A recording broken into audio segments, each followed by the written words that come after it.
he never listened to me. Well, he's not here to give his side of the story. I heard somebody talk about Kenyans on Twitter.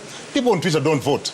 Go and check. The guys who vote, the 24% Prof is talking about, those 24% are waiting for direction from either Baba or the Hustler man. They're waiting. Like in Nairobi, they're waiting to hear. Baba has not come to tell us which is the direction. Are we voting for A or B? Once Baba gives that direction, you can be sure. You can be sure, because if you look at the two candidates, talking about the two that if you look, the two that are polling beyond 5%. Right. If you analyze that data that we have, you'll find that 20% of people supporting Raila in Nairobi are not supporting the Azimio candidate. So what are they waiting for? Are they waiting for Baba to talk, to say something? Are they waiting for that? But I can tell you the issue of competence here will not count. You can wait until maybe in future. In future, things like experience, competence, integrity. In fact, when you look at integrity, yes, integrity is about number 10. You go and check. Infotrack, go and check on TIFA. People don't care about integrity. In fact, actually, their biggest concern most of the times, if you've stolen public funds, you become a fan of the people. If you've stolen public funds, because then you're able to do what? To deal with their stomachs. Tumbo policy. You remember what Moi said? The Moi. So if you can, and the voter will tell you. When I was going around the Westlands, the voter would tell me. This is a fun example for this one. My personal example. Yes. They will tell you, Kiongozi, we've had you. We know you're competent. What are you giving us now? Yeah. Forget about talking. Weka kitu kwa meza sahi. This just a few months back. Yeah, I mean, about 7-8 weeks ago. 7-8 weeks. Forget about what I was talking to them. My ideology, my level of integrity, my experience. All those put in one basket. To them didn't make sense. What made sense is how much Kiongozi. And when they tell you Kiongozi, we've not seen you on the ground, it does not mean that they have not seen you. It means they have not tested your money. Go and ask Jim Nambaru. What happened to him, how many votes he got, and he's a billionaire. I'm not a billionaire. He's a billionaire. Go and ask my friend Peter Kenneth what happened to him in 2013. And I told him, please step back and go and look for Uhuru. He'll give you a job. He never listened to me. Right. Where is he now? Philip Kisi, I need to speak to all those individuals and get their side of the story. What do you know? Right, yeah, Philip is... It may be hard truths, but it sounds like he knows something. He's been there. He has been there. He has been there. There's a dispensation we are moving from, the winner-takes-all dispensation, which the Constitution tries to temper.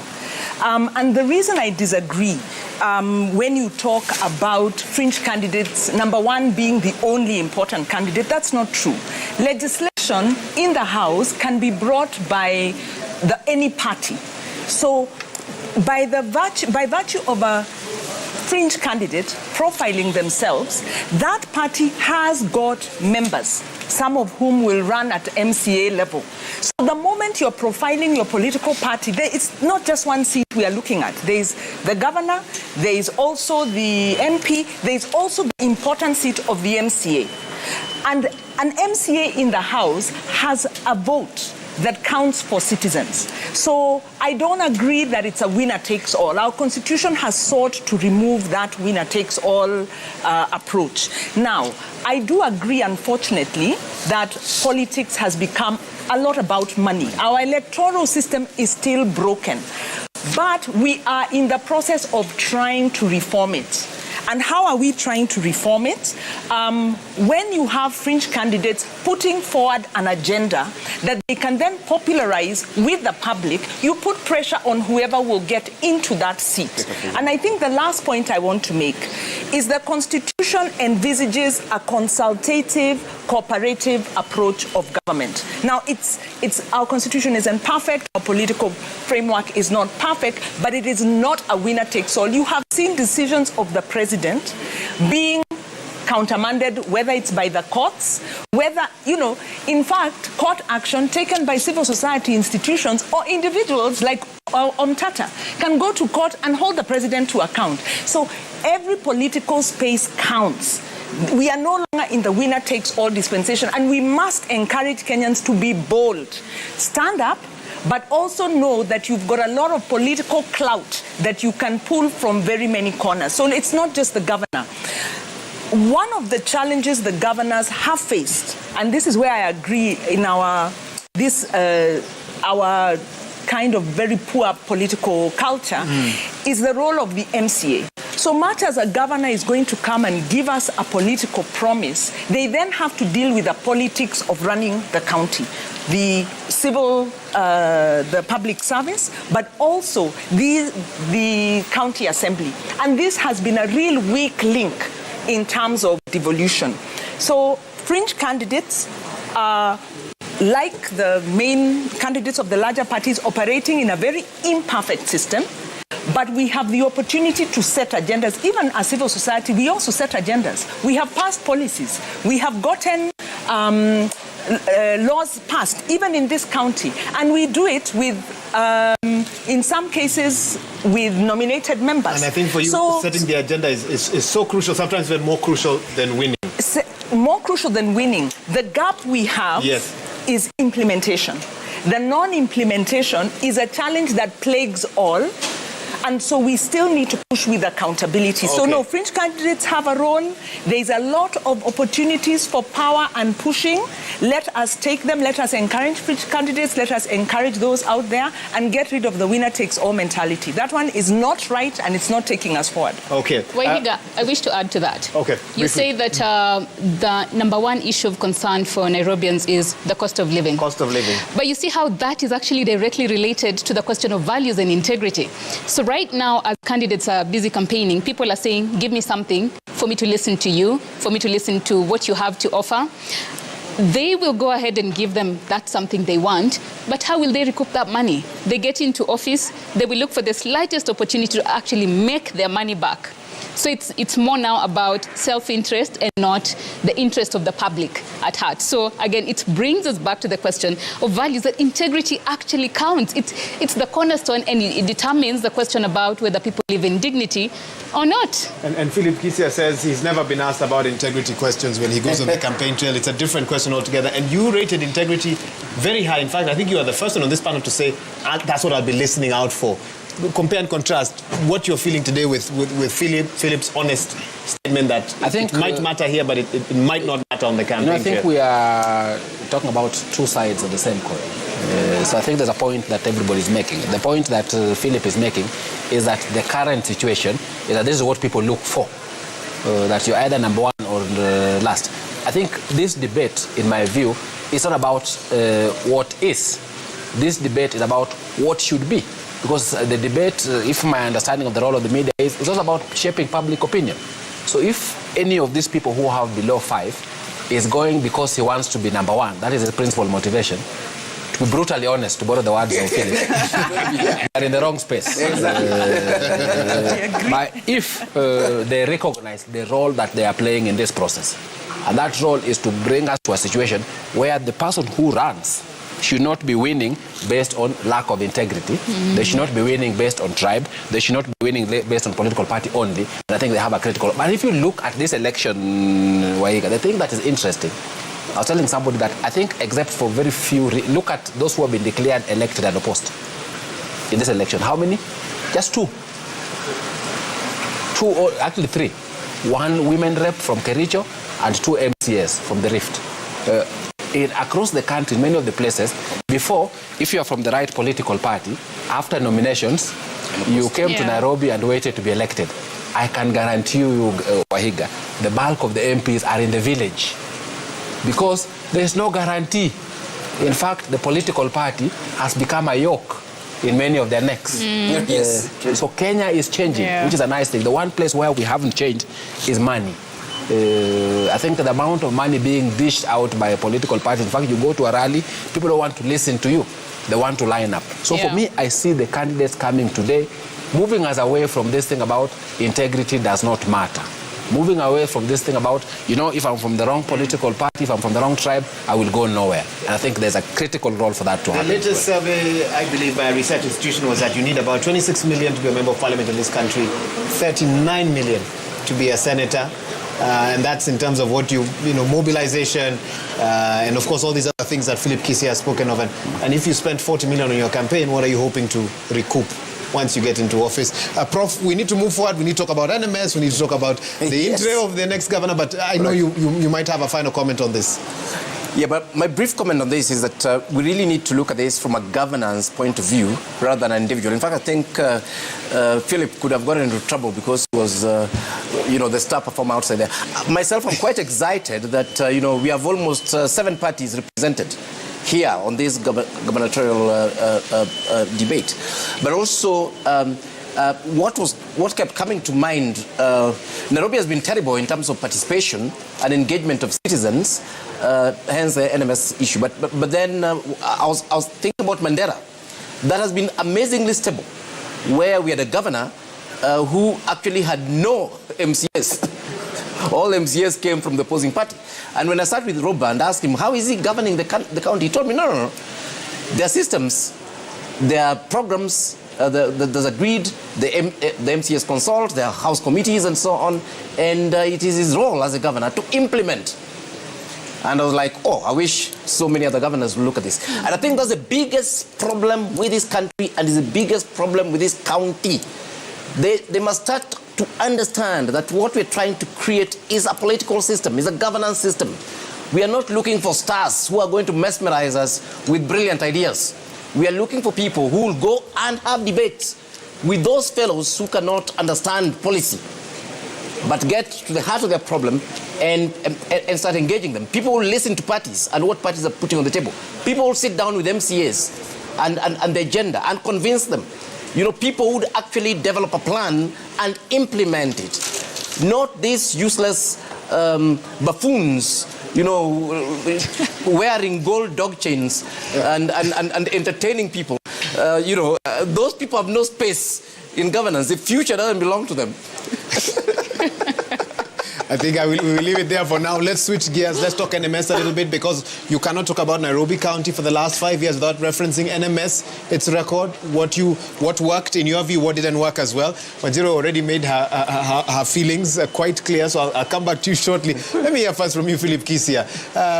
When the history books are written of the tenure of the NMS, what will they say about NMS in your view? What did NMS get right? What did it get wrong? Even as we discuss how it got into office. Now, I think our sister,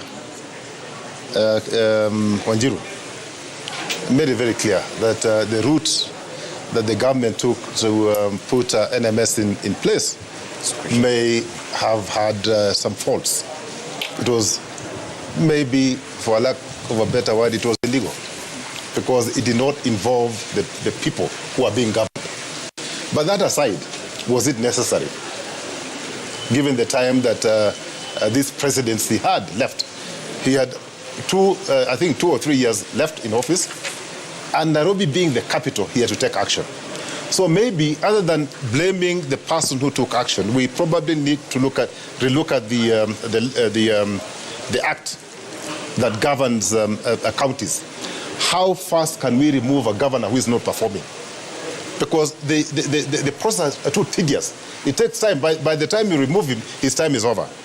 So back to NMS.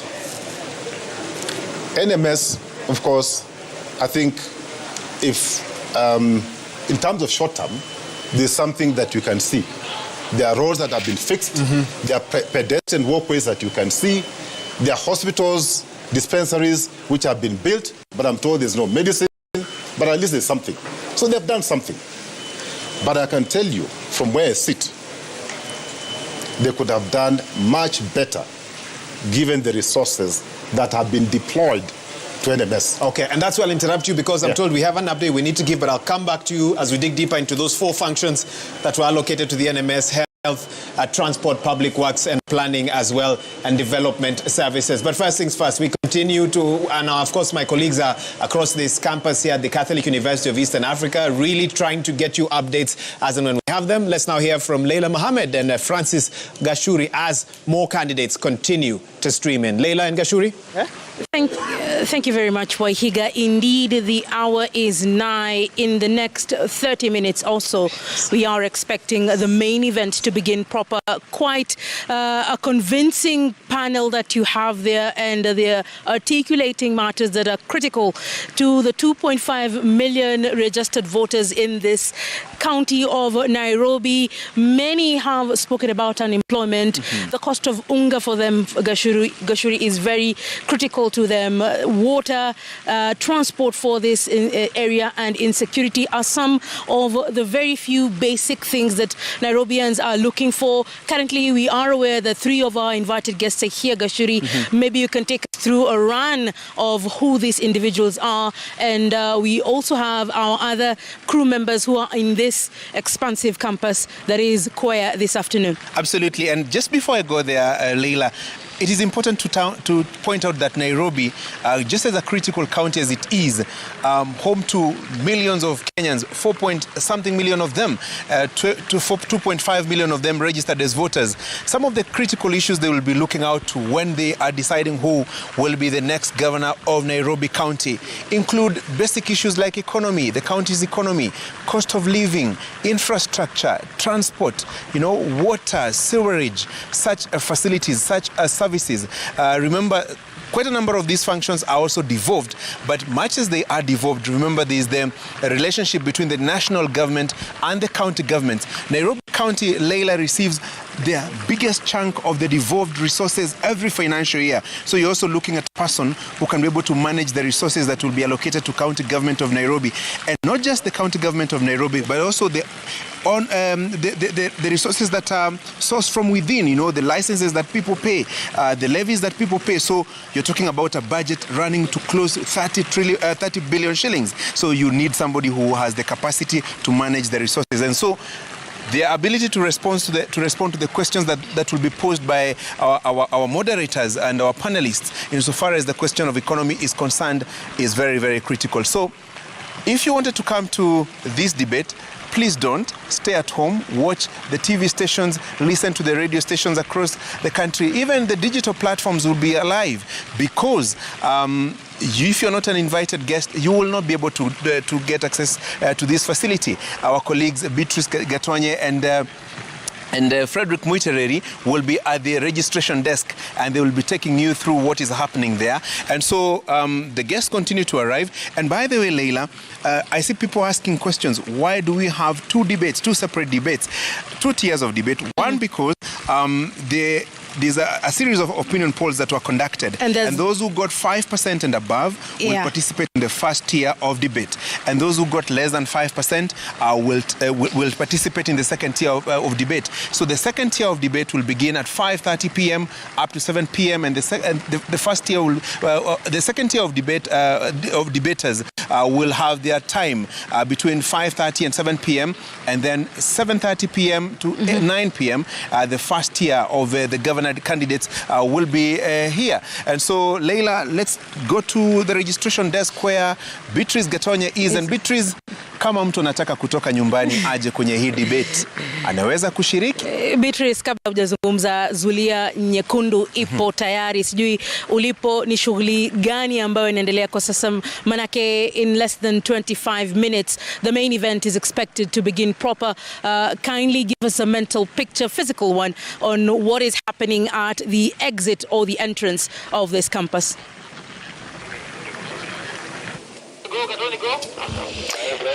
Asante sana mtazamaji, kama jinsi ambavyo umekuwa ukitazama, huu ni mjadala mkubwa kabisa wa wawaniaji kiti cha ugavana katika kaunti ya Nairobi. 9 wanawake pamoja na wanaume ambao wangependa kuiongoza kaunti hii kuanzia tarehe 9 mwezi Agosti mwaka 2022, yani mwezi ujao, na tunazungumzia siku 28 kutoka sasa. Wana Nairobi wataamua ni nani atakayekuwa akiwaongoza. Na hapa ambapo nilipo mtazamaji, ningependa tu kukueleza kwa ufupi ni yapi ambayo yanaendelea hapa. Iwapo mpiga picha wangu ataweza kukuonyesha, hapa ndipo wageni waalikwa wanafika na kujiandikisha, na inathibitishwa kuwa kwamba ulikuwa umejiandikisha, na kisha unapewa tag kama hii ambayo nimeishikilia hapa. Hii yangu imeandikwa The Presidential Debate 2022 Nairobi Governor Debate, alafu kisha jina langu na ninafanya nini hapa. Mtazamaji, kama ambavyo umeona kwamba hiyo ndio tag ambayo unapatiwa utakapofika mahali hapa. Iwapo uko nyumbani na ulikuwa unafikiria kwamba sina la kufanya sasa hivi, wacha nikimbie kule Kwea, mimi nijionee moja kwa moja, hautaruhusiwa kufanya hivyo iwapo hauko umejiandikisha kupitia mtandao na kisha uweze kufika mahali hapa. Kila mgeni ambaye anafika katika eneo hili ili kuweza kuhudhuria mjadala huu wa wawaniaji ugavana hapa katika kaunti ya Nairobi, hawataruhusiwa kufika hapa iwapo hawatapitia katika eneo hili ambapo wanathibitishwa kwamba wao ndio wageni waalikwa, na baada ya kuthibitishwa wanapewa kadi kama hii hapa, unaiweka kwenye shingo lako ili usiwe na hali ya utata na wale ambao wanatuwekea usalama katika eneo hili. Na mtazamaji, hapa ni eneo la kuthibitishwa kwamba wewe ni mgeni ambaye ulikuwa umealikwa na kabisa umefika, na ukisha baada ya hapa unaelekezwa hadi eneo ambalo unastahili kuwa, na huo ndio katika eneo ambalo mjadala wa siku ya leo utakuwa ukifanyika, ukumbi wa hapa Kwea. Na mtazamaji, ningependa kukuelekeza upande ule mwingine ili uweze kupata picha kamili ya jinsi mambo yalivyo hapa jioni ya leo, kwani wageni wetu na hasa wale wawaniaji kiti cha ugavana watakapofika, kuna eneo maalum ambalo wametengewa. Watakapofika wanaketi, wanapumzishwa, wanapewa kikombe cha maji, sharubati kidogo hapo, ili waweze kuwa katika hali nzuri kabisa watakapofika pale kwenye ukumbi kuweza kukabiliana na kuwaeleza wana Nairobi yale ambayo wananuia kuwafanyia. Na kwa sasa naomba nikuelekeze kwa mwenzangu Frederick Mwitereri ambaye yuko katika eneo hili maalum ambapo wageni ambao tayari wamefika atakuwa kitueleza ni akina nani wamefika na wanajihisi vipi jioni ya leo, wamejiandaa vipi ili kuweza kukabiliana na wenzao katika mjadala huu wa wawaniaji ugavana katika kaunti ya Nairobi. Frederick Mwitereri, iwapo unanipata, mpira kwako. Shukran sana Beatrice Gatonye kutoka shirika la KBC. Mtazamaji, jinsi ambavyo ulielezwa hapo awali ni kwamba matangazo haya yanakujia kwako kupitia televisheni zote humu nchini, vile vile radio zote za kitaifa na radio zote za mashinani, zaidi ya radio na televisheni 85. Kufikia jana walikuwa wamesema kwamba watakuwa wakipeperusha matangazo haya, na kwa vile vile kuna wale kwenye mitandao ya kijamii vile vile tuko pale. Kwa hivyo mtazamaji, tunashukuru sana wewe ambao umetuenzi na kuendelea kutazama televisheni yako ambao unaipenda sana. Mimi Frederick Mwitereri kutoka kituo kinachokuwa kwa kasi zaidi humu nchini TV47. Hapa mahali ambapo nilipo mtazamaji ni mahali ambapo ni muhimu sana. Ni kituo cha kwanza wanapofika kutoka pale ambapo Beatrice Gatonye yupo, wanafika hapa, wanakuja hapa, wanapewa mankuli kidogo, kitu kidogo. Unaona zuria tu ni tamu sana ile ambayo iko mahali hapa. Wageni waheshimiwa ambao tulikuwa tunasubiria wako mahali hapa, nitakuwa nikisemezana nao baadaye mtazamaji. Tu nikueleze, tutakuwa tukipiga kura kama mpiga picha wangu atakuonyesha. Tutakuwa tukipiga kura baadaye tu ili kukuonyesha mtazamaji wetu. Hivi ndivyo tutakuwa tumesimama hapa, lakini baadaye muda wa dakika kama 20 hivi ama 10 hivi kutoka sasa. Lakini kwa sasa mtazamaji, sababu hapa ndipo tunaita kwa kimombo holding area, mahali wale ambao wanawania ugavana mwezi wa Agosti tarehe 9 wapo hapa. Nizungumze na wawili watatu ambao wamefika hapa, wanieleze wanahisi kiwewe ndani yao au wanasema kwamba wako tayari. Nianze na Haman ambaye ni kijana mdogo sana, miaka 25, ambaye atakuwa kiwania ugavana kwenye kaunti ya Nairobi. Asante sana. Thank you so much for coming today. How are you feeling today? Thanks so much for having me today. I'm feeling good, very confident. Right now we're just waiting for the debate to start, and I'm taking this time to prepare, meditate, collect my thoughts, and I'll relish the opportunity to brief the nation on my manifesto and my plans on how to help Nairobi. Thank you so very much. Unamsikia anasema kwamba hapa najitayarisha pole pole sababu mjadala utakuwa ukianza. Kumbuka kuna mijadala miwili siku ya leo. Kuna mjadala wa kwanza ambao unastahili kuanza mwendo wa saa 11 dakika 30 hivi, kutoka sasa, ama ni dakika 20 hivi mtazamaji. Vile vile hayuko peke yake Haman, tuko naye Esther Warenga. Asante sana na karibu katika matangazo yetu ya siku ya leo. Unajihisi vipi? I feel confident. This is a day that I've been waiting for, and I'm happy that it has come. It's today. So I'm confident of this day, and I thank God for everything that He has brought me this far. Thank you very much. Did you come with your family? No, I came with friends. My families, they are not here. They are in the U.S. So I came with friends, many of them. Being in the U.S., I know they are asleep or they're just waking up. Are they watching the debate? In fact, they are. They are actually communicating with me as I'm here. Yes. And they are quite excited and happy. Very well. Yes. Asante sana mtazamaji.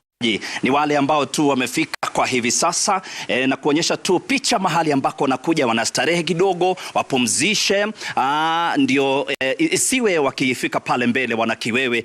Niende kwa yule mwingine bwana Nyamwamu ambaye shafika hapa, atueleze naye anahisi vipi siku hii ya leo. How are you feeling today about the debate? Pretty good actually. We've been campaigning the ground very hard, drumming up support. So we are ready to sell our manifesto so as to speak to the broader audience using television. So I'm really excited about that. Thank you very much. Asante sana mtazamaji. Alikuwa mtu wa kwanza au mwaniaji wa kwanza ambaye alifika mahali hapa. Kwa hivyo yuko tayari, anasema kuhakikisha kwamba wale wakazi wa mji wa Nairobi wanamsikiza siku ya leo. Na wewe mtazamaji ukiwa hapa jijini Nairobi na msikiza, na uweze ikiwa utampa kura zako. Kutoka hapa nitakuwa nikirejea baadaye ili kupiga kura hiyo ambayo nimekueleza. Hapa tutakuwa na wawaniaji 7 kwenye kipute cha kwanza, kisha kipute cha pili nitakuwa nikikueleza. Kwa sasa nimpe Wahiga Mwaura aendeleze matangazo yetu. Shukran sana Frederick Mutiriri. Tunaomba uendelee kutupasha wengine wakiingia tafadhali. And of course we'll continue to give you more updates. We know that when there's quorum there, a ballot process will take place to allow the respective candidates to go through this process. A very important one because it determines where they'll stand on that stage. All 7 candidates. It's not randomly chosen. Rather, the ballot will determine where they'll stand, the speaking order as they make their first or opening statements and as they make their closing statements as well. And I know that will be happening shortly. We were shown a glimpse of that as our Frederick Mutiriri continued to speak to the various candidates that have already arrived. Kenneth Nyamwamu was the first to arrive, vying on a United Progressive Alliance party ticket. The history we could get of he's a data analyst, also has been, I believe, a registered nurse and worked overseas at some time. We also had Esther Warenga Thairo, an independent candidate. She's the CEO of a property company. And of course, Harman Singh Grewal of the Safina party is a legal brand developer, helps law firms to develop their brand. He also has some sort of ICT expertise. He's also an athlete who I'm told vied or competed for Kenya in the 2019 Kabaddi World Cup. We are expecting Agnes Kagure, an independent candidate. She's an insurance executive and a businesswoman. Dennis Kothe of the Liberal Democratic Party, a journalist, and has also been a diplomat to the African Union. Nancy Mwadime, who's also in the real estate sector under Usawa Kwawote party ticket. Cleophas Kio, Ford Kenya, formerly the ICT director at the Kenya National Bureau of Statistics. Those are 7 names, and those 7 are the ones expected for that first debate that actually kicks off in the next 20 minutes or so. The clock is ticking. Debate day now almost turning into debate evening, even as we get closer and closer to that 5:30 p.m. start. But we were talking briefly matters NMS, and of course also reflecting on some of those statements made by those candidates, even as they give their expectations. You can see a measure of they're expressing confidence, but one can imagine an anxiety that comes upon you as the moment gets closer and closer for you to address the nation. Philip, you said you organized the first one was NCBDA. NCBDA. You are an organizer though for that one. Yes. Yes. And what came out of it? I mean, it was the first one, so you people built on what we started. And that's why I say that I also believe in debates, because when we started, there was no interest. The interest level was very low. But I'm happy now, out of, I think, 7 or 9 candidates on this race have offered themselves, and they're here. So the interest level is growing. And like the other panelists said, that, I mean, who knows? 5, 10 years from today, these debates will mean a lot. Correct. They will mean a lot. Because then people start looking at issues and not short-term gain. But for the time being, for another maybe 5 or 10 years, short-term gain is what is really selling the candidates. And when we were offline, I was talking to Prof, and he said, yeah, I mean, he agrees, but maybe he may not want to say it on air. But money, I'm telling you. An online version and an offline version. Let us get back to NMS. You had asked whether they have done well. I've said, of course, they have done well.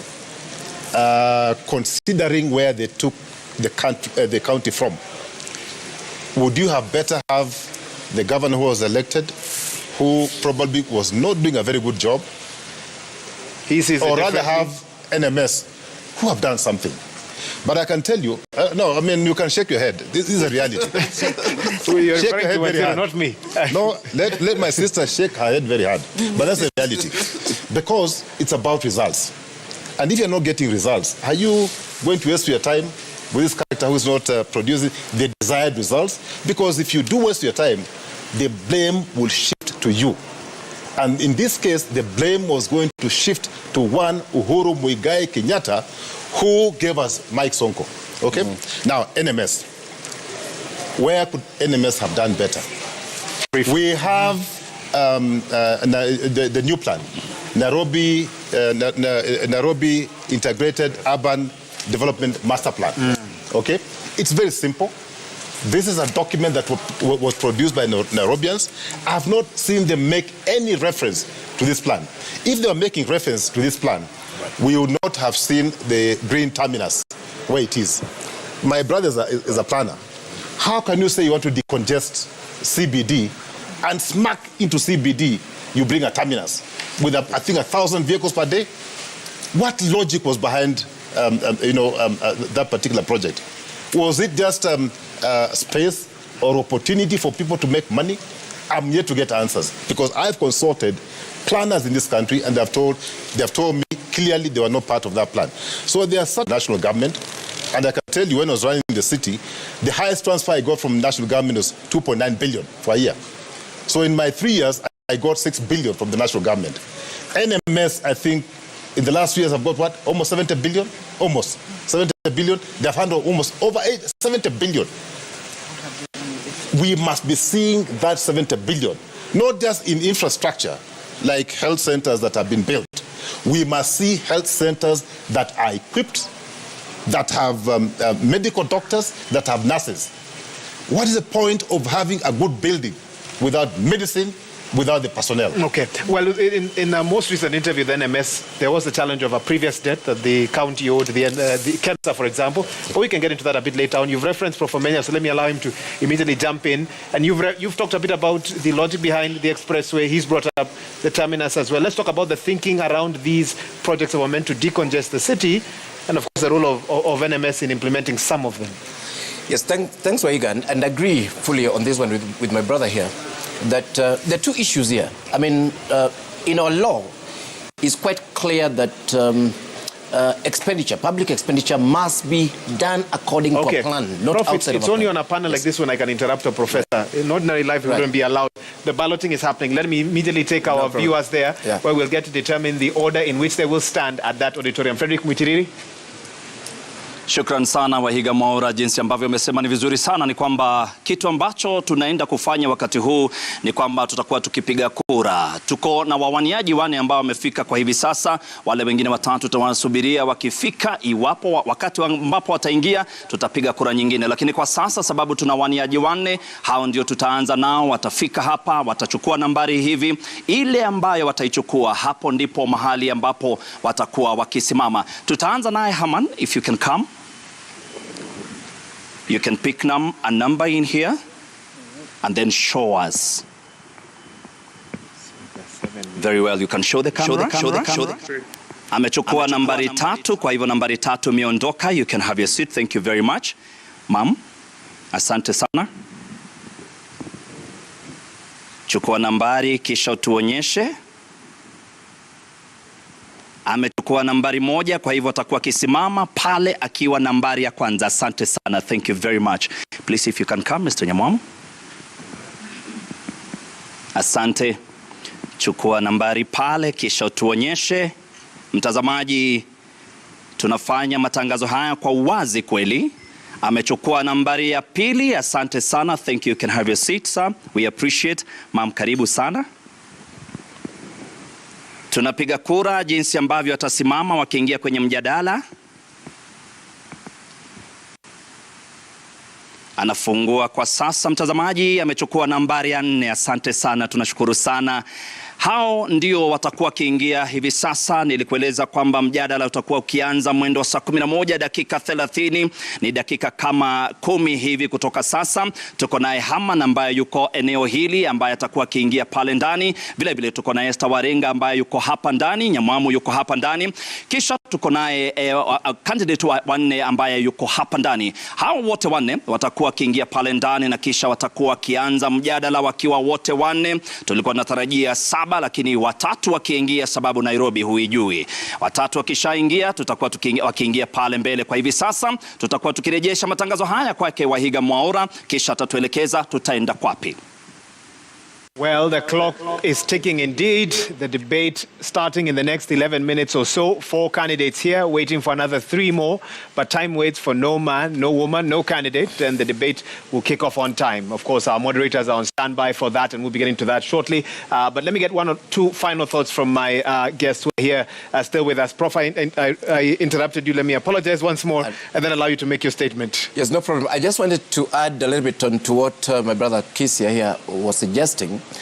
If you look at our law, the Public Finance Management Act, County Government Act, Urban Areas and Cities Act, and others, the law is clear that expenditure must happen according to a plan, and planning has to be integrated. And planning is participatory, so it's meant to be a mechanism of accountability. So I know that people were saying NMS built an hospital or built a road. The question is, what plan were they implementing? Were they implementing the county integrated plan? Were they implementing an annual development plan from the county assembly and so on? Because the way that was structured was that the participatory space was left for MCAs and with no budget. And then meanwhile, I mean, you had the NMS that was doing things. I think as Kenyans, we need to really think why we have the systems and the laws the way we have them.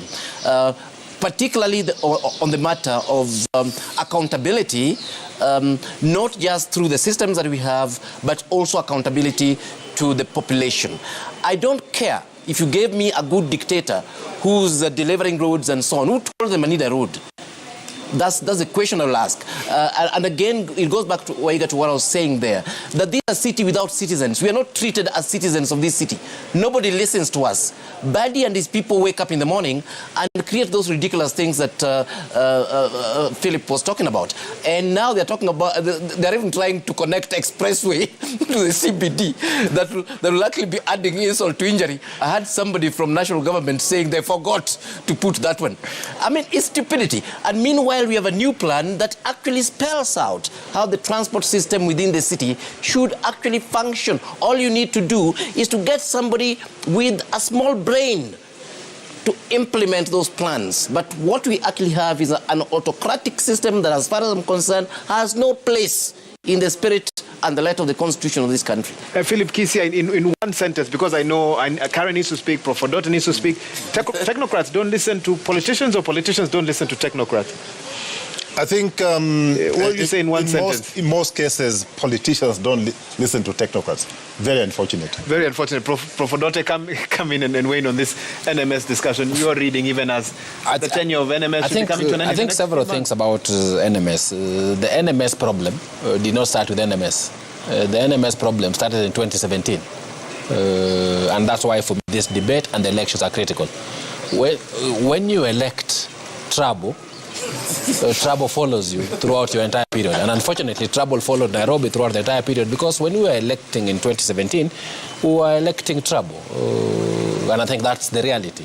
Well, the man that was elected says he got in trouble for fighting corruption. That is his defense, that the cartels ganged up against him. He's actually looking for a seat in another county as we speak. And may even win. But everybody has a defense. Even the devil must get a defense. But the reality, 2 things. One is that the transfer of functions to an NMS is actually contemplated in the Constitution. The Constitution contemplates that there may be a situation where the county government fails, and therefore you need to transfer functions. So the transfer itself is not unconstitutional. What is unconstitutional, what is problematic, is the manner in which it was done. The manner in which it was done has demonstrated the troubles we see in Green Park. That eventually, if you look at NMS performance in terms of the hardware, they've actually delivered in terms of hardware. And I think on that, Philip is right. In terms of the software, we have suffered. And the Constitution recognizes that you don't need one and not the other. You need both. So when you assess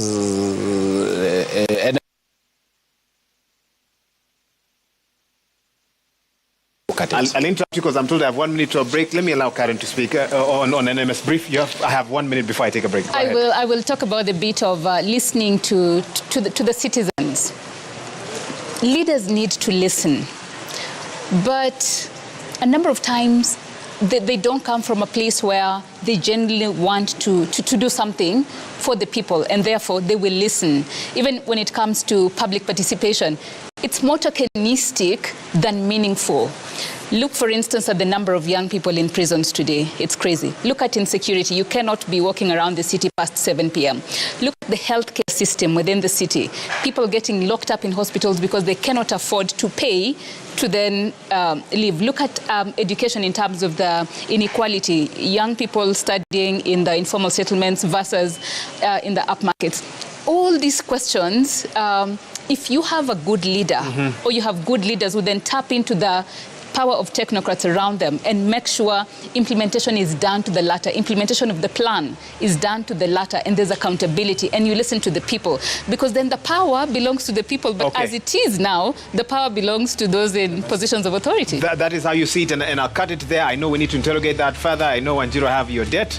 I will repay it after the break. Let's take a short break. You're watching the inaugural Nairobi Gubernatorial Debate organized by the Presidential Debate Secretariat, and of course it looks to be an exciting one. First one kicking off at 5:30 p.m, next one at 7:30 p.m. You don't want to touch that dial, whichever station you are watching or radio station you are listening to. Let's take a short break. We'll be right back. We're live from the Catholic University of Eastern Africa.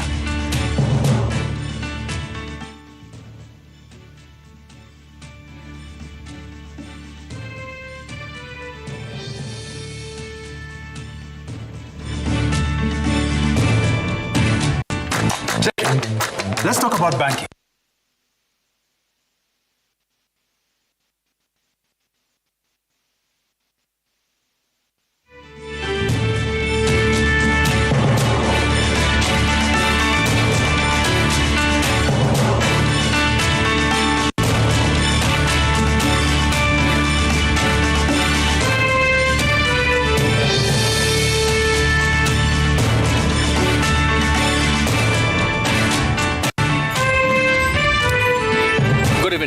And welcome to the Pop Poll, the 6th Learning Resource Center at the Catholic University of Eastern Africa in Nairobi County. My name is Ayub Abdikadir Abdi of K24 Television.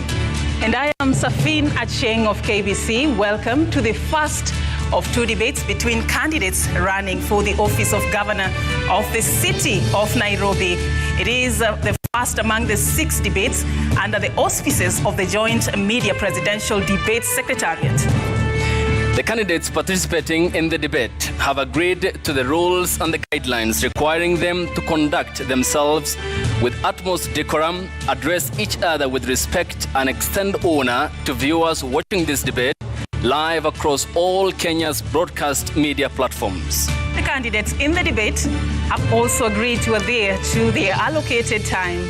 Each candidate has 2 minutes to make an opening statement, 1.5 minutes to answer a question, and 60 seconds for a rebuttal. The topics have carefully been selected after a thorough assessment of sentiments of the regular residents and voters in the city of Nairobi.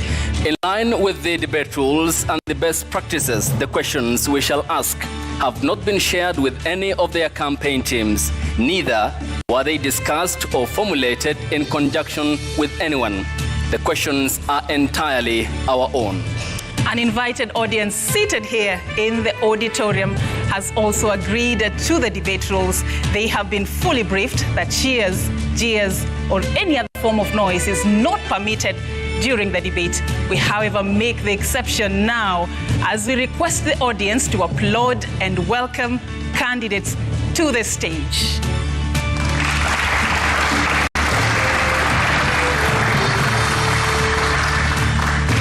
And we begin with the first candidate who will take the first podium in this debate. I call on to the stage Esther Waringa Thairo, an independent candidate. You can give them a round of applause.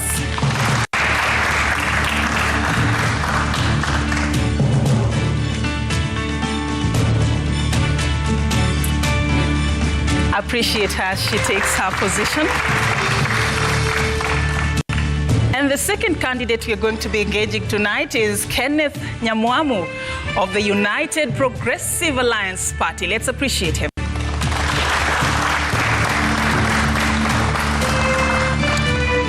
The third candidate for this debate is Herman Sin Grewal of the Safina Party.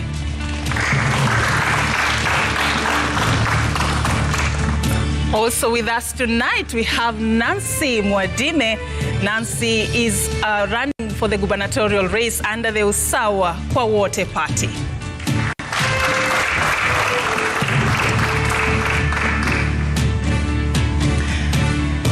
And here are the topics for this debate: governance domain in the city of Nairobi, leadership and integrity, which is a key ingredient in the 2010 Constitution of the Republic of Kenya. We'll also be addressing transport issues, and utmost important and of importance, we'll also be talking about the living standards in the city of Nairobi. And we begin this debate by just giving you a chance to tell Nairobians who you are and what your vision for the city is. I'll begin with you, Esther Waruga, in order of the ballot that was just done a few minutes ago.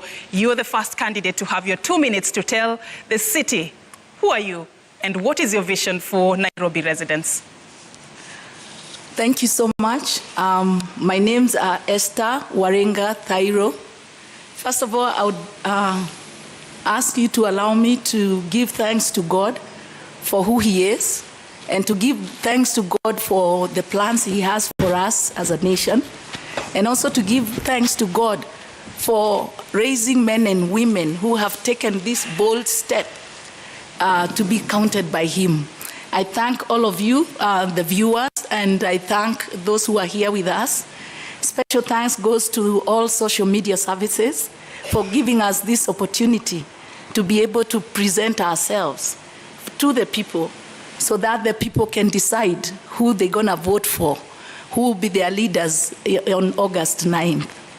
I begin by saying that if you look at Nairobi City right now, is a city that has its potential, a city that has a vibrant people who are willing to work, a city that has young youth, young men and women who are actually indulging into crimes in order to survive, and a city again that the corruption is at peak, a city again that has the looting being done by those we are electing. It is a very sad situation to see that even our investors are taking businesses away from this country and taking them to other countries. So it's a sad situation. And I'm here to say that once I've been elected, I'm going to give an authentic, transformative leadership. And I was born and raised in Kawangware. By then it was known as a slum city. But I did not look at myself as a slum girl, but I saw myself as a girl in the slum. That made a lot of difference. And okay, that is what has kept me here. Your time is up. Thank you. And before I go to Herman Sin Grewal of the Safina Party, we'd like to state that one candidate of the Liberal Democratic Party, Dennis Hode, did decline to attend this debate in writing, while 2 other candidates who have been cleared by the poll body IBC did not communicate. Herman, to you, in 2 minutes, what's your vision for Nairobi County and your priority areas? Okay. My name is Harman Singh Girl. I'm the Safina candidate for Nairobi County Governor. One of the reasons I've been back is because I have a huge background in IT. I was born in Nairobi, I've studied in Nairobi, and I've worked in Nairobi. Initially, I was a lawyer. After that, on the side, I used to practice as an engineer, and we used to do fabrication with my family. After that, I began doing charity work, and I moved into starting my own IT company. My IT company founded the first AI lawyer in Africa, and from that we began innovating other tech solutions for leading social issues in Kenya. If you'd like to read some of the 8-point manifesto I have, you can log on to harman47.com, spelled Harman 47.com, and you can download my manifesto in English or Swahili, and we'll detail that in the course of tonight. In my manifesto, you'll see me speaking on how I plan to provide free education, free healthcare, employment to the people of Kenya. I speak on the hybrid economic model. That is something that I'll detail further on today. And it's a well-structured plan that circulates heavily on IT and launching Nairobi into the next generation where we can revolutionize how we operate as a country. Thank you. Thank you so much. All right, and we move to the next candidate, Nancy Mwadime. You get the opportunity to tell Nairobians who you are and what your vision for the city is. You have 2 minutes. My name is Nancy Mwadime, a girl who was born in Murang'a and grew up, went to school to Murang'a, Mogori Girls, and later went to school in Senior Chief Koinange, and thereafter I went to India for further studies. And as I stand here, I want to stand for many of us who grow up in up country, then they come to Nairobi, they work in Nairobi, they do business in Nairobi, and they make Nairobi a home for them. And I want to encourage many of us that when the time comes for political leadership, should not be going back to the village, but you should stay here and make Nairobi a better place. So as I said, I'm Nancy Wamboi. I stand with Usawa Party kwa Wote. Usawa Party kwa Wote is a party for all, from up to down. And we stand for the family to make sure that we make Nairobi a place where we can call our home for all of us. We stand for each and every Nairobians and want to say that it's a right for every Nairobian to eat. It's right for every Nairobian to have water. And therefore, I want to say when I become the governor of Nairobi, I would want to make Nairobi a home for all of us who are here, who are born here, or those who grew up in our country, they came to Nairobi, they made Nairobi their home. I've been here for 30 years. Currently, I'm in business, and I've been in business for the last 15 years. And for the years I've been in business, I can understand as a business person. A businesswoman presents an employer, present a mother, and present a Nairobian. And when I stand here, I would want to say that I am presenting the whole group from the employer so that we can make Nairobi a home for all of us. Thank you. And I take note that your time is up. Before we proceed, you can feel comfortable in adjusting your mics according to your heights, and we thank you. Kenneth Nyamwamu of the United Progressive Alliance Party, what are your key priority areas for county number 47? Thank you.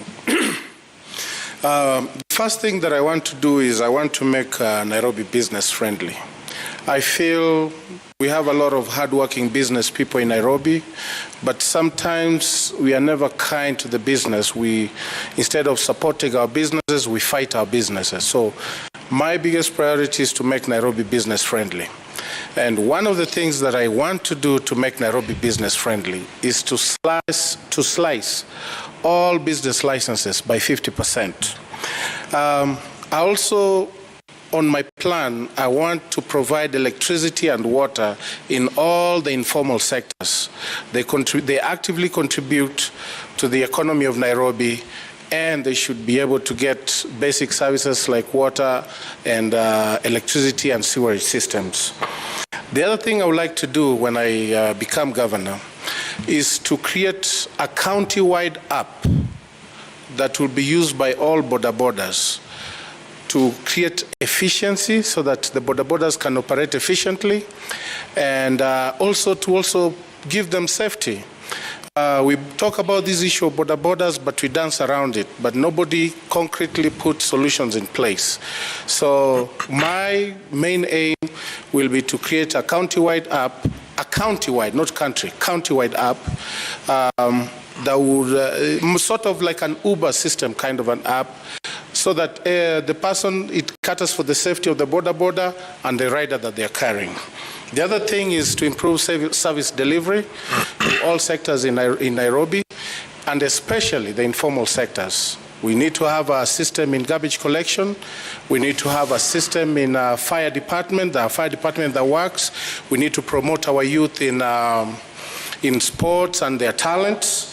And also, my other thing is to create an efficient, affordable, and efficient and affordable public system. Your time is so that our people can use. Thank you. Thank you. Your time is up. And you said something that I'd just like to pick up with you as we move into the second question.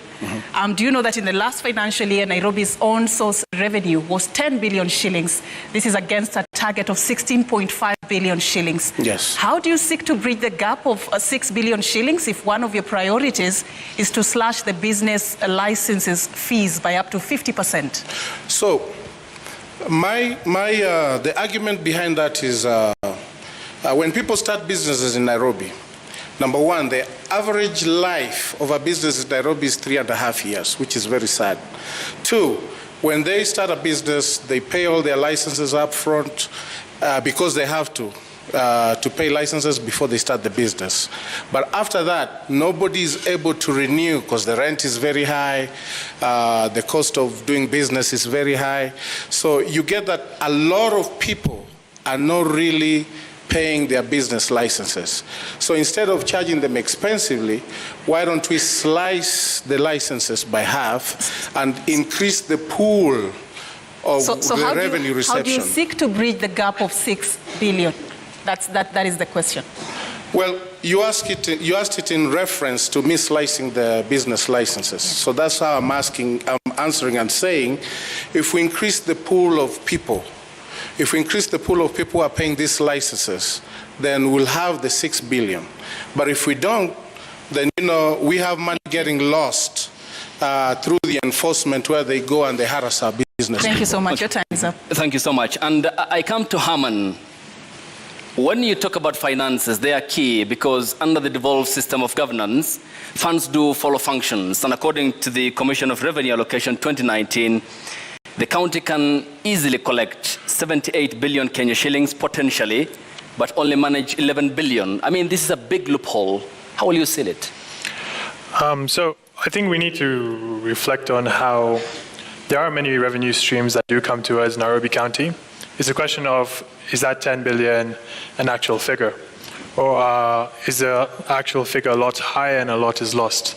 So I think something we need to concentrate on is regulating the corruption that does take place. And this is why a huge part of my manifesto dictates how we should digitize the payments coming to Nairobi County Council. There should be no point where we're receiving cash for any payments because it's very difficult to track cash payments.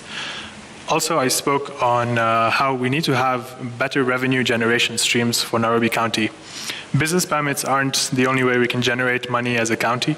Something that has frustrated me is that if you look at Kenya's parastatals, a lot of them have struggled to raise revenue for the government operations. And I feel that also if we tap into parastatals and we create new parastatals in Kenya, we can generate revenue.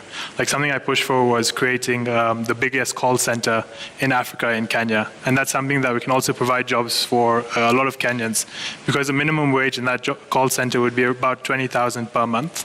So I feel like we should concentrate on reducing corruption and regulating the operation of parastatals and bringing in new parastatals into Nairobi. Thank you. Thank you. And we move to you, Nancy Mwadime. You spoke very passionately about making Nairobi a home, and that was part of what you wanted to do if elected governor on the 9th of August.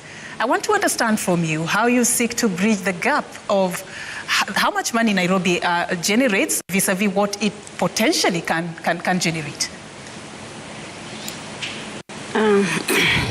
how to make Nairobi a better home. And the first thing we need to do is take care of the business people to make sure that they're able to do their business without any harassment. And especially, I'll give an example of the hawkers. The hawkers, they go in the evening to do the hawking business. So when I'm the governor, I'll make sure that the hawkers are not harassed. In the evening from 5 p.m., we'll have some roads closed and allow the hawkers to do their business without any harassment. On the other hand, we'll also take care of the business sector, like the industry. We shall have dialogue with the business owners, and we see how we can improve the business or how we can make their work easier. On the other hand, we'll also work together with the industry owners to see how we can engage or how we can put some of our unemployed people into work for those industries. And apart from that, I'm also going to make sure that there is water. Water distribution is taken care of, because when we have water, we can encourage the Nairobi people even to do the family farming or the balcony farming. So with that, we are able to get some food available. Your time is up, but I'll add you 30 seconds just to come clear on something. You said you're going to work on making sure that hawkers are not harassed. And you know that some hawkers operate without the necessary requirements. Some dodge, the procedures that they ought to be going through to be able to operate a business lawfully within Nairobi. How are you seeking to make sure that they are not harassed, yet a big percentage of them operate without the licenses that are required, without paying any dues to the county? How are you planning to make this organized? I do believe with dialogue, everything is possible. I'll have dialogue with hawkers, and we see how we can stay together in the city of Nairobi, how they can do their businesses and they make money, they support their families, and how we can also charge a little fee which is affordable for them. Okay, thank you for your time. I come to you, Esther Waringa Thairo. On governance, it has underneath a lot of thematic areas, and the question of corruption comes up when you mention money in the city of Nairobi, and it seems endemic. What will be your approach? Well, with corruption, I know it's an issue that is big. I'm looking at, when I become a governor, I'll be in partnership with some bodies like DCI, EACC, where anybody who is employed, before they get the employment, they are vetted, and they should be people of integrity. I'm also looking at cutting down the loopholes of cartels. The cartels that are done that affect this city. One, we know that in the lands, Ministry of Land, land issue, it's an issue, especially when it comes to land that is allocated to the county. I would also look at the functions of what is happening, especially with the land in leasing, because most of the land's lease expires in 99 years, and we find that there are some places that they don't pay. They don't pay any lease because the leases were not renewed. So there are several things that I would look at in terms of closing those gaps of corruption and working towards making this city a city that is corruption-free. Okay, I add you 30 seconds before my colleague comes in with the next question to the next candidate. And you have mentioned cartels. Seems this is a cliche. Who are they by definition? Cartels are managed by people who are just those people we have elected, because they have mechanism of owning most of the businesses around. The local businesses are owned by people who are in power. So the cartels fall there. So if there is any tender or there is any garbage collection, you find that those companies are not owned by the local person. They are owned by people who are already in positions. Your time is up.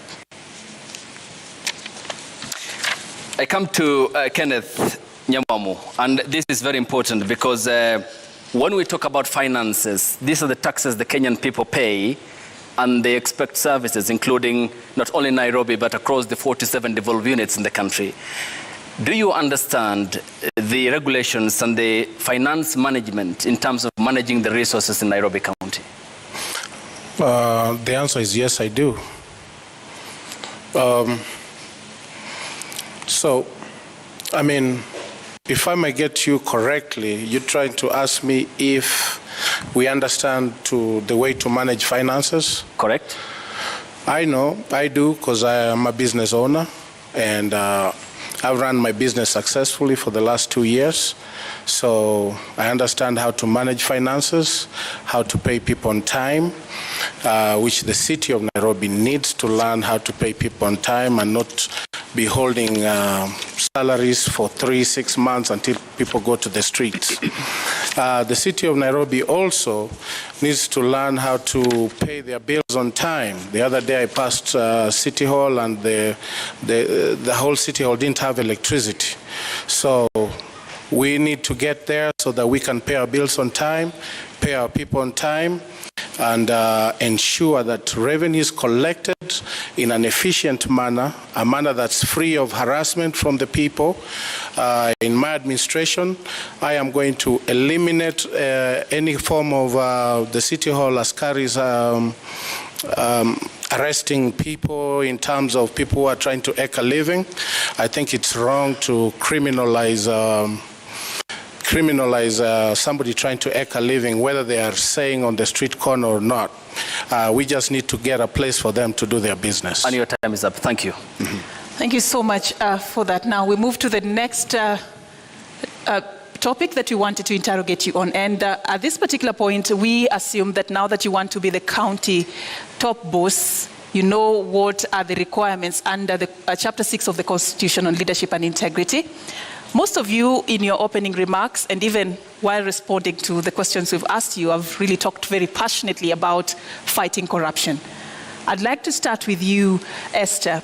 Just tell me a bit about the how you're going to approach the war against corruption in Nairobi County. Well, first of all, I'll look at distribution of resources. People have to give a budget on how they're going to spend the money. I'm also going to look at the tender awarding.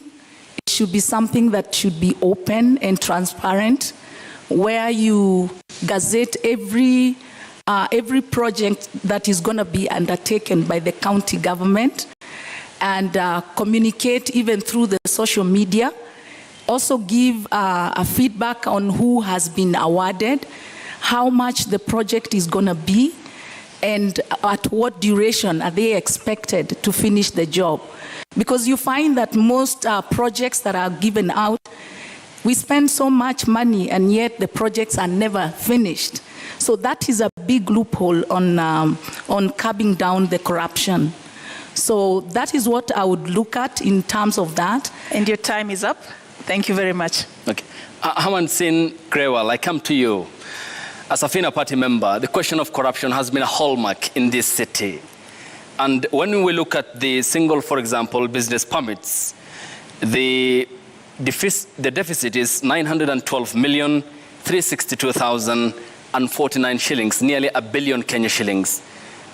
What's your approach in terms of addressing this deficit, which is only 64% of the required 100%? Okay.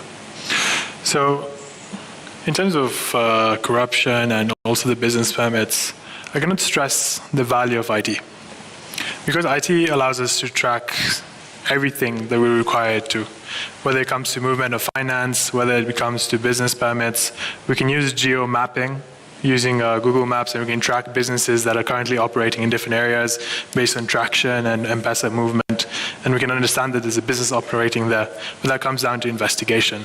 Also, another point I wanted to bring in is if I'm dealing with corruption, I've seen a lot of people are stressed out by KRA investigators. Why are KRA investigators not also the investigators for corruption in Kenya? So I feel that as Nairobi Governor, I will digitize a lot of operation in terms of tracking, investigation, and further I will bring in the investigative abilities of KRA into my office. Thank you. Okay. how do you coordinate then with the Kenya Revenue Authority, which is the mandated national body, the taxman, yet you have a financial autonomy as a devolved unit in the event the people of Nairobi give you that mandate? Where is the striking of the balance between the KRA, the Kenya Revenue Authority, as you have mentioned, and the county finances in terms of the collection of the revenue? Okay, so the question is based on bringing in KRA investigators in, right? So as a country, we're collaborative, we're one unit. Granted, we have devolution that did take place where we separated the powers of operation. We can still collaborate with different organizations. What we can do is simply have a recruiting process where we can have employees also be transferred from KRA to the Nairobi County to investigate corruption and operation of the state.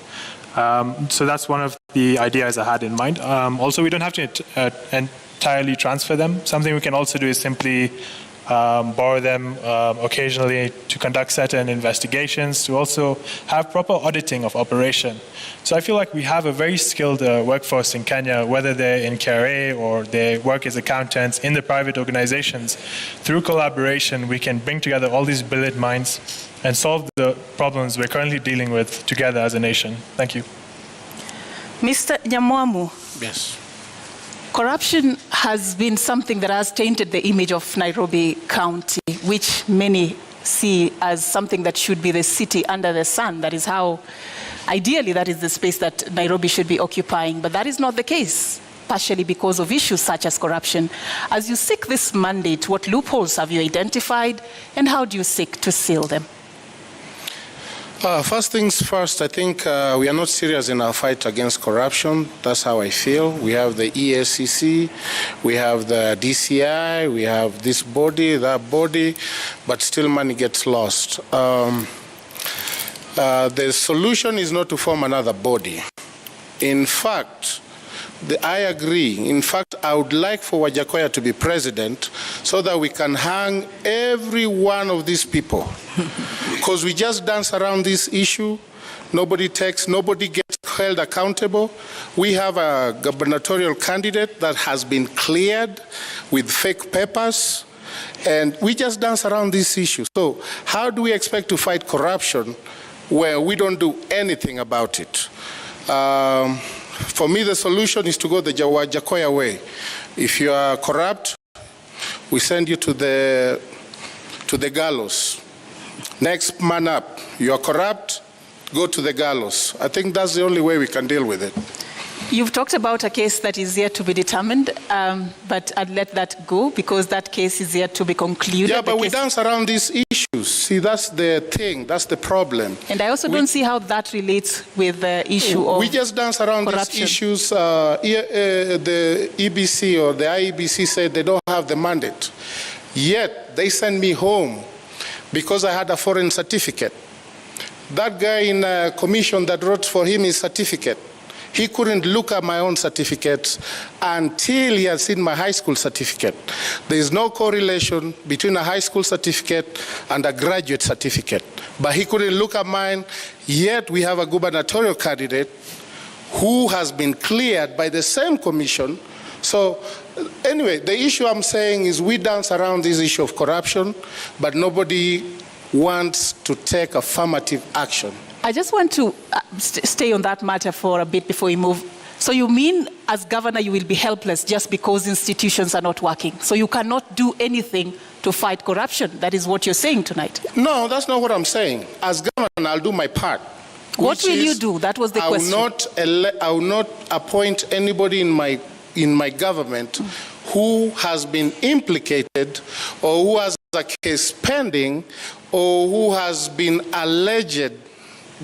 implicated in a corruption scandal.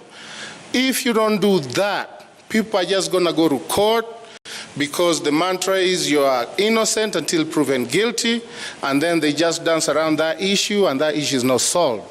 So on my part, I will not appoint anybody who's tainted. I will only work with people with clean hands.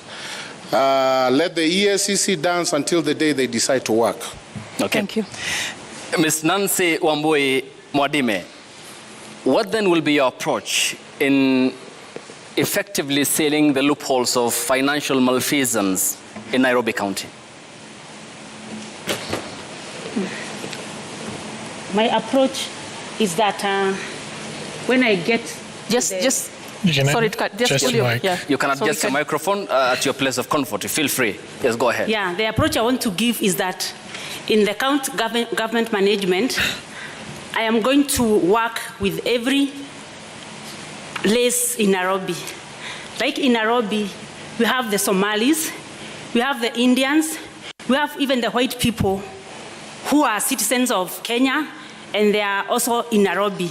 So in my county government, I'm going to include everyone in the management so that we're able to seal the loophole even whereby corruption come through. Because corruption cases, it's done by not one person, but two people who come together and agree. So when you put every lace in the management, we are able not to agree on the long things, especially the corruption. And as I would want to say is that myself, I'm not corrupt, and therefore anyone who will work under me. Your time is up.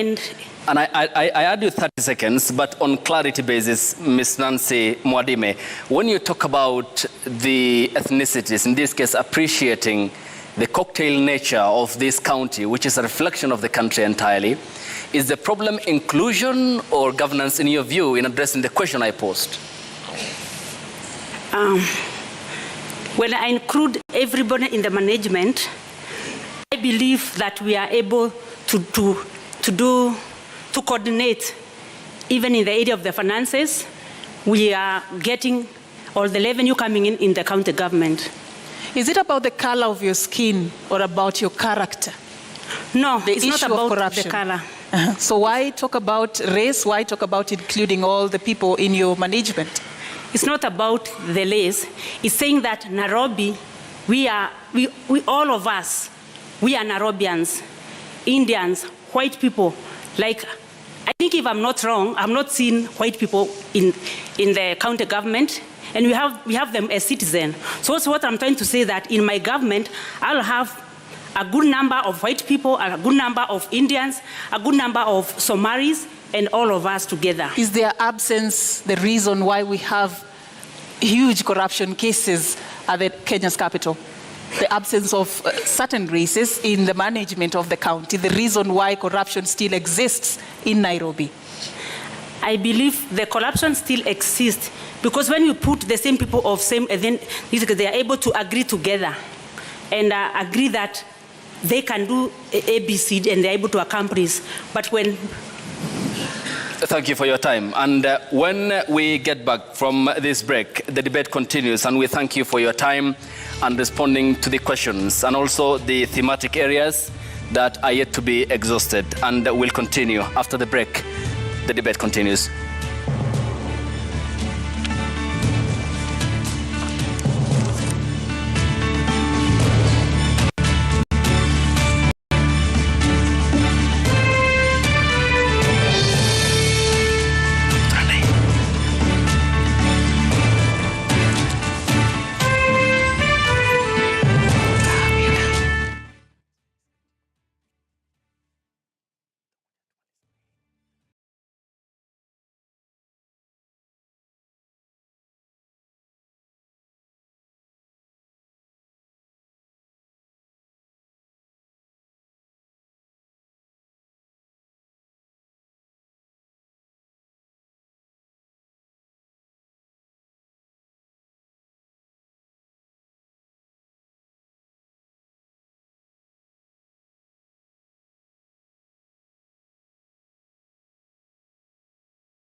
Nancy Mwadime, Usawa kwa wote, Polycarp Igathe, Jubilee.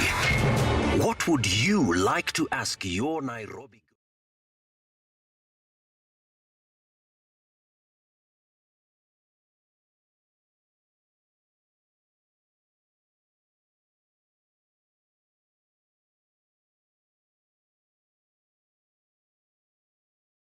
Debate live from the Catholic University from 5 p.m. to 9 p.m. Monday, 11th July.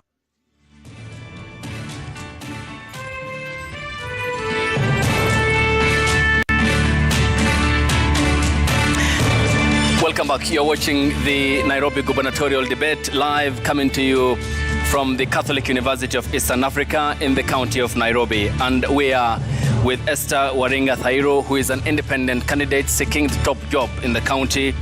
We also have Haman Sen Growell, who is a member of the Safina Party. We also have Kenneth Nyamwamo, who is a member of the United Progressive Alliance Party, and Nancy Wamboi Mwadime. All right, we'd also wish to remind you that we extended invitations to all the 9 candidates who are vying for the Nairobi top seat. And of course, we have with us 4 of them for the first debate lined up for the night.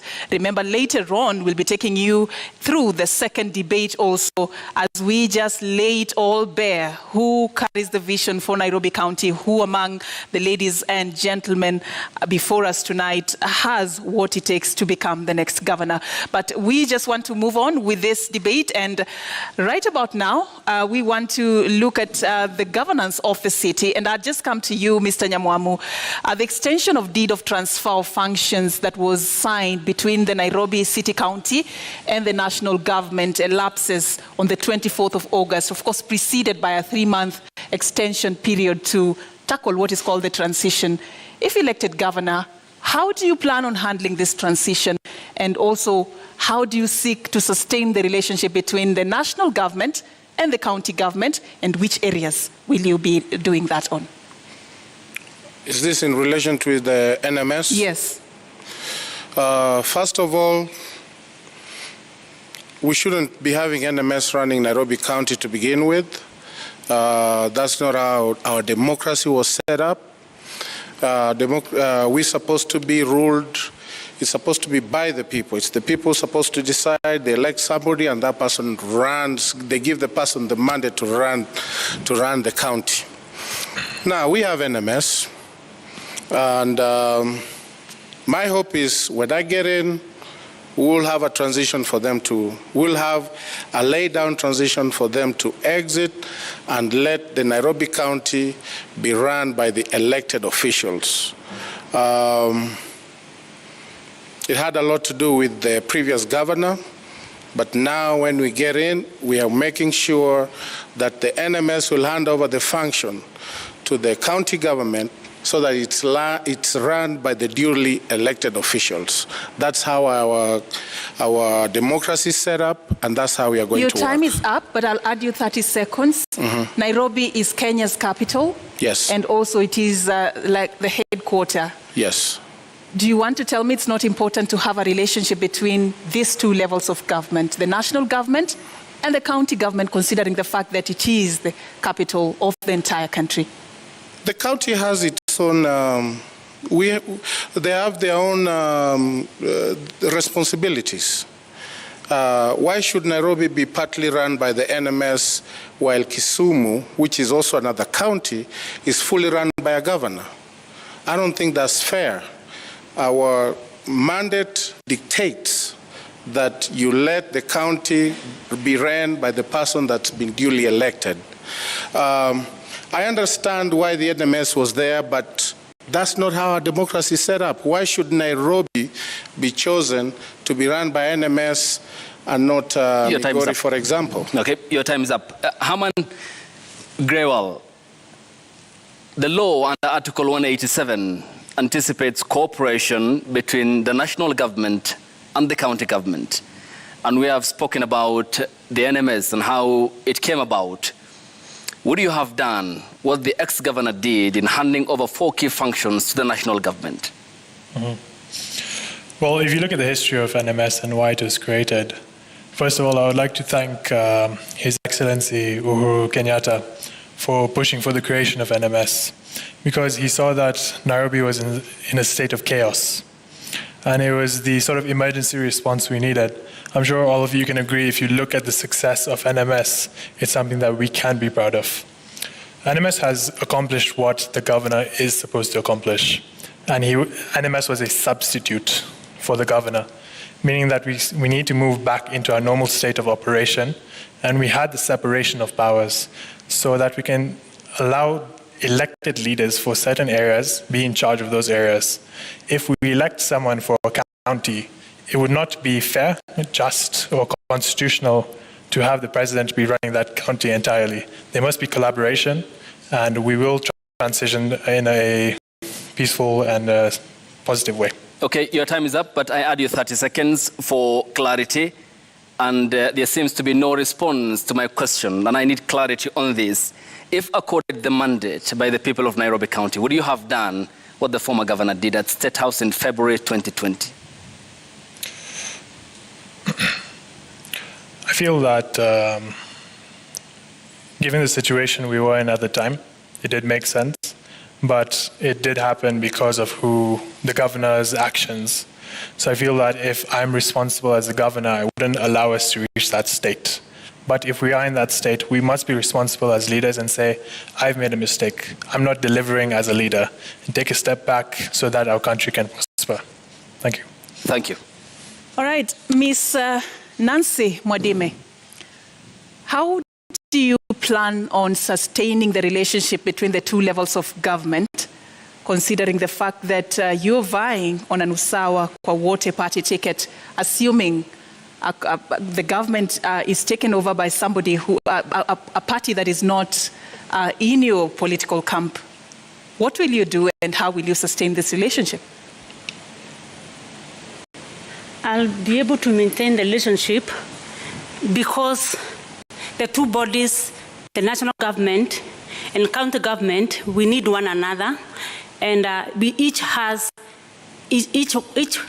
body has its own role to play.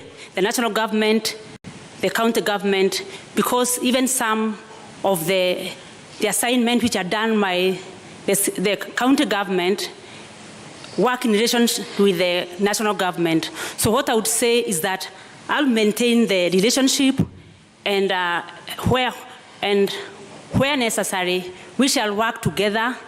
And at times, for example, with NMS, I would say that the county government, with a good leader, we have all what we need in the county government. We have workers from top, from the engineers to the accountant to the officers. So what I would say that with good leadership, the county government can be able to manage. Thank you. Your time is up.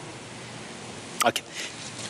Esther Waring, I come to you. And owing to the importance of the close cooperation needed between the national government and the counties, because the understanding is that the two levels of government are meant to provide services for the people of the Republic of Kenya who hold the sovereignty under Article 1 of the Constitution.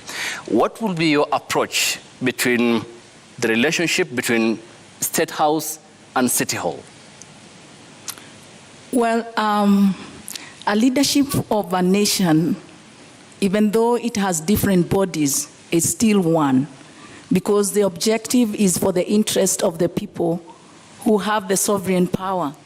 So I see that in partnership and consultation, we can really work, the county government and the State House, because everything that is done, the functions could be different because of devolution, but it is workable with partnership. Let me give an example. The county government holds the EAC level of education, but that does not stop a county governor to be in partnership with the national government to build a school. So I find that it's more of a consultation and partnership over leadership, and that will work. I add you 30 seconds, and clearly then tell me, the education docket is budgeted for 520 billion, lion's share of the the country's financial year. There are some roles which are devolved, others aren't. How do you draw that very thin line as to what you will accomplish in terms of education? You see, if we have plans that involves the people, the partnership to be also drilled down to the people, the NGOs, and even stakeholders. It is possible to even be able to meet the target of what you're doing. It's more of partnership that will work, and involving the people also to be partners, stakeholders. Thank you. Yes. All right, so we want to move this forward to the issue of living and working conditions for the residents of Nairobi. Mr. Nyamwamu, I see you have an issue you want to raise. Yes. I'll give you 30 seconds to address that. I just want to talk about this NMS county government thing. NMS is being headed by a military guy. Now, the government should act as an oversight it should be the oversight role in terms of overseeing what the counties are doing. But devolution was there to bring services closer to the people, and that's why we have devolution. So when we bring the government to come and actually get involved in the devolution functions, we are treading a very dangerous line. When Hilter started, he started very nicely. He delivered services to the people. Over time, it has been shown military rule takes over and they suppress democracy. Your time is up, but taking you back to when this happened on the 25th of February 2020, vying for this position, I want to believe you understand where the county was and the state at which it was being operated at that time. What would you have done different? What would you have done different aside from just signing that deed of transfer of functions? Well, first of all, it starts from the governor that was elected and the deputy governor that's seeking a gubernatorial position right now, who was part of that system, and the senator who was supposed to be overseeing. They all failed. So then the government has to be like, Nairobi's in a mess. We need to take over Nairobi, or Nairobi will be in a mess. But that's not how our democracy was set up. How would you have cleaned that mess, Mr. Nyamwamu? Hey, collect garbage. The garbage was terrible. That was the function of the governor. Give electricity, provide electricity in the informal sectors. Get rid of the cartels. That's what the governor was supposed to do. And his deputy governor and the senator was supposed to oversee that function. All three failed. That's why the government stepped in. But all in all, what I'm trying to say, the basic framework of our democracy is not set that way. We set a very dangerous precedent if we continue this path. Thank you so much. Thank you, Mr. Nyamwamu. And just an understanding in terms of the specificity, you have raised a very important and a pertinent question as to garbage in the city. Yes. Do you understand Nairobi County? Yes, I do. I played in this city. I live in this city. In terms of the tons of garbage, how much does the city generate? First of all, Nairobi doesn't even have a system to collect the garbage. We have just young little boys that we use, and we pay them very little money to collect garbage. Nairobi needs to set up a garbage collection system that starts from collecting garbage from the homes all the way to how the garbage is disposed. We don't have that system. We need to set that system up so that we can have a systematic way of collecting garbage in the county. Once that system is in place, then you'll not see garbage in the city. But we cannot have self-help groups, young boys collecting garbage in an unsanitary manner, and we call that garbage collection. We need to have a system set in place with the county government, and that's what I'll do when I become governor. Mr. Hammond Growell, Nairobi County generates about 2,500 tons of garbage in a day. Out of this, only 1,800 is collected and transported. About 700 tons cannot be accounted for, and you and I can guess where that ends up. If elected governor, how do you seek to fix this problem? Okay. So this mostly comes to how are we managing resources. So resources would be goods and even waste. So when we talk of goods, are we managing a system that allows for the collection and recycling of the waste? Secondly, we look at the waste generated. How is it ending up in the dump sites, for example? Is all of it ended up in the dump sites? So it's simply about now tracking how much garbage generated from certain areas, how much needs to be handled, what is the success rate of the systems we have put in place. Because when I was reflecting on garbage, it was one of the major aspects of my manifesto, because to work in any place, whether it's an office or in a county, you shouldn't have garbage everywhere, you shouldn't have sewages open. Because I've also walked through several slums in Nairobi, and I don't understand how we have the funding for something simple such as manual labor, which is minimum wage, which is all that's required to collect garbage in certain areas, and then now move it to a recycling plant. Thank you so much. That's why I spoke on how we need to partner. So even with recycling plants, we can export shredded plastic to other countries. Mr. Grawa. Your time is up. Okay. All right, thanks. Ms. Nancy Wambui Mwadime, the issue we have talked about is very important. What's your easy, immediate fix to garbage problem in the city? About the garbage issue, one thing I want to say that people have complained that at times leaders give manifesto and they're not able to fulfill what they have said. Especially the issue of the garbage, I would say this is something I need to get to that office and sit with the other parties and we see the way forward on how to handle the issue, because it's a big problem at hand. Which is the way forward? As I've said, there are some issues one would need to get to that office and sit and look all around and see how to solve. And the garbage is one of the issue one would need to go and get to the office and sit with the bodies latent and see the way forward. And how does that way forward formula look like? Because the people of Nairobi watching this debate want clarity to the questions that we are asking you. What's the approach? How? I start by saying that we need first to start by educating our people.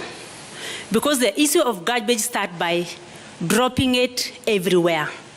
So we need first to have the feeling that you cannot go dropping a peel of a banana everywhere. Your time is up, Ms. Mwadime, but there's 30 seconds for some clarity on something you said. You want to get to that house, sit down with some people to get solutions. The people of Nairobi want somebody, a leader who already has solutions.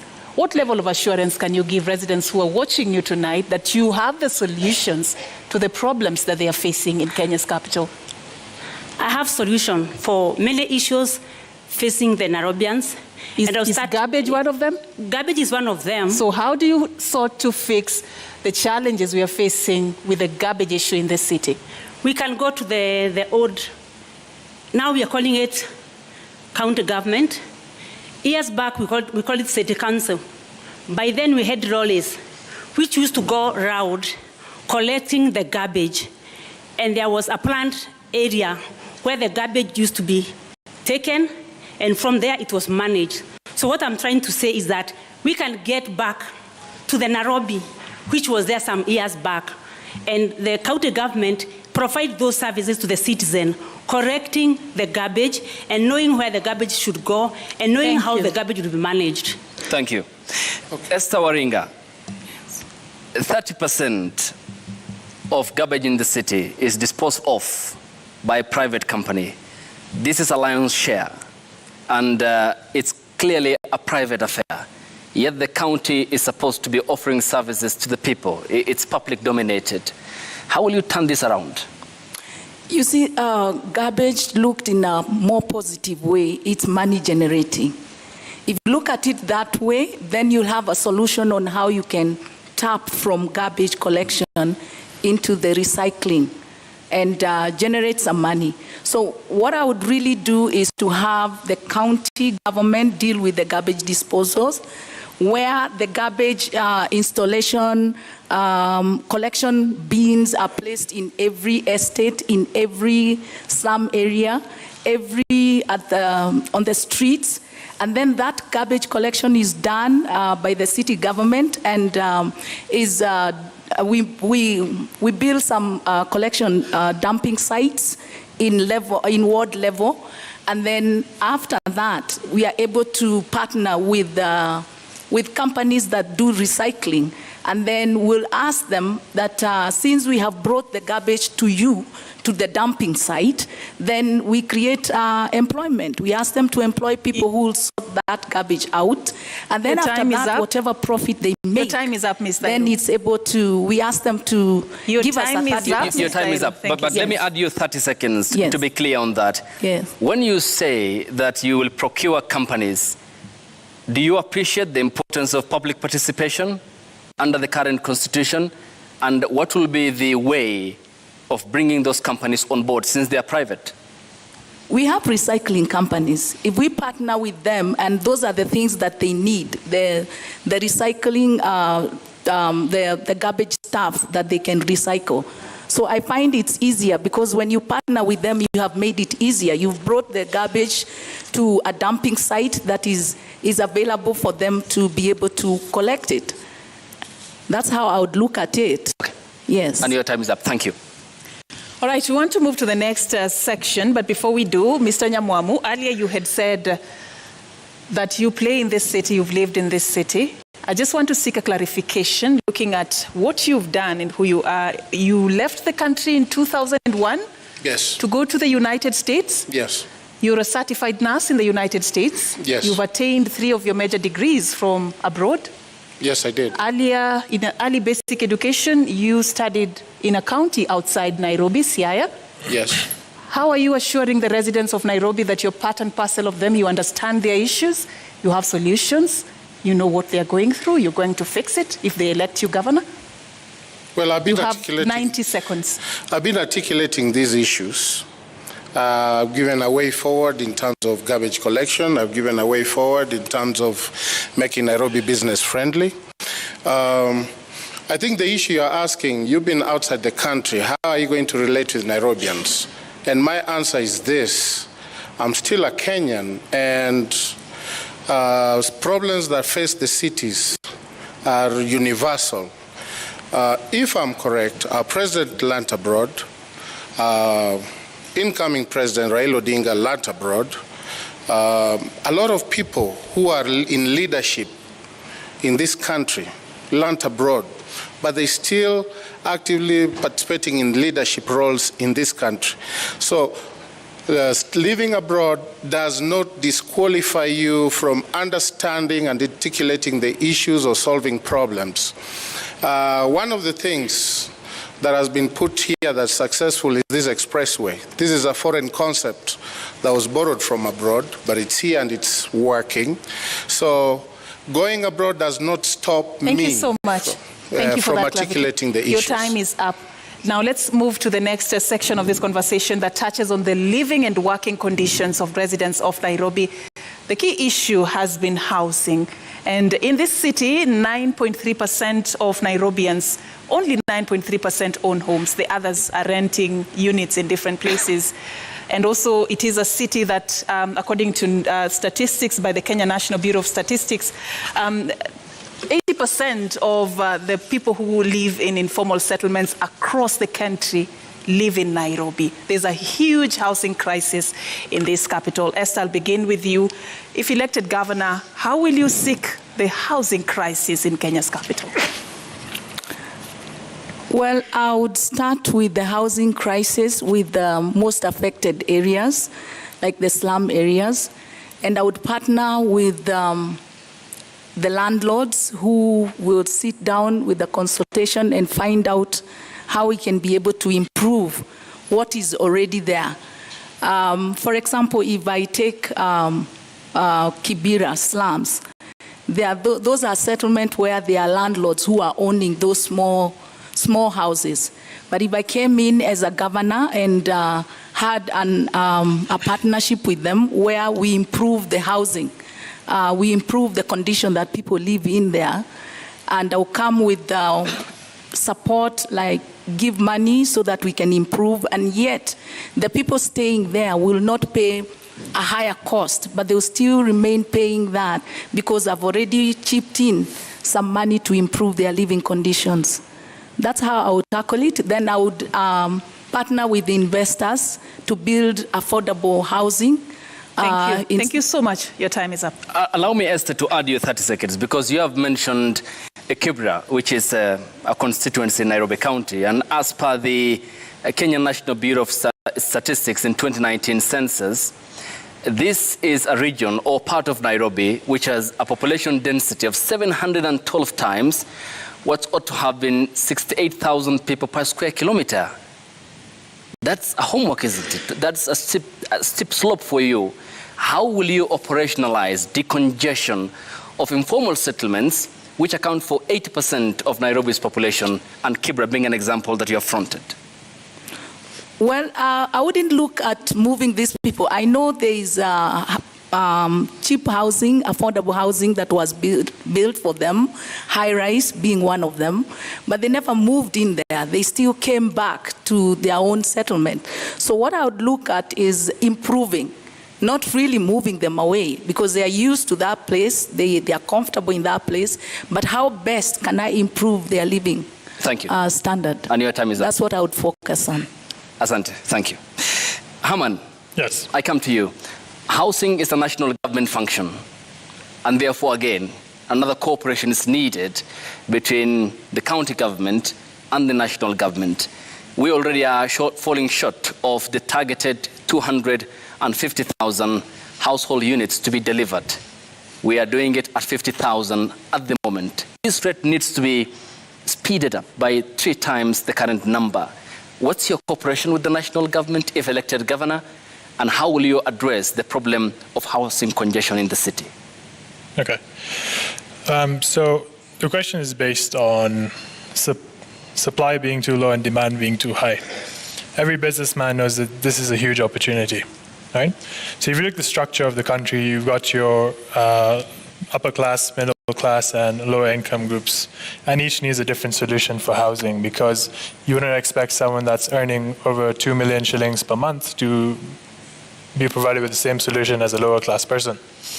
So what we do have is an opportunity for us to now use technology to even like 3D print cheap housing for people living in slums and have a payment structured plan where they can pay back. Because if you study the banking history of Kenya, you see that it's becoming difficult for people to now mortgage housing. So that's something we should reflect on. Further, for the middle class and upper class, we must encourage investment, because again, this is an opportunity. If I give you a loan to build apartments, I now have the opportunity to earn from interest, and we've succeeded in building apartments. Your time is up, but I add you 30 seconds. Proceed. Okay. And what I've also studied is, so aside from the whole aspect of this being a business opportunity for us in terms of providing housing to low income, middle income, and upper class people for housing, we also need to reflect on how there are a lot of unemployed people in Nairobi. So I've studied all the manifestos for different candidates, and someone like Wajakoya has spoken of making Isiolo the capital of Kenya. I understood the logic, but this is also something that can be applied here. Because there's too much demand in Nairobi, what if we set up organizations in other counties where people can earn and also find housing? So I think that's something we should also encourage to decongest Thank you. Nairobi. Thank you so much, Mr. Grawal. Now we come to you, Mr. Nyamoamu. How do you seek to fix the housing crisis in the capital under your administration, if elected? So for me, I think it's many factors, but the biggest factor is the economic factor. A lot of people opt to go to the informal sectors because they can't afford whatever is available. For example, in Kileleshwa, there's a lot of apartment units that are available for rent, but they are unaffordable because people don't have the disposable income to go and rent those apartments. So my solution would be, one, to encourage investors to invest in these areas or areas proximity to the slum areas, so that these people can get places they can go to and work. That's number one. So instead of having an industrial area or industries in industrial area, let's have industries in every constituency. So that, you know, people from Kibra they don't have to walk to industrial area, they can go find jobs nearby. So let's create investment in those areas. Two. Your time is up, Kenneth, but proceed, 30 seconds. Okay, two, let's decentralize Nairobi. Let's get other functions in other areas. The reason why people come here is they come to look for employment here. So let's decentralize other key functions from Nairobi to other areas. We've started doing that. Let's do more of that so that, you know, you don't have to go live to Nairobi to earn a living. You can go to Mombasa, Kisumu, wherever, where even the cost of living is low. And it will bring down the cost of living in Nairobi because a lot of people will move out of Nairobi. Thank you. That's how I look at it. Thank you so much. I come to you, Nancy Wamboi Mwadime of the Usawa kwa Wote party. What's your understanding of the laws that regard planning in the city, and how would you differentiate between residential and commercial areas for purposes of planning and to answer the question of housing? Before I go to planning... You can just move closer yes, your microphone. To your microphone. Yes. Before I go to planning, I would want to deal with the housing issue, which is an issue which we need to handle. On the issue of housing, some years back, we used to have city council houses, or county government is supposed to be developing homes and give to the Nairobi people. So I would want to go back to that and get the county department on the housing to develop some houses. Number two, I would want to network with real estate developers. I am in real estate industry, and I have seen the gap. We have the developers who are willing to develop the homes, and we also have the Nairobi people, especially who have on the circles and pension. They want homes, but there is a gap in between because the developers, the circle managers, they tell developer they want a ready home, yet they have money lying in the bank. Your time is up, but 30 seconds. When you talk about the real estate industry where you are a subscriber to, do you have an understanding of the complaints lodged in a court of law against you by your employers of mistreatment and lack of pay? I do have, because when you are a developer and the economy is affected, our work is affected. And most of the complaints we have is that we're not finishing the houses. But the problem is not really the developer 100%. It goes all the way to the economy. Because when we don't have an atmosphere for the business, as a developer, you start your development, and because of the atmosphere, you are not able to receive the buyers for the homes, and you are not able to complete your development. But in this case, what I'm trying to say is that we can have a network between a developer and a circle, whereby the developer will develop homes for a particular circle using the same fund lying in the bank. And in this case, the Nairobi citizen will pay only 10 to 15,000 to own a house within 10 to 25 years. Your time is up. Thank you. And at this point, we also extended an opportunity to the residents of Nairobi to get a chance to ask questions. And we just want to get some of them so that our candidates can be able to respond.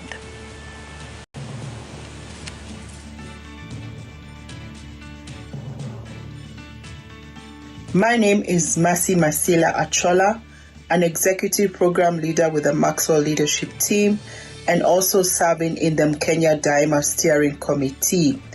My question to the Nairobi gubernatorial candidates is, if elected to office, could you share with the residents of Nairobi what can we expect from you in your first 100 days in office? Nairobi County collects billions in taxes. what mechanism are they going to put in place to ensure that Nairobi County's billions do not end up in the pockets of a few corrupt leaders? Nairobi's public transit system is a mess.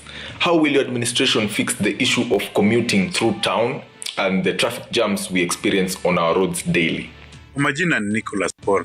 Swali langu kwa waheshimiwa wanaokusudia kuwa gavana wa Nairobi.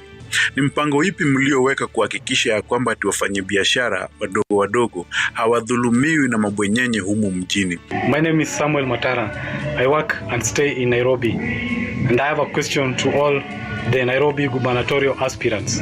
Now, if you walk along the streets of Nairobi, the marketplaces of Nairobi, and also the residential places, you will encounter mounds of garbage strewn all over. And this is despite the previous governors promising that they will make sure that this city becomes clean. How are you going to ensure that this city becomes clean like the way it used to be? Question number one. NMS inatoa stage from CBD, inapeleka outside CBD, and also they are banning border from CBD. Is it right on that way?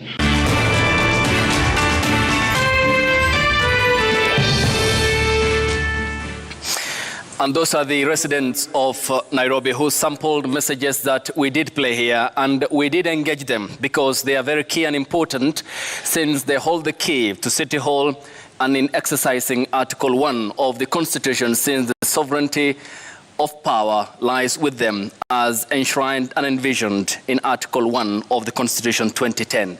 I begin with you, Esther Waringa. Vast array of topics from taxes, corruption, malfeasance, small businesses and the friendly environment they want, to planning. What's your response to what some of the sampled messages here had conveyed? First of all, if I heard you well, you've talked about corruption. And I did mention that I'll set systems where in employment and people are vetted, because leadership is key. If you employ people who are corrupted, then they'll mess the system. The other thing is closing the gap of any cartels that takes place. If I heard you well, again, you've talked about, if you can say small businesses? Sorry? Small businesses and friendly environment that they are seeking. Yeah, small businesses are very critical because they have a high percentage of employment. I would look at boosting them after COVID, post-COVID. The businesses were affected. So I would form circles that I'll boost money in those circles, and then they would get loans that they pay with minimum interest. And your time is up. They build up.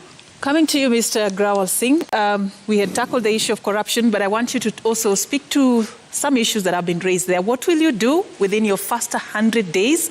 And also, what is your plan to improve the welfare and status of those who are running small and medium enterprises within the capital? Okay. So I think the whole question of what are you going to do in your first 100 days is a very generic question. As a governor, it's not about just picking one goal and focusing on it. I feel it should be an expansive goal, and it's all outlined in my manifesto. What I want to do primarily in my first 100 days, if I must state in my first 100 days, is to clean up Nairobi. Because a lot of people in Nairobi are not happy, whether it's in terms of operation or the cleanliness. It does have an impact on the psychology of a lot of people.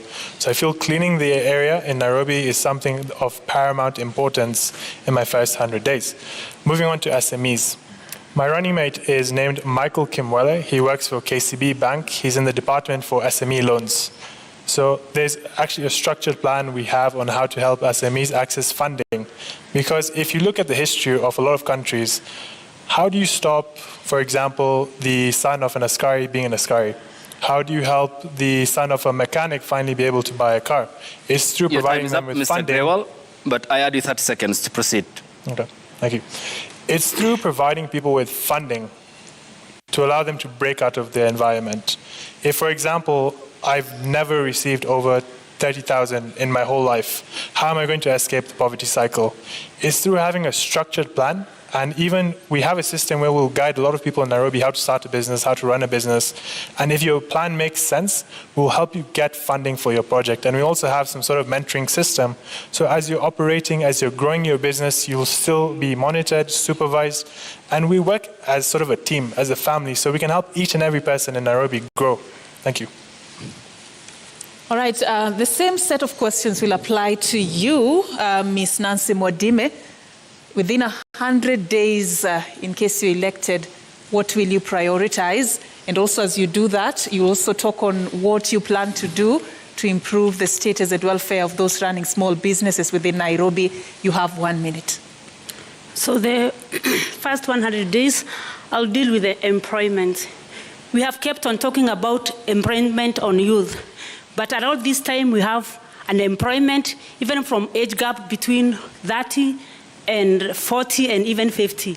And with this group, I would provide training, free training, and when they are done with the training, we provide them with tools. For example, if you are trained as a mechanic, we release you with tools for being a mechanic. If you train as a trailer, we release you with a trailing machine. For the youth, I would encourage a good number of the youth to further their studies. When they go, the county government under my management will pay their school fees abroad. When they go out there, they'll get visa to further their education. And we'll take care of the fees and accommodation. Okay. But while they are there, they'll be able to work. And your time is up, but why abroad? Why not within the borders of this country? Don't we have what it takes to do that? I was to come to that, but I'm saying I'll encourage a number, because when I encourage a number of them, I'll kill two birds. One, they'll get employment. The second, they'll be able to work for a few hours. And those who are wise, they'll work and send money back home and they support their parent. And for the local youth, I'll also get them to workshop and training. And I'll do the same as for the age gap between 30 and 40. I'll give them tools to start small businesses. Okay, Ms. Nancy Mwadime, your time is up, of the Usawa kwa Wote Party. Mr. Kenneth Nyamwamu, how would you respond to the sample questions from the people of Nairobi County? So first things first, let's make Nairobi business friendly. Let's invite international investors. Let's promote local investors. Let's not criminalize people who are making a living. If we bring international investors and have them in every constituency, people will have jobs, and that will improve our lives of living. Let's reduce our business licenses by 50%. So that whatever businesses we have, they are not, the cost of doing business is a little lower, and they are able to do business effectively in Nairobi. And the other thing is, especially the issue of garbage, let's set up a garbage collection system where we have days where and let the city council buy trucks. If they are not able to buy trucks, let them lease those trucks. Let them lease from companies, partner with companies to bring trucks to collect, to have collection days, and take them to collection centers. Your time is up, Mr. Nyamwamu. Can I have a little bit so I finish? Proceed. 30 seconds added. Granted.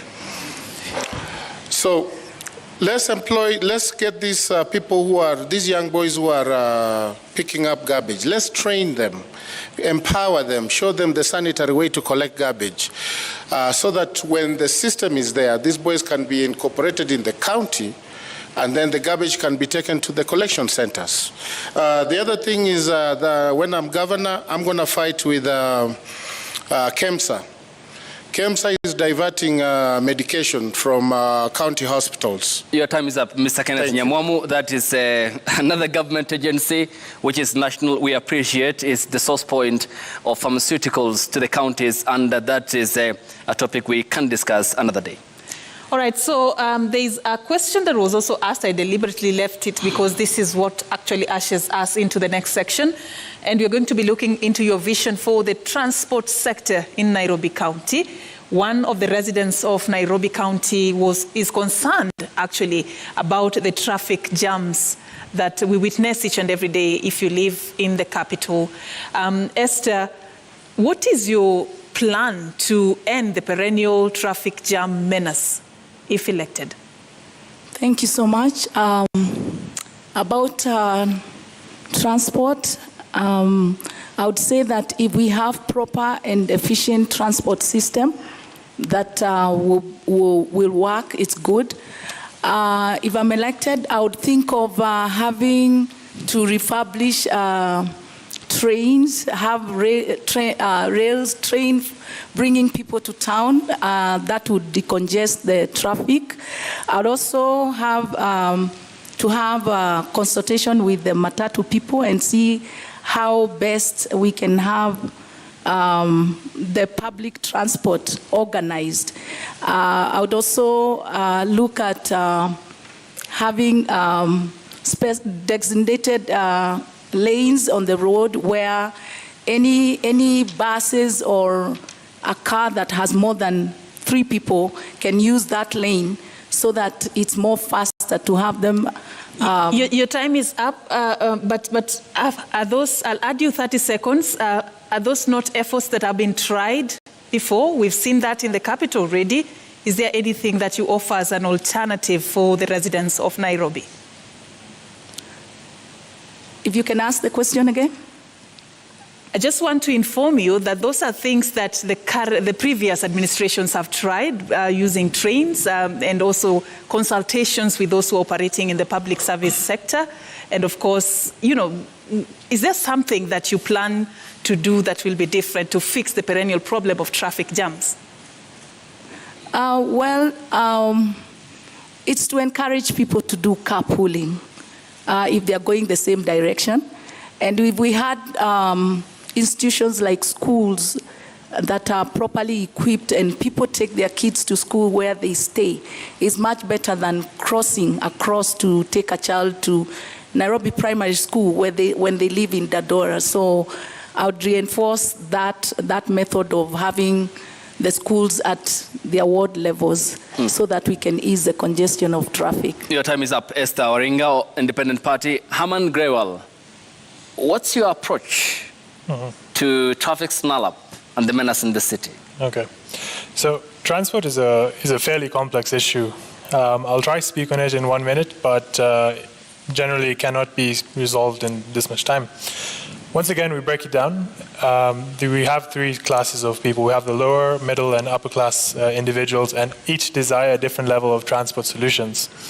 What often happens is, through my research, is I found when international guests come to Nairobi, how many of them are comfortable using a system such as matatus? How many of them understand how matatus work?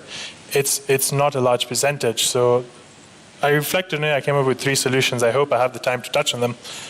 Number 1, the solution to traffic is not creating more roads. Because if we look at the history of Kenya, look at Thika Highway, for example, that was the more road solution. What we need is, because of the expanding population in Nairobi, we need to have structured mass transport systems that are of quality, that would fairly reduce transport. If I had a solution for me to come from Westlands to Karen, for example, that's quality public transport, I would use that. Your time is up, but I add you 30 seconds. Proceed. All right. I would use that. So we need to have quality mass transport. Something like bringing in double-decker buses into Nairobi would reduce the cost of transport even for the government, for individuals, and achieve the same thing. We can digitize the operation of matatus. Someone with a smartphone, the driver, I can track his phone. And as a user, I can see how far my matatu is and how long it will take. I link my account with that matatu, and then we can also have promotions for students. And lastly, we can also have a digital carpooling system where if I have a saloon car, for example, other people coming to Karen can simply share the cost of transport with me. And now this touches on the different classes we have. That's lower, middle, and upper class. Your time is up. All right. We move to you, Nancy Mwadime. Just your strategy of solving the traffic jams in Nairobi County. Before I would think of solving the issue of the transport, I would start by having everyone in Nairobi be able to access the transport. especially the people with special need. I would want us to introduce buses which are accessible to the person with a wheelchair. He can just driving and lifted to the bus and stay in the wheelchair, and when he get to his destination, just is walk out, so that we can also protect their dignity. About the issue of the traffic jam, this is something which has always been discussed again and again. And at times I look at it, the people who discuss are not even the people who are using public transport. Because when you put the bus stage so far from town, then we expect people to walk that distance. I find that very unfair. For me, I would say, I would want to come up with a solution before I get the stage out. Okay. But before I get to that... Your time is up. Okay, I add you 30 seconds, but again, clarity. So before I get to the solution, I would advise that we have buses whereby they come across. For example, if the buses are coming from Global, they come closing over to the other side. We have designated road whereby the traffic, the vehicles will come and close to the other side without saying that the bus stop or the stage will be at Global, and then people have to walk all the way to town. Okay.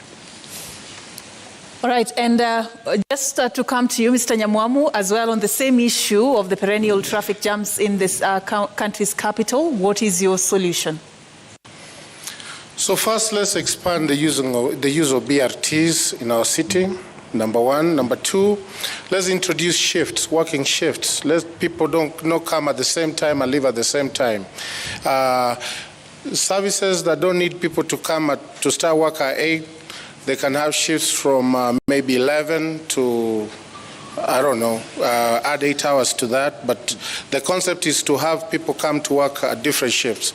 In essence, there was something that was talked about in 2013 about introducing Nairobi into a 24-hour economy. Let's introduce that 24-hour economy where we can have shifts and people come at this time, or that time.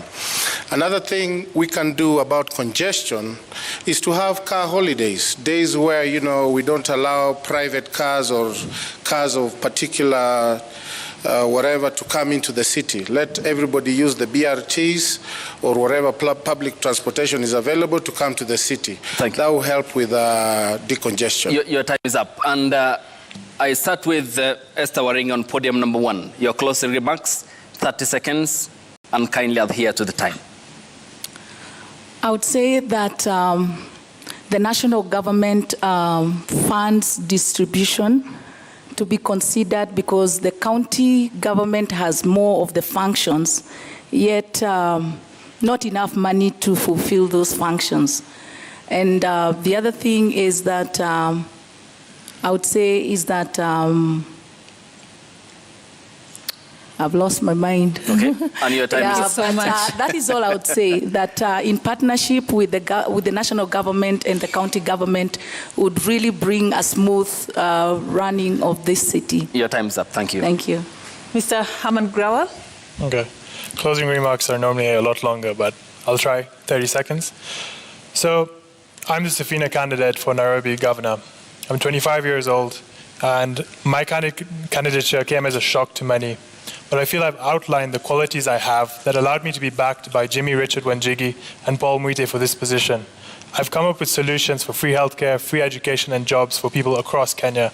And you can read my manifesto on harman47.com. Through strategy, this was also my manifesto launch that cost me 0 shillings, again showcasing how I can use little resources and accomplish a lot of things. Your time is up. Thanks so much. Thank you. Ms. Nancy Wamboi Mwadime, 30 seconds.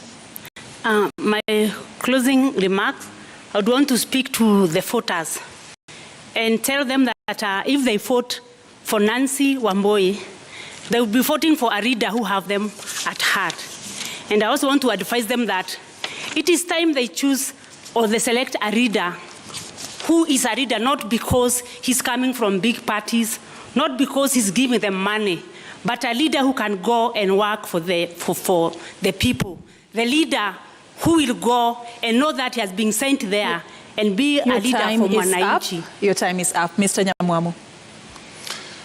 I want Nairobi voters to know there is a choice. And the choice is not necessarily to either choose between either Sakaja or Igathe.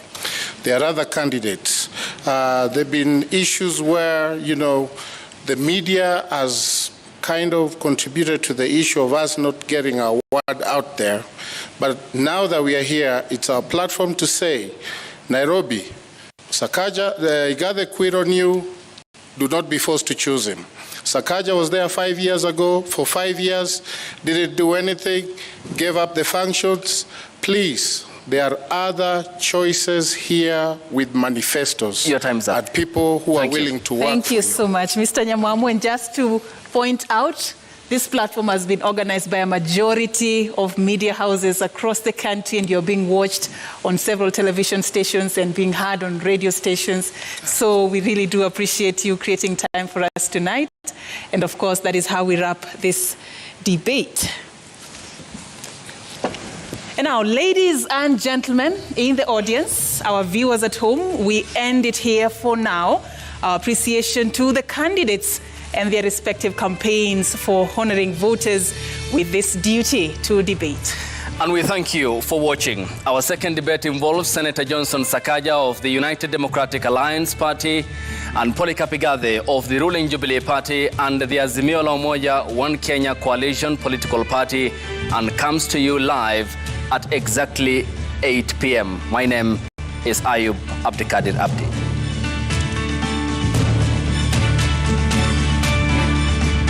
Check it. Let's talk about banking. Or let's talk about dreams and goals. Your dreams, your goals. If you're like Louise, you value doing biz with ease. Or maybe you're like Dan, a family man with a plan. At Diamond Trust Bank, it starts with one dream, one goal, one deposit, and one transaction. Pamoja, let's make it happen. So don't just bank with us, bank on us. Enroll at Catholic University of Eastern Africa for courses in nursing, law, business, economics, computer science, education, community health and development, actuarial science, international relations, counseling psychology, regional integration, and theology. September intake ongoing at Langata and Eldoret campuses. Email admissions@quer.edu or visit quer.edu. Quer for innovative, marketable graduates. I think the most important quality of a leader is wisdom, so that the decisions that are being made now, he knows how, it's like a chess player who sees 10 moves ahead.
of the Azimio la Umoja One Kenya Party. Unajua mimi sina pesa ya serikali ama ya kashfa. David Mwaure Wahiga of the Agano Party. And tunasema kazi ni nini?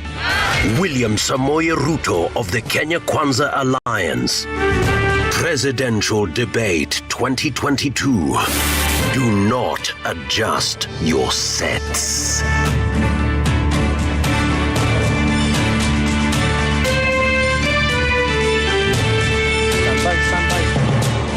Well, a data analyst, an IT practitioner, and two real estate CEOs or experts in their particular field. Those are the four candidates that showed up for the first debate that ran from about 5:30 p.m. and concluded a couple of minutes ago here at the Catholic University of Eastern Africa. We are live with the first ever inaugural Nairobi gubernatorial debate. This coming just before the Deputy President's debate that will happen next week and the presidential debate that will happen the week after. Many thanks for staying with us. We are live across all TV platforms and radio platforms as well. My name is Wahiga Mwaura from Citizen TV at our Studio B, where my guests are on standby to analyze what has been a very interesting last hour and a half or so. Who showed up here and who did not show up? I'll tell you who didn't show up. Dennis Kotha didn't show up. Agnes Kagura did not show up. Cleophas Kio did not show up. But the other four of the seven that had been, of course, cleared by the IEBC and had met the threshold 5% and below in popularity rankings in the last opinion polls were there.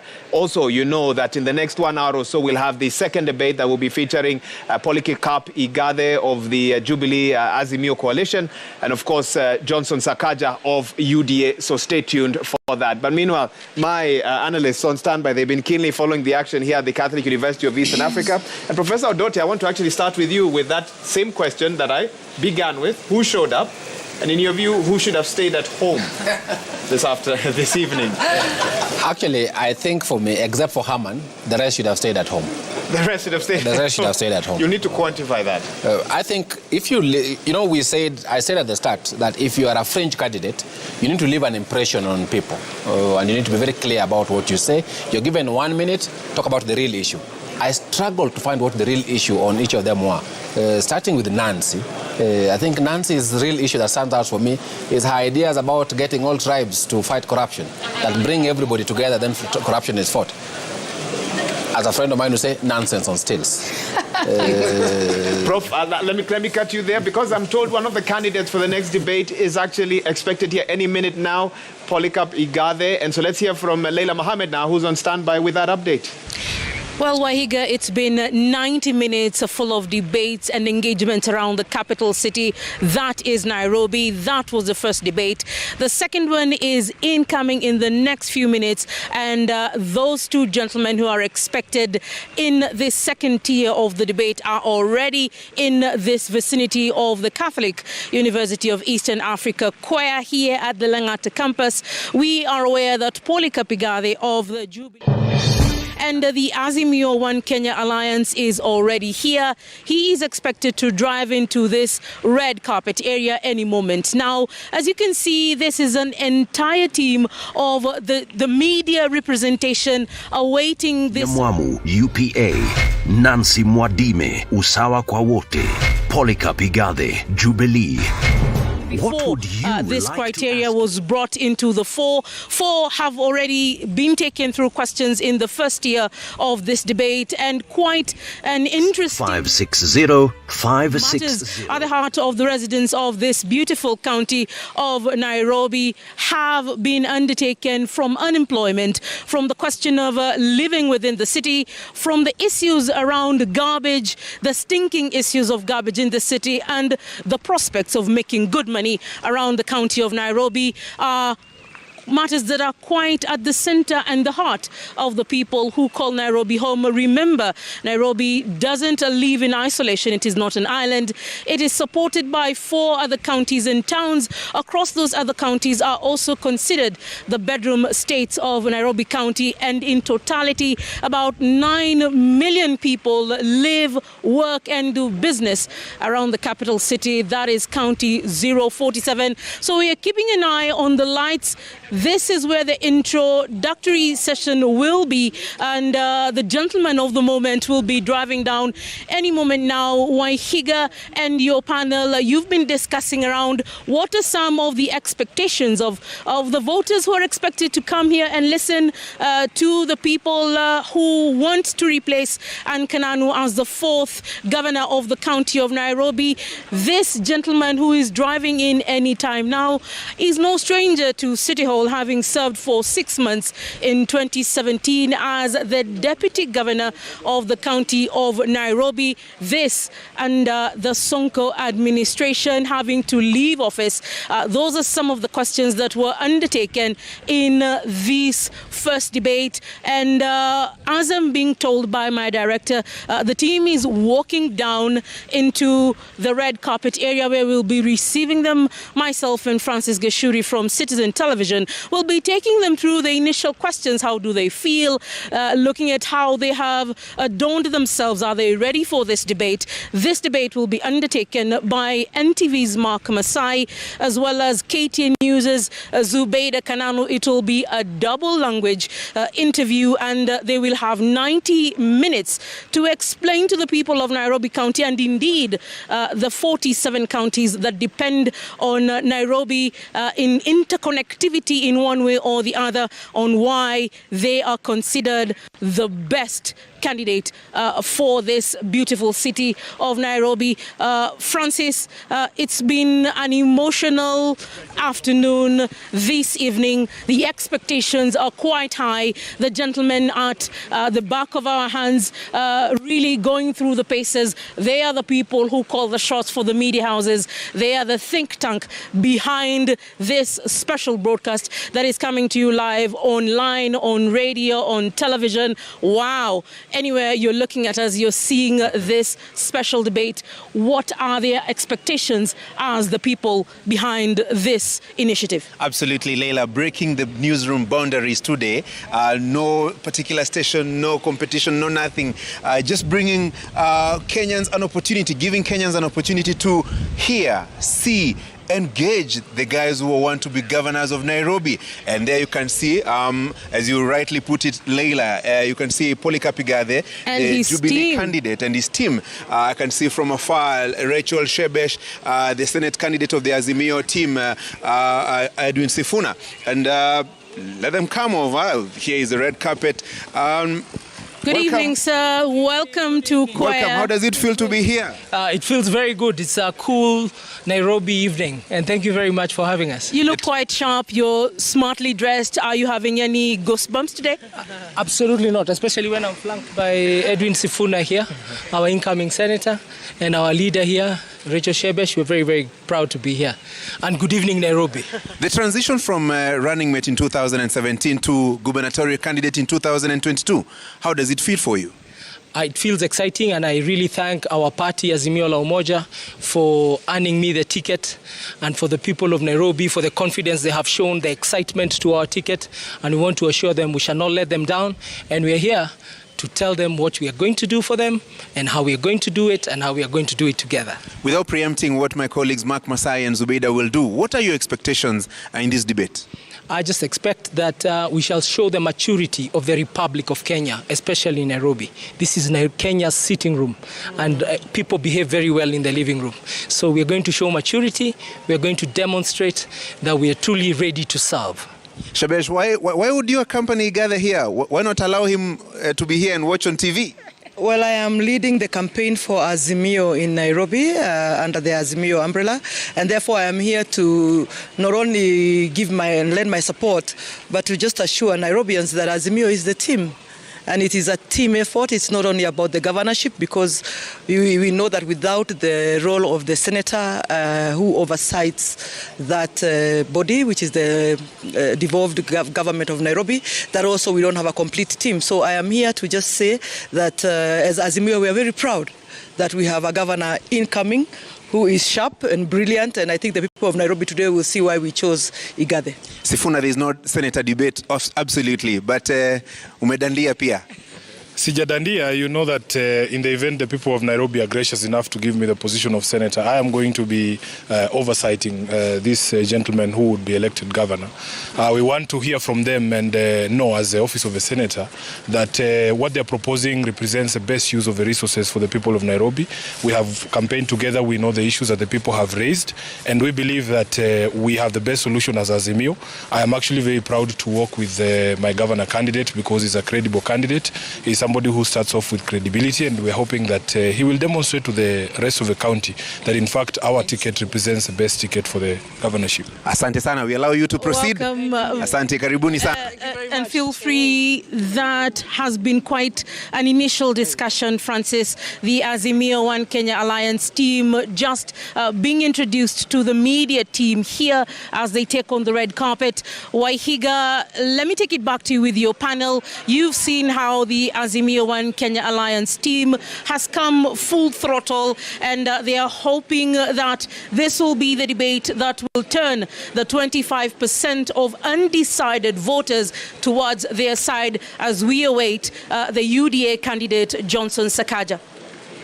Indeed, Leila, I believe the term political entourage was exemplified there with the team that has flanked Polycarp Igathe, Azimio One Kenya candidate for the Nairobi gubernatorial seat. He had some interesting things to say about the kind of politics he's hoping for, mature, and we'll be discussing some of the statements that he made there together with his team, with my panel. But first things first, we've had another debate that's just ended. What are the immediate reactions from some of the candidates that had to face those moderators there for the last 90 minutes or so? Let's hear from Beatrice Gatonye on the other side. Beatrice. Asante sana Wahiga Mwaura pamoja na wachanganuzi hapo na bila shaka wenzetu upande ule mwingine.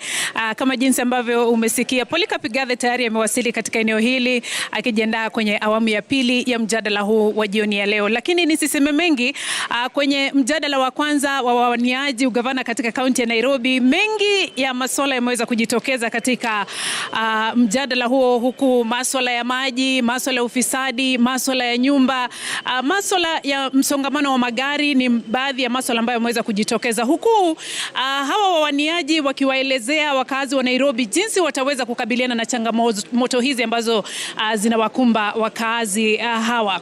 Na ningependa kuungana naye Kenneth Nyamwamu ambaye alikuwa hapo jioni ya leo, ambaye pia anawania kiti cha ugavana tarehe 9 mwezi Agosti.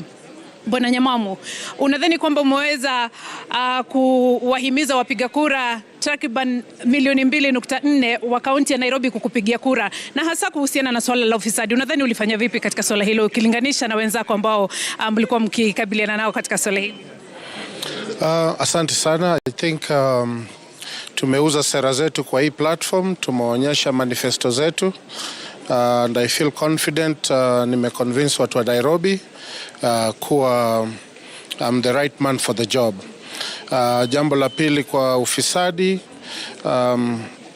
nitairudia kile nilisema, until tuache kuyumba kwa mambo ya ufisadi, hatutarekebisha anything, hatutadeal na makatel, hatutadeal na watu wanaiba pesa kutoka kwa county. Ile kitu imebaki saa hii ni kunyonga watu wanaiba pesa. Asante sana, na kutakia kila laheri. Natumai wakazi wa Nairobi ambao wanatazama jioni ya leo wataweza kuamua iwapo basi wewe ndiwe utakaye kuwa ukiongoza kaunti hii kwa miaka 5 ijayo. Asante sana kwa muda wako. Ningependa kuungana naye pia wa chama cha Safina ambaye anawania kiti cha ugavana kaunti ya Nairobi, Herman Gerwal. Asante sana kwa kujumuika nasi jioni ya leo. Wakazi wa Nairobi wamekuwa wakikutazama jioni ya leo, na wafanyi biashara ndogo ndogo wamekuwa wakisikiza sera zako na jinsi ambavyo utaweza kuwasaidia na kuinua maisha yao. Unadhani kwamba umeweza kuwahimiza wakazi hawa? Nimesema running mate yangu anafanya kazi na KCB kwa SME department. Mimi nataka kusaidia kila mtu. Kama wewe ni mtoto ya Sky ama wewe ni mtoto ya mechanic, nitasaidia wewe, kwa sababu mimi sitaki baadaye ya miaka 20 wewe unakaa hivi. So nataka tubadilisha maisha ya watu wengi kwa Nairobi, na natuma teknolojia ya kisasa, nafundisha watu. Pia nimeleta elimu ya bure. So kama mtu anataka kusoma, tasoma, tapata kazi, tabadilisha maisha. Asante sana Greywall na kutakia kila laheri. Naomba nijumuike naye Nancy Mwadime ambaye pia ni mwaniaji wa kiti cha ugavana kaunti ya Nairobi. Takriban wapiga kura milioni 2.4 jioni ya leo wamekuwa wakikutazama pamoja na Wakenya kwa jumla. Swala la uzoaji taka ni swala ambalo umeweza kukabiliana nalo. Ukilinganisha na wenzako ambao mlikuwa mkijadiliana nao swala hili, unadhani umefanya vipi? Majina langu ni Nancy Wamboi Mwadime. Naomba tafadhali unieleze kuhusiana na swala la taka, uzoaji taka jijini Nairobi. Ukilinganisha na wengine tu kwa uwepesi, labda unieleze unadhani umefanya vipi na unadhani kwamba umeweza kumhimiza mkazi wa Nairobi akupigie kura iwapo utaweza kukabiliana na swala hili? Mimi naona nimefanya vizuri sana kwa sababu nataka kusema Nairobi kila mfanyi biashara mdogo mkubwa, sisi sote tuko Nairobi na tumekuja na tuko hapa tutafute na tufanye Nairobi ikue pahali tunaweza kaa pamoja na peace. Asante na kutakia kila laheri. Anaungana pia na mwaniaji Esther Waringa, mmoja wa wale ambao walikuwa hapa jioni ya leo. Asante sana kwa kufika. Unadhani kwamba mjadala huu kulinganisha na wengine umefanya vipi jioni ya leo? Naweza sema nimefanya sawa. I've done well. I've given it my best. And I must say that I can be able to identify with the lowest class of people since I was raised and born in the slums. And at the same time, I'm in business. And I believe that both levels of people, I can identify with them once I'm given a chance to be governor of this Nairobi. Boys and girls, my very dear friend Professor Nyong'o wrote in the paper that is book to Alliance Boys 1964, Mangu High School, where I went, 1963 with Tom Mboya, St. Lawrence Agili, and others who preceded us. And I need to say something which has not been said before, that even in those days, we knew him as a patron of Starehe Boys Center. When he just newly started Mwaura ambaye yuko na wachanganuzi jioni ya leo watueleze kwa undani baadhi ya masuala haya ambayo nimeweza kusema kwamba yameweza kuibuka kwenye mjadala wa kwanza, waweze kuingia kwa undani kisha baadaye awamu ya pili mjadala wa jioni ya leo utakuwa ukingwananga. Wahiga Mwaura in 1974. President Kibaki, sana Petrus Gatonye, wacha mimi niendelee na mahojiano yangu hapa na wageni na wachanganuzi wangu. To speak to young people, love education, and he enjoyed a good banter, a good argument. With about another 30 minutes or so to that second debate that will be happening this evening here at the Catholic University of Eastern Africa. We continue watching the clock as we await and anticipate the arrival of the UDA candidate Johnson Sakaja. Remember, if you brought new books, new ideas, debate, both new of them plans, having polled new ways of doing 5% things about our or economy more and about in our the country, last three opinion polls and sort of popularity rankings, and that's the debate that will be hosted by Zubeda Kome of KTN and Mark Masai of NTV. So stay tuned for that. One candidate already in the building. He's given his expectations. He's come with his team as well, and they are confident, they are bullish that they have what it takes to put a good showing in the debate. He says he has no goosebumps, no fear. That is Polycarp Igathe, and we now wait for the other candidate to make his way here for that. Of course, we were also reviewing the previous debate you've had from those four when candidates. You saw this man, obviously, I mean, I'm sure you didn't know that at some point he'll become the president of the Republic of Kenya, and I'm not very sure that you knew that at some point you're going to work under him. But what struck you about Mwai Kibaki? What was so unique about this man? Can also weigh in on this. Who came out I would say two facts. On top? Who made a difference in the One first debate in your view? Is the intellect. And who didn't? Wow. So in fact, let me just start where Dr. Odote left off. He said maybe we should have just had one person show up and the rest should have said it all. Yeah, so for me, I would say I applaud each and every one of the candidates for just showing up. They honored us with their presence. That's really awesome. But some of the things that are critical in terms of selling yourself as a leader, posture, for instance, I was looking at the poster gesture. I was looking at the outlook. Do those individuals inspire confidence in me as a voter to give them my vote? Or no? The confidence, ability to communicate clearly. I was looking out for that. And a few things came out, among all those 4 individuals. Like,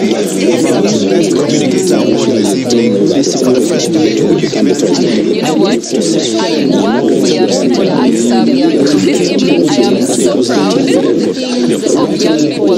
When young people are given the opportunity, they give their best.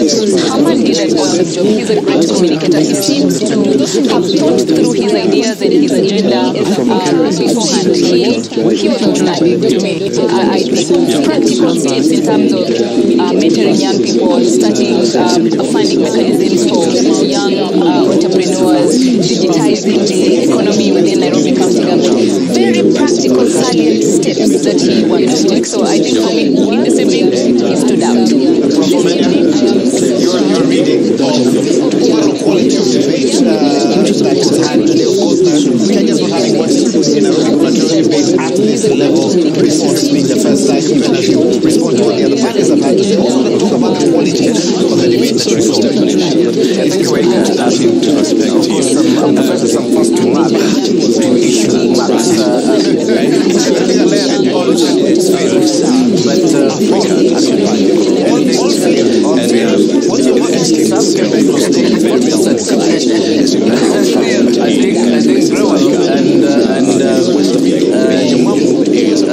scored over 35, and the other two is about 20%. There's an issue, on a serious note. I think none of the candidates thought about any serious issue affecting this city to good depth. Whether you're looking at transport, whether you're looking at housing, whether you're looking at small business, it was all very shallow, all very trivial. When it came to governance issues and the politics of the city, relationship between national and county government, again, you could not see any candidate understand how government runs, how the politics in the city works, and how they weave their way around the issue. But one of the reasons why I feel them is that none of them came out with any interesting idea. They're recycling old ideas and very, very shallow ways. Across board, you don't think a border app for the whole county and 3D printing of homes and use costs. I mean, they're all. You see, the truth of the matter is that you ask yourself, from what planet these people come from?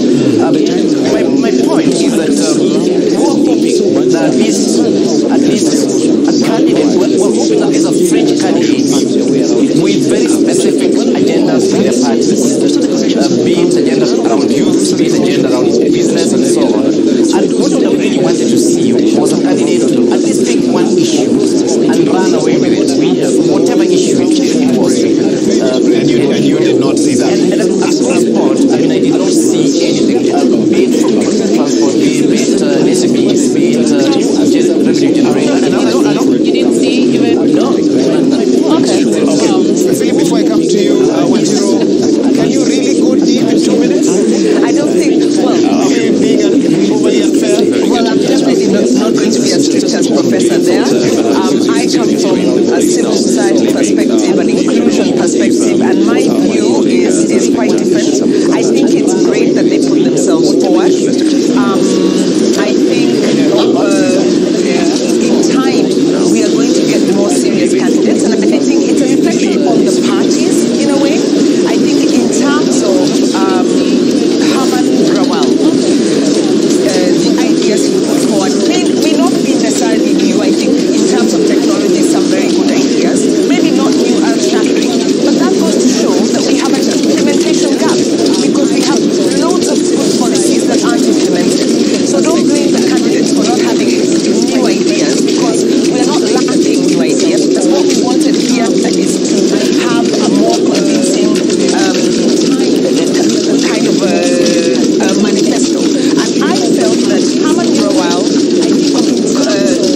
stays this course, the if, you can see a leader in the making.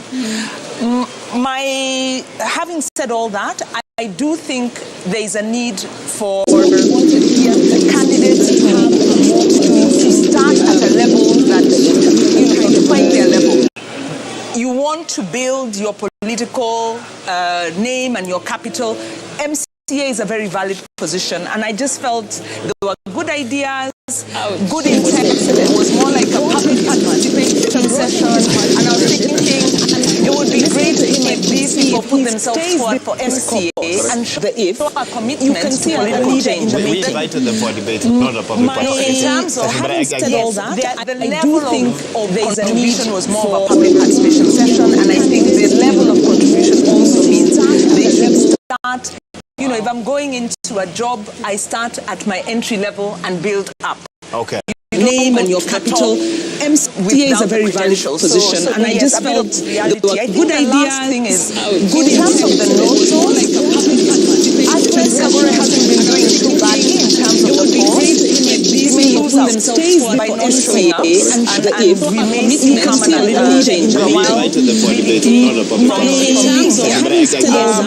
the level of the issue of skeletons was more. When you put yourself forward for political office, your skeletons will come out, and you could lose very badly, and it could affect even your private and personal life. So, yes, do name and your capital. MCA is a very valid position. I just felt I'm hearing from Francis Gachuri shortly as well.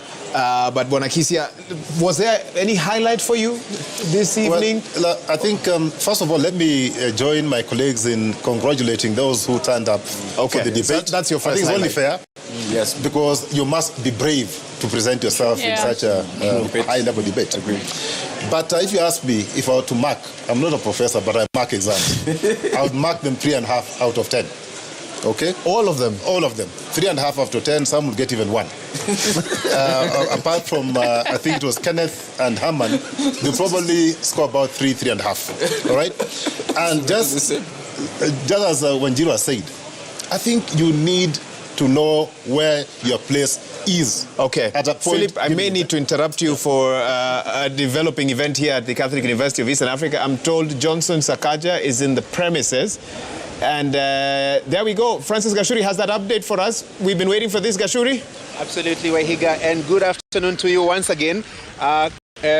Johnson Sakaja, the UDA candidate, is within the premises, just like Polycarp Igathe was a short while ago.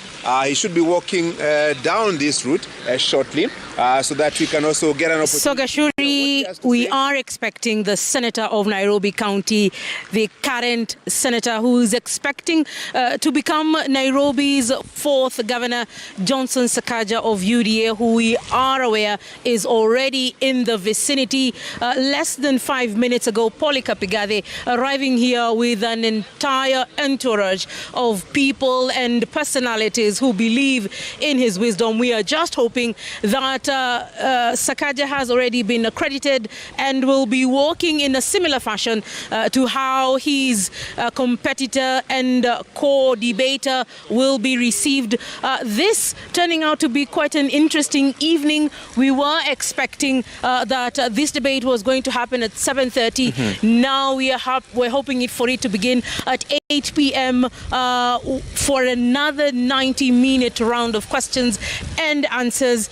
Some of the questions being undertaken in the first debate, inclusive of insecurity, unemployment, the cost of unga, traveling around the city. How does this city look like? Why is it important to this country that is Kenya? The gentleman expected to walk into this red carpeted area is no stranger to politics of Nairobi, having served as a senator for the last 5 years. Absolutely. Why is it important for him to be here today to try and convince Nairobians as the best candidate for governor? Absolutely, Leila. And just a short while ago, Professor Philip Kaloki is a running mate to Polycarp Igathe, just walked in. We're waiting to see Sakaja. As soon as we are able to do that, we'll be able to inform our viewers that Sakaja is around. But the wait and see continues for now. Remember, he's been a nominated member of the National Assembly and Senator for 5 years, representing Nairobi County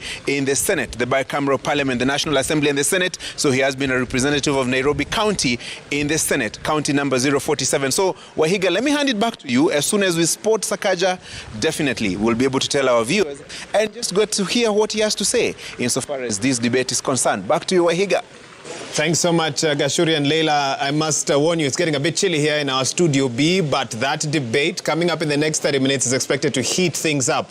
Already in the building, Polycarp Igathe, the Azimio candidate with his team, and his running mate, Professor Philip Kaloki. We are expecting Johnson Sakaja, the UDA candidate, with his, hopefully also with his running mate, James Mushiri, also to make their way here shortly. So in case I have to interrupt my guest to take you to that, I will do so that you don't miss any of this action on this live coverage across all stations, both TV and radio as well. Wanakisia, you are giving us your marking scheme, and also feel free now to begin to wade into the next debate. Everyone focused on those two. Yeah, okay. Now, of course, my colleagues have said a lot about the debate which has just ended, but I think the candidates who are here were very casual.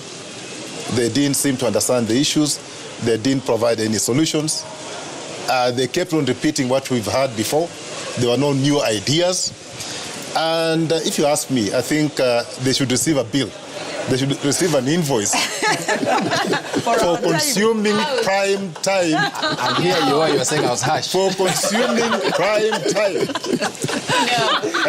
And not giving us value. But not giving us value. They however, they may have engaged researchers. It's not easy. No, we must be brutal. We must be brutal. So they knew they were coming for debate. What are your expectations? They knew they were coming for debate. They should have done their homework. There was no homework that was done. They probably just thought they were coming here for child's play. I'm sorry. So they get 3, some of them get 1. But that is a warning shot to Honorable Sakaja, who is coming here. Yes. And Polycarp Igathe. I hope you're prepared. Exactly. Otherwise, again, we'll mark you properly. How different do you anticipate, and tell me this briefly, the level of debate, the type of questions you now expect to hear in the next debate as compared to the one we just came out of? You see, I think this is it was child's play. Now, you don't need to believe at that point. These were adults the level now we are getting to, you know, we hard tackles. We expect to deal with policy. We expect them to address the issue of strategy. We expect them to tell us how they are aligning Nairobi's vision and their tactics to Vision 2030. We expect them to tell us how they intend to do things given the manifestos their parties have delivered. Because, see, you are not going to work in a vacuum. Already, the country has Vision 2030. It has about 7-8 years to go. Already, government has programmed itself for the next 7 to 8 years. So if you don't align your thinking to the national government thinking to Vision 2030, you may lose a lot. And you're in the capital city. So I expect these two gentlemen to tell us very, very clearly how they have aligned their programs to the national government. How they, for example, intend to retire the debts. We are now at 75 billion. When I left office, I think it was about 14 billion. Now it's 75 billion. How are you going to finance projects, capital projects, when you are heavily indebted? So how are you going to deal with the issue of debt? How, which areas are you going to prioritize in terms of service delivery? Of course, the biggest right now in terms of service delivery is the issue of solid waste management. Do you have a solution for solid waste management? I heard one of the candidates in the previous debate talk about, throwing litter. I mean, we churn out 3,000 tons of solid waste daily. How do you intend to deal with that? So it's not a question of telling it's not about people stop it now. Yeah. That won't solve the problem overnight. But Professor Igathe, for us to understand what sort of governors Johnson Sakaja or Polycarp Igathe or any of the others would be, you have to look at their DNA and sort of where they've come from. You probably know a little bit about these two individuals. What would you say separates them in terms of how they've come up, how Nairobians got to know about them as well? Just give us your analysis. Thanks, Wahiga. I think if you look at both of them. I think and Philip is laughing. I don't know why he's laughing. But if you look at both of them, I think what separates them is in terms of their background. Both of them are fairly young, so they aren't too old. So you expect modern thinking, which is a good thing. But if you look at the experience that they have, one has an experience in politics, and that's Johnson. Johnson has experience in politics, having founded TNA, having been a nominated MP, having been a senator. So understands the political aspect of running a government. The other one understands management much more, having been in private sector for a long time, having essentially his life is corporate. I think his experience with politics was just 6 months. So I think the debate, and there's been a huge debate in the past. What does county governments require? Do they require a manager or do they require a politician? And the answer is out there. I think in 2013, we thought you required a manager. Later on in 2017, we got to get largely politicians. And if you look at the performance of the governors, you can't say whether the manager is better than the politician or vice versa. So I think that's going to be a lot of the conversation going to take place. On the one instant, when you talk about do you have the experience, the question is going to be what kind of experience? Is it management experience or is it a political experience? That's going to be the critical issue that's going to stand up between the two of them, in my view. And a very important point that you've raised that I want to hear more from Karen on. Karen, when you look at where Nairobi is right now, with NMS still very much involved in Nairobi affairs, with the challenges that Nairobi faces, rapidly increasing population, and a pressure from other capitals around the region who are seemingly shining as well, garbage and transport and housing and so forth. Does Nairobi or would Nairobi fare better in the hands of a career politician or a career professional? Is one of the debates I've been hearing out there, and I'd be keen to hear from you on where you think sort of is the best way forward. Nairobi would fare well in the hands of a leader, in the hands of a true leader, not a politician and not whatever else you're talking about. But even if it's a politician, are they leaders? Do they have the ability to tap into the power of the resource of the people they have? Do they have a track record to be able to actually transform one thing to the other? Do they have a vision? Are they committed to that? Are they committed to listening to people and implementing policies to the latter? So it's about leadership. It's not about politics or management. They both have a track record. They have led, Igathe has led a business and a number of businesses, been in several businesses. Several businesses. Sakaja has been in the political space from student leadership at SONO at the University of Nairobi. So they both have a track record. But the question is, do they have the leadership ability to transform the county? That is the question. That's the big question for you this evening. Professor Omenya, I'm going to put you in the shoes of the moderators this evening, and they have their own questions which they'll pose. But if you had a chance to pose a question to each candidate this evening, Johnson Sakaja on one end, Polycarp Igathe on the other, only one, which question or questions, one for each, would you pose? I think I would pose 2 questions. You've added more than... No, there are 2 guys. One for each. So you can decide which one you take, who takes what. I think one key question is really about what the position Nairobi occupies in the nation, in the region, and in the globe. So basically, if you're looking at Nairobi as a potential future economic capital, literally, of Africa, how do you get the city there? The other question would be the other way, would be the reverse. Cities are for people. Cities are fundamentally for people. And currently, Nairobi is serving less than actually 10% of the citizens, largely corporates. And we are saying these invisible majorities that live in the slums, that contribute to the economy without getting a service, that have no place for their children to play, whose buildings collapse every day and die there, that walk to industrial area on a day-to-day basis. What are we going to do about them? Are we sending them to Sri Lanka, or will develop the city in a way that all the citizens prosper socially and economically? And what would they realistically do to deal with this dichotomy?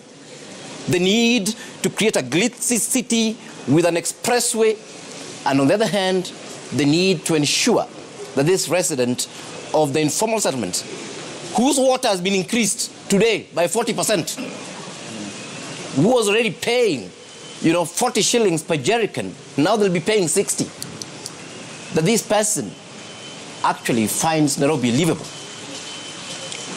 That's the issue that I would have really wanted them to pose to both of them. And coming to you, Wanjiru, before I hear from Philip Kisa, and you can respond, obviously, on the wider topic of any advice you'd have for the two candidates that will be coming up next. As much as there's great contestation to lead the county of Nairobi, that seat is a hot one. The first two office holders, I believe, are still battling cases in court at the moment over the same. What advice would you have for the next governor? You lead an accountability institution. What must they do to ensure that they tick the accountability box should Nairobians give them the mandate on the 9th of August? Well, yes, they should veer away from what has landed their predecessors into this problem. So it's more of what they should not do in their individual capacity. But I think the more crucial question is, how do you transform the culture? Because Nairobi has a culture dating back many years of ingrained corruption, unfortunately. And the issue of transformation is about changing systems. It's also about changing perspectives. It's about changing how we work and how we interact with each other. So beyond the ideas, because Nairobi has good policies. We were talking during the break. We have the master plan, the Nairobi land use master plan that was developed in 2015. We've got an integrated solid waste management plan that was developed for us by JICA and was, I think, enacted maybe in 2015 again. So we've got a public participation law. We have the laws. We don't have the culture. So how do we change from a county that is rooted in, violation of rule of law, breaking rules? You talk about politicians, you talk about public officers. How do you transform that culture? I think is the bigger thing. Because until we close the implementation gap, I sit on the County Budget Economic Forum, or I used to. It kind of fizzled out. This is a statutory body that allows citizens to engage in the public finance management system. Now, this body was set up by Evans Kidero and kind of began working, but was always tokenistic, as we were saying earlier. How do you move from that tokenism to real implementation? Because the things we saw as the forum were very disturbing. We could see revenue falling, especially around elections. It would begin to decline. And we'd ask, if you are collecting licensing fee and the economy is improving, it wasn't due to low economic performance. Why are the revenues going? It means that money is being pocketed. And the county assembly would allow this to go on. AGPO, talking about inclusion in preferential procurement. This policy was enacted. The county was reporting on it, but missing all the details. And these contracts were not being awarded to women, youth, and these other needy institutions. They were being captured. Solid waste. There was a youth program to set up in the informal settlements, youth informal businesses, CBOs. It was set up. It was there on paper. The youth were actually there. But what was happening? Politically, the positions were being given politically. So you actually poison the ground where young people know if you're politically aligned, you will get into the government scheme. So the biggest crisis we have is that Kenyans or Nairobians possibly interact with government in two ways. Either you're coerced and harassed, or you're corrupt. So how do we transform that relationship into a conducive one? And that's a big question this evening. And I like that you've outlined what I feel effectively could be part of the entry. of whoever will take office come the 9th of August. We're still live here from the Catholic University of Eastern Africa. We now have another 10 to 15 minutes or so for the start of the next debate. We continue to await the arrival of Johnson Sakaja. Senator Sakaja, the candidate for the Nairobi gubernatorial seat on a UDA ticket. We have been told he's on his way. We expect his arrival any minute now. Francis Gashuri, Leila Mohammed on standby to give us that update as soon as he arrives. Remember, he's vying together with his running mate, a former bank executive, James Mushiri, and it will be a two-person debate expected to kick off in the next few minutes on this debate night. But of course, we're looking at a couple of different scenarios with my panelists who are here. And Philip Kisia, I want to come to you. And at the very beginning, you made a statement that really set us off in a different direction when you said debates, in my view, they don't really matter. But the way we look at it right now, 6 out of 9, by the time we're done this evening, isn't too bad. Candidates are taking debates. Seriously, have you changed your mind since we spoke earlier this afternoon? Higa, you know, I'm the type of person who says what I mean. And I'm not about to change my statement. Politics in this country will remain the same for at least another 5-10 years. Okay? Until we start addressing the issue of ideology, the issue of ideas, it will be the same thing. Okay. It's what I'm talking about. Now, on that simple, so we have two candidates. The latest opinion polls put the margin of difference between them anywhere between 5 to 10% max. You know, looking at, if you look at that, how do you capitalize on a debate like this tonight if you're one of the leading two, as per opinion polls, to ensure that you come out with, it is of benefit to you? How do you do that? You know, I'm just hoping that out of the two, one will be able to at least convince the voter who has not made up their mind that this is the right candidate. You can only do that if you show us that you have the capacity to actually actualize what they have already told you to do. You know, these guys have a very easy job. My sister, Wanjiru talked about a plan, the new plan.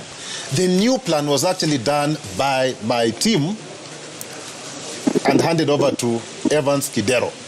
Okay? It was actually a grant from JICA. And when JICA were giving me that money as a grant, not me, but the city, they asked me one question.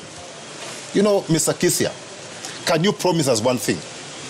That this money we are spending, because these are public resources from Japan, that this plan will be implemented. And I said, you know what?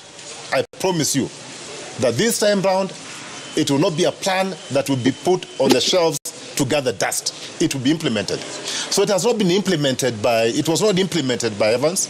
It was not implemented by my friend Sonko. I'm hoping that out of the two, that this person from day one, that they'll pick up that plan and start implementing. Because the plan talks about solid waste management. It talks about public transport. It talks about housing. It talks about road infrastructure. It talks about everything.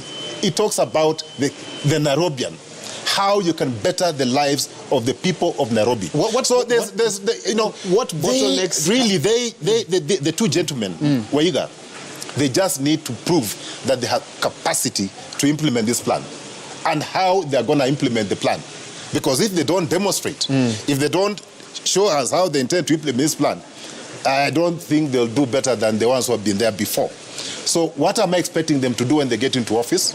Just to add on what my colleagues have said. Number one, you know, the issue of integrity, which touches on graft, corruption.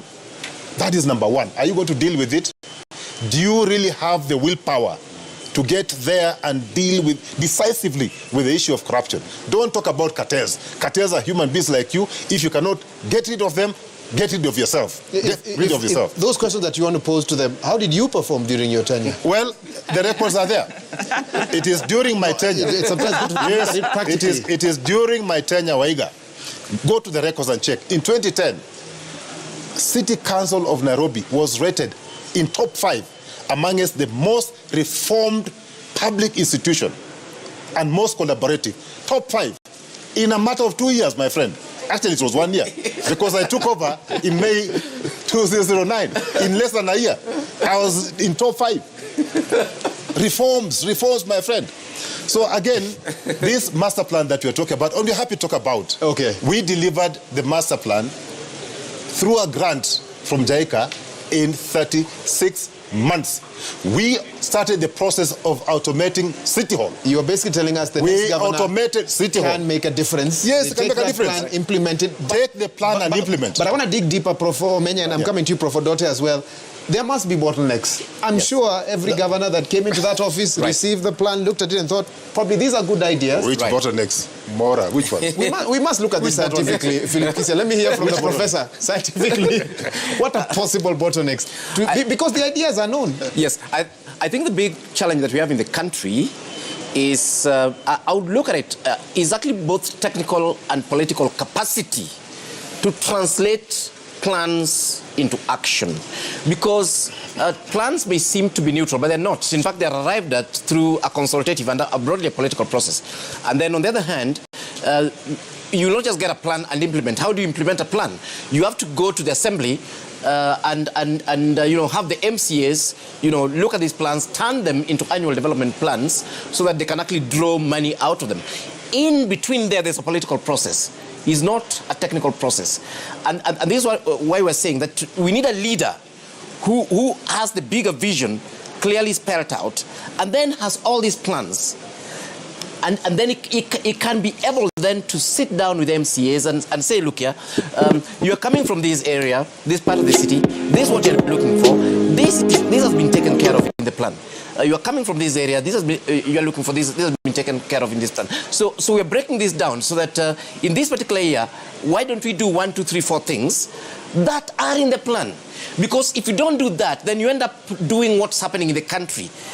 Is planning by MCAs or planning by cartels or assuming that disparate projects will result into some coherent future whole.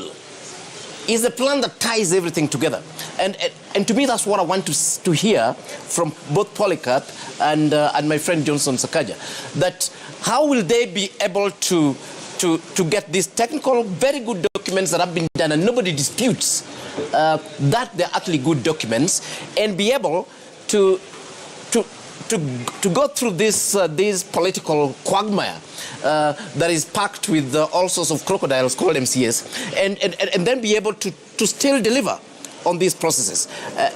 Another thing, we need a leader who understands both management and planning processes, but at the same time is suave politically, so that then they're able to get these things done. Okay, I need to interrupt you there because I need to take a break right now. Remember, the hashtag is Nairobi Gov Debate 2022. We are live across all TV and radio networks. We're also using the hashtag Presidential Debate KE 2022 as well. We await within the next few minutes the start of the next debate. Already in the building, Polycarp Igathe, the Azimio candidate for the Nairobi gubernatorial seat, and any minute now we expect the arrival of Johnson Sakaja, the UDA candidate, of course in the Kenya Kwanza team as well. But for now, let's take that break. We are live from the Catholic University of Eastern Africa, and we're here from our Studio B, where we continue to analyze everything that happens around this debate today, this being the first one in a set of 3, with the other 2 coming up over the next 2 weeks or so. Stay with us.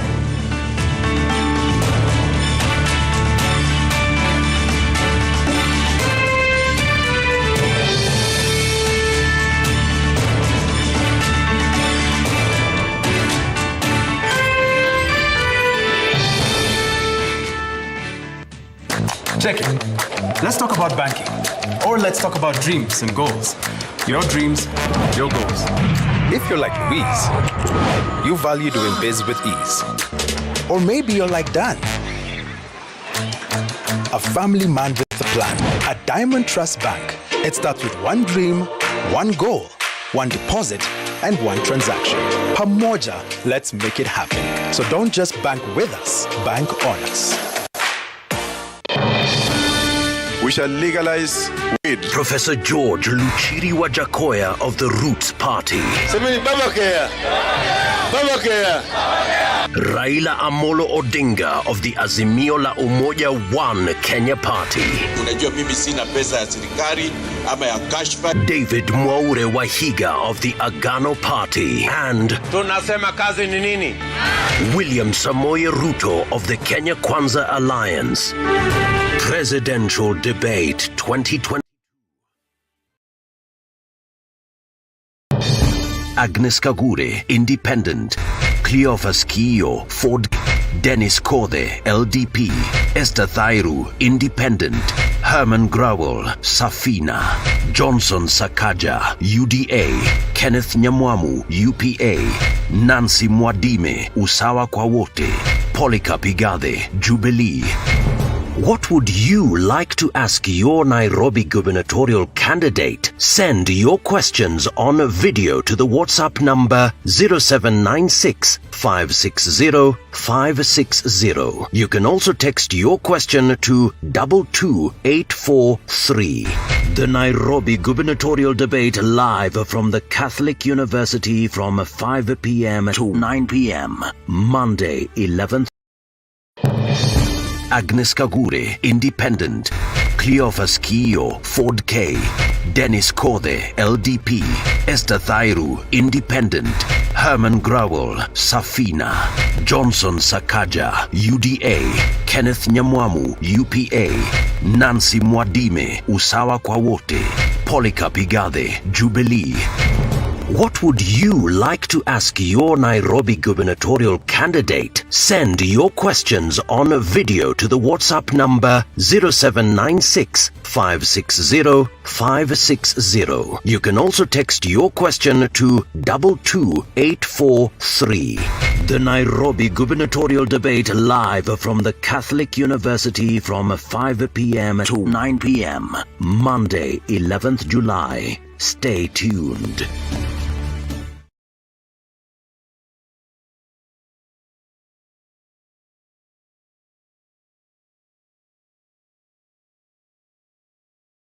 Ya maneno au ishara zinazoweza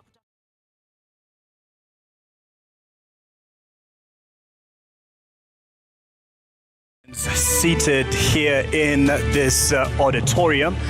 Debate rules do not permit any cheers or jeers, except now when we turn our attention to the debate platform to welcome the candidates Polycarp Igathe and Johnson Sakaja. Na mtazamaji, kuingia katika ukumbi huu tulikuwa tumeweka kura ambayo ilistahili kuelekeza ni nani ataingia kwanza na kuwapa nambari wale wawaniaji wawili ambao tunatarajia kwenye mtahala huu. Kwa sababu Sakaja kufikia sasa hajawasili, inamaanisha kwamba Polycarp Igathe wa Jubilee ndiye atakuwa ukumbini kwa hivi sasa. And the show must move on, so we will call in this first candidate, Polycarp Igathe of the Jubilee Party.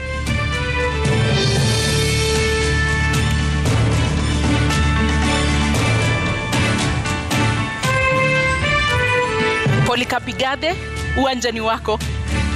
Tumkaribisha anapoingia.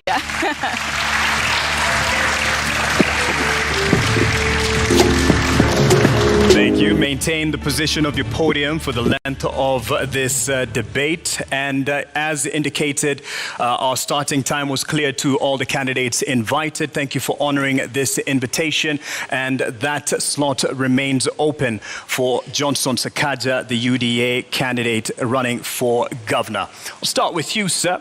And in leadership and integrity, definitely we look at the importance of that within your leadership once you or when you make the governorship. But start us off by telling us what separates you apart from your competitor. Thank you very much for that question, and thanks for having me. I'm a product of Kenya's public education system. I'm a product of Kenya's public health system. I was born in Pumwani Hospital. I was educated through Kenya's public education system. I went to a public university, the University of Nairobi. And that sets me apart because in all those three levels, I came out through my upbringing by my dad and mom. My mom, who was a primary school teacher, Mrs. Kamau, and my dad, Mr. Kamau, who was an accountant. My teacher, Francis Bogongare, who I'm very proud is watching me from his home in Meru today. My English teacher, Mrs. Kathucha. These people, my teachers, my parents, my early bosses, and my latest boss, Dr. James Mwangi, taught me three things which sets me apart. That approach every task, approach every calling with high intention, with sincere effort and with intelligent execution. High intention is prayer, sincere effort is hard work, intelligent execution is discipline. That is what we call a PhD. That sets me apart. And Nairobi, I bring a PhD attitude to the job. Give it to me. Thank you. Naam, umetaja pale kuhusu masuala ya elimu, familia yako ina ueledi wa masuala ya elimu. Wewe mwenyewe umesema kwamba ni msomi wa katika chuo kikuu cha Nairobi. Je, unadhani ni muhimu kwa mgombea kuwa na degree ili kuweza kuongoza kaunti ya Nairobi? Ni muhimu kwa mgombea kiti chochote ambacho kiko katika katiba ya taifa letu kuwa amehitimu na amefikisha kiwango ambacho kinakubaliwa na katiba. Kwa hivyo huo umuhimu sio mimi kusema, ni katiba imesema. Ni lazima uhitimu uwe mwalimu, lazima uhitimu uwe daktari, lazima uhitimu uwe mechanic. Hata kuosha gari inahitaji uwe umehitimu au kuwa waiter. Kwa hivyo hata hii kazi ya gavana inahitaji kuhitimu, na hilo ni jambo ambalo latakikana na katiba ya taifa letu la Kenya. Lakini unadhani kwamba kuwa na degree ni ishara tosha kwamba utakuwa kiongozi bora? Kwa sababu kusoma ni kitu kimoja, uongozi ni kitu kingine. Je, kuwa na degree ndio ishara kwamba utakuwa kiongozi ambaye anastahili? La hasha, ni mwanzo.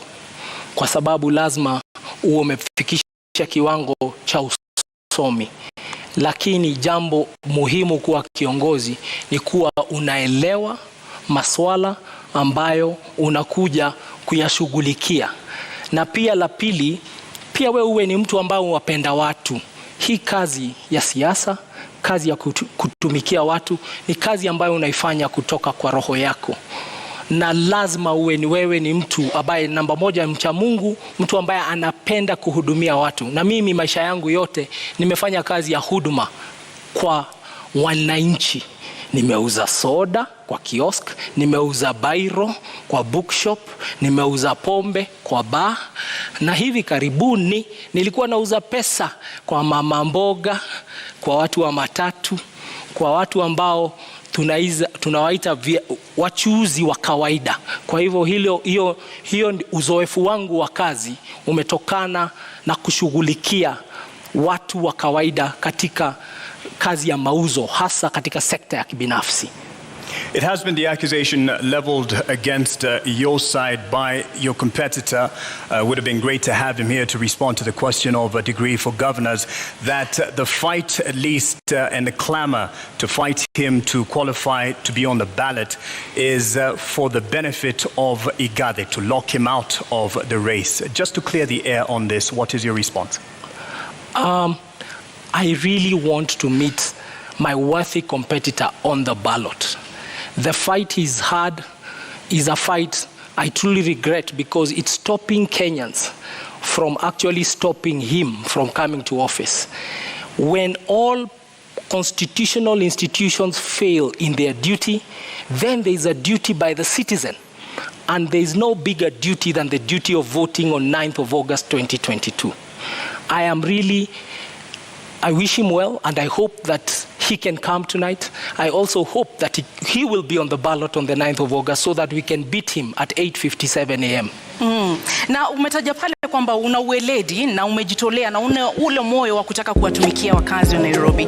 Lakini kweli uko tayari kuingia katika kazi ambayo itakubidi uwe pale kwa miaka 5, kwa sababu historia inaonyesha kwamba ulipochaguliwa kuwa naibu gavana uliondoka baada ya miezi 6. Hii kazi itakuhitaji kuwa pale miaka 5. Kweli uko tayari? Niko tayari, niko gangari, na nimejitayarisha vilivyo kutumikia wananchi wa Kenya katika jiji Nairobi kwa miaka 5.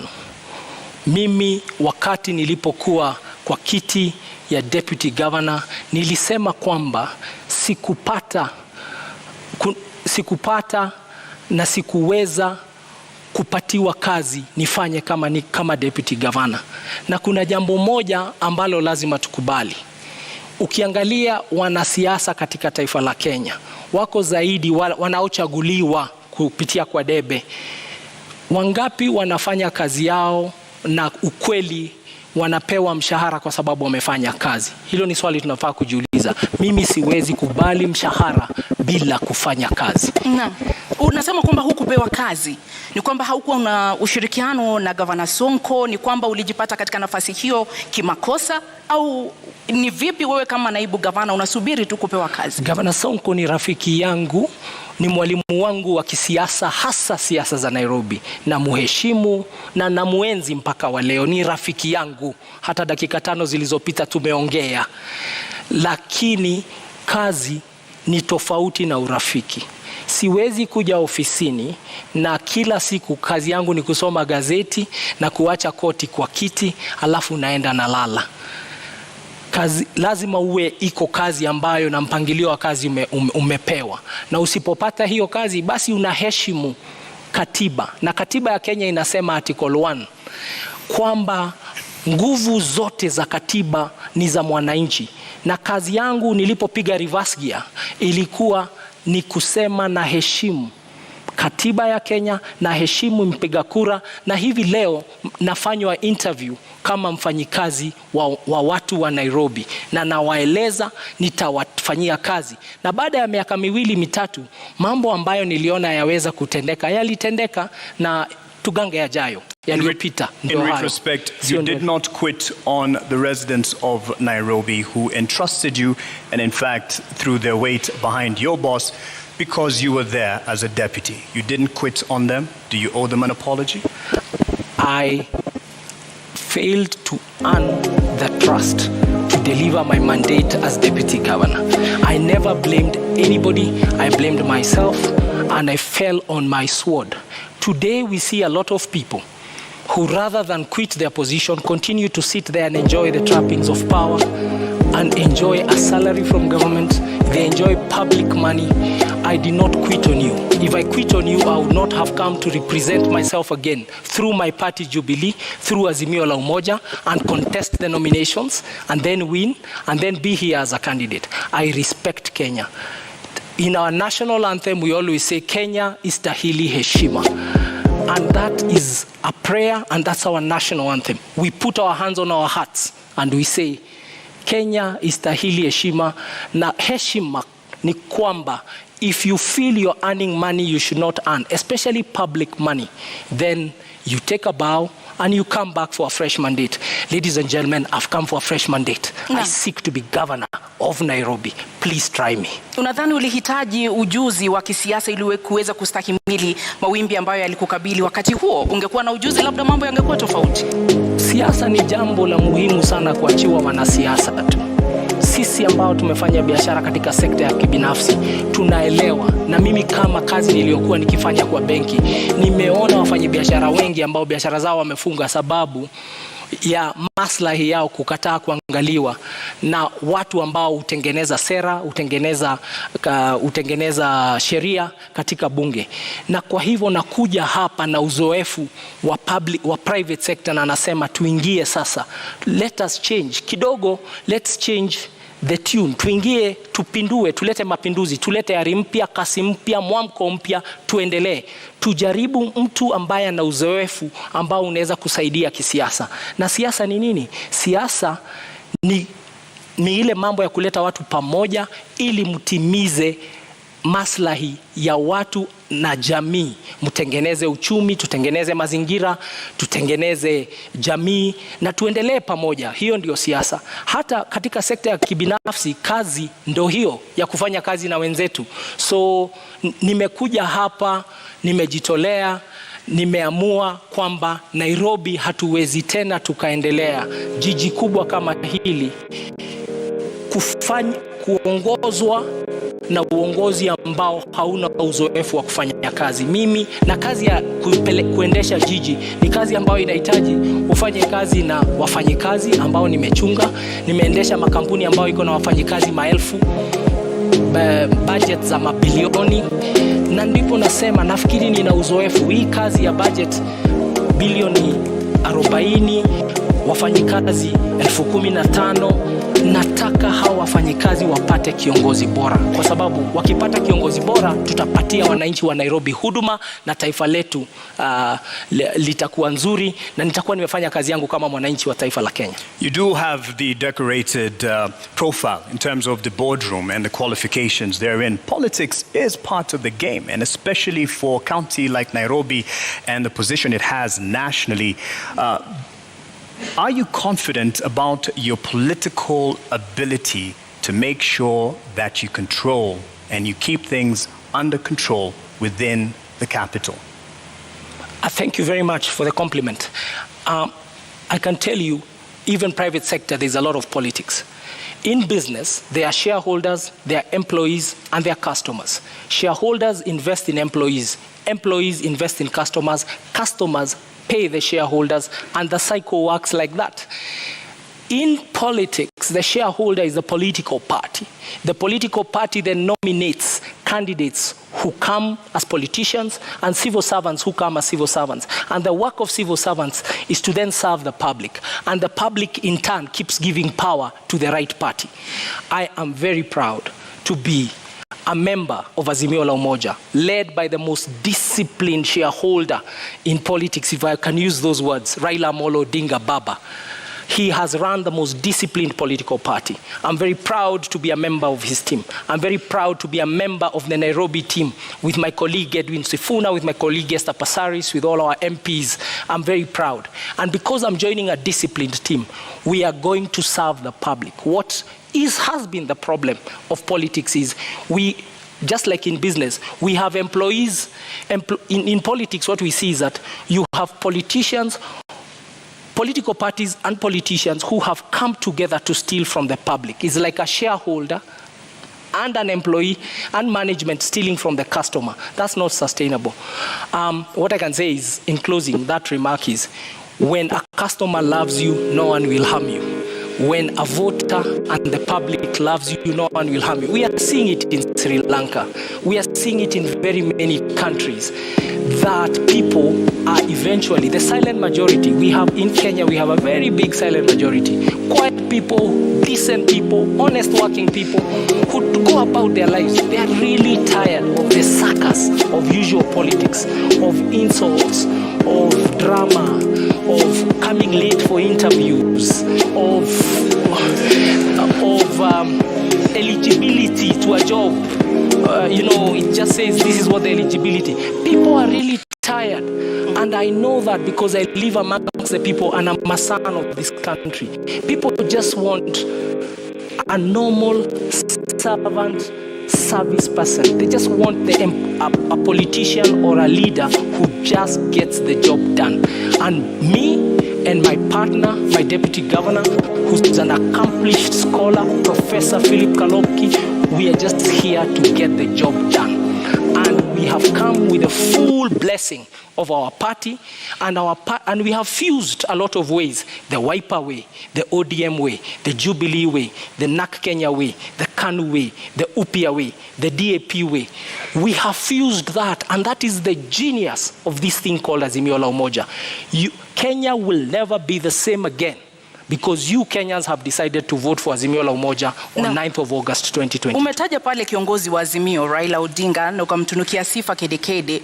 Je, uamuzi wako wa kuingia katika kinyang'anyiro hiki ulikuwa ni uamuzi wako wa hiari, wa binafsi, au ulikuwa uamuzi wa Raila Odinga na mrengo wa Azimio la Umoja? Uamuzi wangu kuingia siasa niliufanya tarehe March mwaka 2017. Ndipo niliamua kuingia kisiasa kabisa. Na mimi nimekuwa member wa Jubilee Party kutoka wakati huo. Watu wengi wanasema nimeingia siasa hivi sasa. Nilichaguliwa na kura 869,000. Nafikiri kidogo na 2017, wacha nimalize. Kwa sekunde chache naomba. Nilichaguliwa na kura 869,000 wakati uliopita. Na sasa nimerudi tena kusimama. Ni uamuzi wangu binafsi wa kuja kwa siasa, na nilipigania kiti, nikang'ang'ania kiti, nikashinda tikiti ya chama tawala Jubilee. So Igathe is his own man. Igathe is his own man, and he won his nomination. He canvassed for his nomination politically within the party. Right. And within the party, we also had two other candidates. The people who were running against me also did not have degrees, and I bet them. Kidogo, all right, on that point, I think you'll be happy with this intervention because your competitor for the governor's seat has arrived, and would like to now call in Senator Johnson Sakaja. Hey, karibu mdosi. Sasa bro, how are you? Good, how are you doing? Good, karibu sana. Good to see you. Pole. Traffic mbaya tutasort. Thank you very much. Senator Sakaja, why are you late? Well, my opponent is used to head start, and so I wanted to give him an opportunity, and we're here. Lakini mbona umekuja kuchelewa? Nilikuwa nataka kumpa nafasi, aanze amezoea kupatiwa nafasi ya kwanza. Na hakuna haja kuzingatia hiyo zaidi. I think we all know the head start we're talking about, that is from government, etc. But good to see you, Polycarp. Good to see you, Sakaja. Welcome, I look forward Senator. to a good debate. Thank you. All right. What separates you from your top competitor for the governor position? Well, Polycarp Igathe is a great man. He's a friend of mine. We've been in Jubilee together. We've campaigned together. I think what separates us is the heart to work for the people. He's had a career in the corporate sector. I've had a career in public service and in leadership. The problems this county has, the challenges in our city, the issues we need to deal with, we need solid political leadership, and that is what I know. Naam, swala la maadili katika uongozi lina umuhimu gani katika siasa zako, katika kampeni yako, katika mchakato huu mzima wa kuwania kiti cha ugavana katika kaunti ya Nairobi? Swala za maadili ni muhimu sana, kwa sababu kiongozi sio tu yale ambayo unasema ama yale ambayo unazo kama fikra, ni yale ambayo unafanya. Integrity is extremely important, na mimi nazingatia masuala yote ya maadili. I think integrity defines who you are, and it's not about who you are in public, but also who you are in private, and that's what defines a leader. Because as a leader, your work is to set a good example. Your work is to show, the community and the society where to go to. And so, of course, integrity is not perfection. Integrity is not pontification. Integrity is not saying that you'll never make any mistake. Integrity is taking responsibility. And integrity is being able to stand up and say, yes,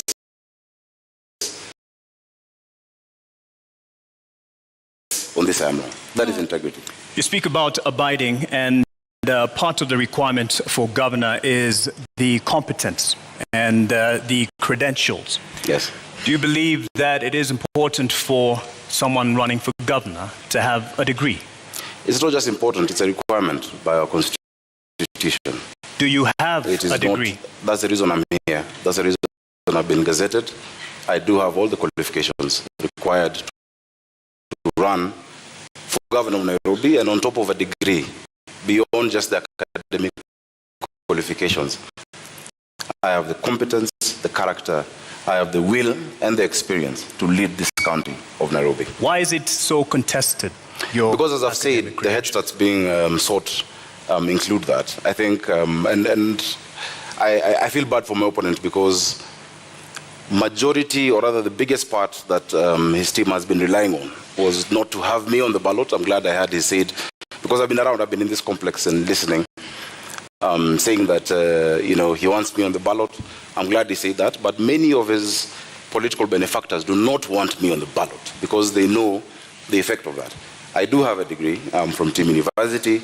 I presented it on the 6th of last month to competent authority, which is the Commission for University Education.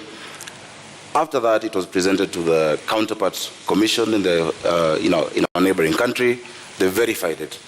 Many people have said that I'm trying hard to prove that I have one. Actually, it's my detractors trying hard to prove that I don't have one. Now, this issue is before the court. And, the reason I sympathize is that if my opponent and his team focused on going to the people, then they would stop looking for solace in the courts. I have it. In fact, I would want to display it today to all of you to see. I don't know how you'll verify it, but the competent authorities and institutions that have to verify it have actually said it is correct. Na kwa dakika moja unusu, kwa sababu sasa hivi tutaanza kuzingatia muda kulingana na sheria na masharti ambayo tuliweka awali. Kwa dakika moja unusu, endapo utachaguliwa kuwa gavana wa kaunti ya Nairobi, kisha baadaye kesi iwasilishwe mahakamani ambayo itabatili ushindi wako, utawajibikia wakazi na wapiga kura wa Nairobi? Hakuna kesi inaweza kubatili ushindi wangu, kwa sababu kwanza ushindi wangu, unajua ndugu yangu anaongea juu ya 8:57 am. Ushindi wangu utadhihirika, utaonekana. Nafikiri vile mmetutawanyisha kutoka wale wengine ilikuwa kwa sababu ya utafiti ambao umefanywa, na utafiti umeonyesha kwamba niko mbele zaidi. Mambo ambayo yako kotini yataisha kwa sababu tunajua ukweli ambao uko. Hakuna tashwishi hapo. Na zaidi ya hiyo, kwa sababu kumekuwa na hiyo unajua kizungumkuti ambayo imeongozwa na serikali, and I have said it previously, who has been driving this and how it's been driven. I think by the time we're going for re-election, we'll make sure that there's even more to be able to show on that. So that is not an issue of concern. What is of concern to us, and what is of concern to anybody worth his salt as a leader in the city, is the plight of the millions of Nairobians who are suffering the lack of dignity and the lack of order in our city. And that is where our focus must be. So I do not expect any challenges beyond that which, because what is out there is political propaganda. If you look at the lengths that the state has gone to try and stop my candidature, if you look at the resources deployed, including diplomats and the ambassador, etc., intimidation of institutions, revoking and revoking, etc., then you know that there's something there. And I think nothing of that source will stand the test of time. Are you saying that those who are backing this fight for your contestation for the position of governor are behind your competitor? Yes. What do you say about that? You have an opportunity to respond. Our worthy competitors have pitched themselves as victims, and the entire platform is victimhood. That they are victims of the weather, they are victims of the law, they are victims of what they call the system. But facts are facts, and the truth is the truth. I have said I really would love to meet Senator Sakaja. I think out of abundance of the heart, I would like to meet Senator. I would like to meet. I would like to meet Senator Sakaja on the ballot, because on the ballot, so that we can beat him, and so that the people who are the last line of defense when all other institutions fail, prove to him that they know better. That wajinga waliisha Kenya. Na waliisha Nairobi. If any other institutions fail, the people should never fail on the ballot. Naam, muda umekwisha. Senator Sakaja, je, uamuzi wako kuingia kinyang'anyironi, ama niweke hivi, uamuzi wa kuingia kinyang'anyironi ulikuwa wako binafsi au ulikuwa wa chama na kiongozi wa chama? Nimefurahi kwanza tumemaliza hicho kipindi kwa sababu I'm able to prove and to show that I have the qualifications, and that is going on. I'm looking forward to it. And I know millions of Nairobians everywhere I've gone to tell me every day that they're praying, and because they can see that big hand of the state, and we shall be vindicated in due course. When there's time after this, I'm available to speak to that. Of course, my intention to run for governor of Nairobi has been my intention. I've grown up in this city. I was born in Ngara. I've seen this city when it had some semblance of a working city, and I've also seen the lack of dignity and order in our people. The lack of dignity when Mama Mwende in Kayole had to watch her daughter die at Mama Lucy because of an ambulance. I've seen that, and I've committed myself to lead the charge of providing order and dignity in the city. So it was my decision, it is my decision, and beyond that, it is a resolve of the millions of Nairobians to rescue this city from state capture. Your decision, you say, but it is on a ticket UDA under Kenya Kwanza. Yes. If you are elected as governor, how much of a burden will the patrons of your particular alliance have or be to your leadership as governor? I think I've distinguished myself over the years as an objective leader, as a leader who stands his ground, as a leader who stands on principle. Many times, even before what my competitors and their colleagues thrive on, they like talking about the handshake, I've demonstrated what we call siasa safi. When the Honorable Prime Minister, former Prime Minister's retirement benefits were being, rejected in Parliament because his now partner and brother said he must retire from politics, I'm the only person from Jubilee who stood up to defend. When Honorable Oloch was being fought at Pan-Africa by Jubilee members on the 26th of October, I'm the one who defended him. When Babu Owino was thrown into a cell and Raila Odinga and Wetangula could not remove him, I went, despite there not being any agreement before the handshake. I believe in siasa safi. I believe politics is not enmity. And I want to assure even my opponent that once we get into office, some of the ideas he has, because he's a good manager, and this city also needs, in some areas you need managers, of course, led by a leader with a vision. We'll incorporate the ideas. Everybody sitting on that side knows that I have no negative relationship with them, and that is the siasa safi Nairobians want. And that is why all your polls show that Nairobians across the political divide have resolved to support me for the office of governor. Bwana Polycarp, je, ni kwamba Azimio mnaendesha siasa chafu katika kaunti ya Nairobi? Kwanza wacha tuangalie siasa safi ni nini.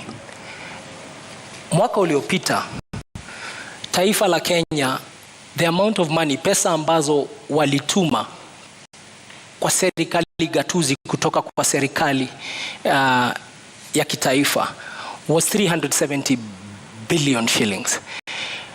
370 billion, Nairobi ilipata 19 billion. 5% only ndio ilikuja Nairobi. Nairobi, wapiga kura Nairobi ni 11% ya tuko 2.4 million out of 2.4 million voters out of 22 million voters in the country. Now, Nairobi contributes 2.2 trillion wame collect Kenya Revenue Authority. 60% ya hiyo 2.2 trillion imetoka kwa viwanda na wafanyi biashara hapa Nairobi. How does somebody contribute 60% of revenue and you only share 5% back? Na hiyo siasa safi ndio seneta wetu amefanya katika Senate. Kazi ya seneta ni kutuombea pesa. Ametuombea tu 5%. Alienda huko kufanya kazi ya county zingine. Hapa ndio sababu Nairobi hamna mashule. Tuna nasari pengine 211. Tuko na health centers kidogo sana, da dispensary. Na ndipo njaa na umaskini umekithiri hapa kwa sababu watu hawajui Nairobi is unaffected and a very poor country. Muda wako umekwisha. A very poor county. Muda wako umekwisha. That is not siasa safi. Bwana Sakaja ameuliza umetetea vipi county ya Nairobi ulipokuwa seneta katika kipindi hiki cha takriban miaka 5. Je, kweli umewajibika kama seneta wa county ya Nairobi? Zaidi. Na zaidi ya wote wengine ambao walichaguliwa kama maseneta. Ukiangalia utafiti ambao umefanywa kwa miaka 3 ambayo imepita, for the last 3 years running, I've been rated the best performing senator in the Republic of Kenya. I brought more bills, more motions, more questions about the county administration of Nairobi than any other senator, and you can check. I can see you have laptops. You can check that. On top of that, the work of the senator is to bring resources to the county. When I became senator for Nairobi, Nairobi was receiving 15 billion. I'm living with it 3.3 billion higher at 19 billion. That is actually understanding your assignment and prosecuting it the way you need to. So I brought that money. In fact, naturally, it would take more than 10-15 years in terms of cycles of devolution to get to an increase of 3.3 billion. Something Igathe says isn't quite enough, even though you've gotten it to 19 billion. Something he says isn't enough, given the contribution of the capital to the rest of the nation. Now, if you understand the framework of devolution under our constitution, fiscal decentralization has what we call the horizontal division of revenue. In that horizontal division of revenue, you have a county allocation of revenue bill where you divide the amount that is given amongst the counties. So, of course, there is a ceiling of what has been given to all counties. What I have fought for is the fair share for Nairobi City County, which remains to be the highest, and over and above what any other county gets. Igathe, you have a response on that? I don't know how much is enough. What Senator ensured persisted in this country is a philosophy that is unsustainable. That you take from people according to their needs and give to others according to their ability and give to others according to their need. Nairobi is a very needy county. And the criticism I'm profiling here and submitting to him is that as senator, what did you do to help Nairobi overcome the hunger, the deprivation, the desperation in the informal settlements? Did you bring that matter to Senate? Did you make people understand that case? Instead, what we saw, he was a leader of a group called Team Kenya that even removed incentives for county to generate their own revenue. We used to get 1% extra if you generate your own source revenue. Like Nairobi is only generating this is going to do about 9 billion of its own revenue. So the the CRA, Commission for Revenue Allocation, was giving us brownie points as a county if you collect your own revenue and you don't rely on the national government. And these are some of the things he did not protect as our senator. So how does somebody fail or does not succeed in their task and then you give him the job of governor? Na ulifeli katika kutetea na kulinda rasilimali za kaunti ya Nairobi, na ukiwa seneta kwa takriban miaka 5 ambao umekuwa katika uongozi, umeweka mikakati gani kudhibiti na kuimarisha ukusanyaji wa mapato katika kaunti ya Nairobi ambayo yameonekana kudidimia? 19 billion from 15 billion is success. It's an improvement. In fact, if I succumbed to the sloganeering that my worthy competitor is talking about, which in fact his argument is the best case to show that education does not necessarily equate to intelligence. Because if I bring a box and tell you this is 1 man 1 shilling and it's 1,000 bob to you, and inside it's 500 shillings, would you accept it? What they were offering Nairobi Polycarp was 134 million shillings more. I refused with my Team Kenya. I said Nairobi has the depth of poverty, that urban poverty bites harder than rural poverty, that you have nothing in this city, you'll have nothing to eat, you'll have nowhere to stay. And I refused that 135 million shillings and got 3.35 billion shillings for the people of Nairobi. If I was just to fall for the empty slogan, Nairobi would still be at 15.8 billion shillings today. So I'm very proud, and I'm proud of all my members, because not only did I secure that for Nairobi, I showed this country that there is no Kenya A and Kenya B. There's no second-class county in a first-class country. And I stand my ground that we must be patriotic. Even as we're in Nairobi, we have people from all across the country. On top of that, I can list to you the bills. I brought the startup bill. I brought the prompt payment bill. I brought the National Disaster Management Authority bill in the Senate. I have fought for Uber drivers, Taxify and all digital hailing apps. I have spoken about the demolitions and even stopped demolitions that are going further. I have done a lot. In fact, if you gave me maybe an hour or so to just list the things I have done in the Senate, and I hope the next Senate of Nairobi will be able to fill in those big shoes, that response, because it is work that we've done. Let's push on with that aspect then on. You talk about not having enough funds allocated to Nairobi given its place in the nation. However, there is the issue of not being able to actually get the potential revenue that it can get owing to the cartels in the city, which have been a thorn in the flesh of the administration, but it can be argued also fostered by the leadership. What will you do to get rid or deal with the cartels? Igathe, you have a minute and a half. Thank you very much for that question. Nairobi collects, for sure, way above 200 million shillings every day. But what ends up in Nairobi coffers is around and about roughly 40 million a day. So over 160 million shillings is lost every day. That's the fact. We've had a senator whose work is also oversight, and Senator Sakaja. You had a chance to be seen in this country oversighting the county of Nairobi. When push came to shove and the impeachment question came to the floor of Senate, it's up to Kenyans to see how you voted. Not only did you did not even take a decision, you abstained. You walked away from the conversation. We have not seen you. Nairobi County employees, in fact, we have to apologize to them. They do unbelievable. Their salaries are delayed. Their remittances are delayed. The Auditor General's report about Nairobi City County is that Nairobi City County has a debt of over 80 billion now. That is what it has been given an adverse opinion. But have we ever heard once our senator speak about it? And that's why I'm saying the oversight role he did not do very well, and he actually did not succeed in that oversight role. But the cartels we will deal with, because we have the numbers and we know who they are, and you have seen them even in the campaign season trying to fight and hide behind muda wako umekwisha. Bwana Sakaja, una muda wa dakika moja unusu kujibu. I'm actually quite tickled that Polycarp Igathe can talk about push coming to shove and me not making a decision. Before even push came to shove, in like 4 or 5 months, Polycarp Igathe quit on the people of Nairobi. In fact, that should have come in the question of integrity. Because when you talk about public trust, chapter 6, at the expense of private convenience, that is the question that we must answer. It did come up before you, right? The question on impeachment. Governor Sonko will not be facing an impeachment if you're stuck in office. In fact, if you're stuck in office, you probably would have been the incumbent governor. If you're stuck in office, there'd be no NMS in Nairobi.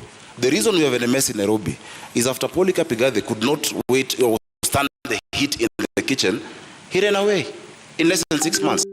This city needs resilience. You need to be tough. You cannot say that you have betrayed 800 and I think, how many votes did you guys get? 40 or something thousand votes, 840,000 votes, because you could not get the trust of one individual, yet 1 million Nairobians have given you the public trust. When push has come to shove, look at the Senate answered. I have spoken more times than any senator. I have raised more questions in the Senate than any other senator. In fact, I have taken the former Governor Sonko to court on the action he took on matatus. The record is clear.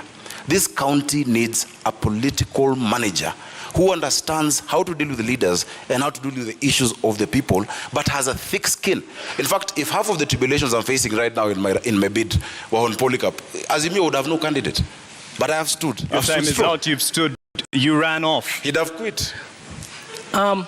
Integrity, I define integrity as what you do in private. If it ever became public, you'll never be ashamed. I'll tell you what is not integrity. Is uttering false documents and then standing here and saying I have integrity. Go to the website of the East African of EACC. Go to the website of IBC. Check the university governors, Sakaja, Senator Sakaja. Let me go. Go and check what Senator Sakaja cited as his degree in 2017. It's a public document. And then look at the degree he's saying it is today. We don't even know who he is. Is your name really Sakaja? Nairobi. Careful. All of us, careful. We can no longer entertain charlatans in positions of high national responsibility. And charlatan is not an insult. It's people of questionable integrity. It's people and individuals who come to steal from you wholesale to distribute retail to their friends. And I submit to you, the man to my left will do exactly that. Careful. I think the man to my right did exactly that by running away from the mandate given to him by Nairobians. Actually, the entire mess we have in this city. Because when he ran away from office, and I think he said somewhere because he got a bigger salary somewhere, I don't know. This city went into a spiral. I assure you, even the drafting of the articles of transfer, I had to be involved because we had to rescue Nairobians. And he ran away from that public office. Now, if you cannot withstand the heat of a deputy governor, you can't run Nairobi City County. You have 85 MCAs, possibly 40 nominated, 125 MCAs. You have 17 constituencies. If just one Mike Sonko made you run, tomorrow matatus will strike.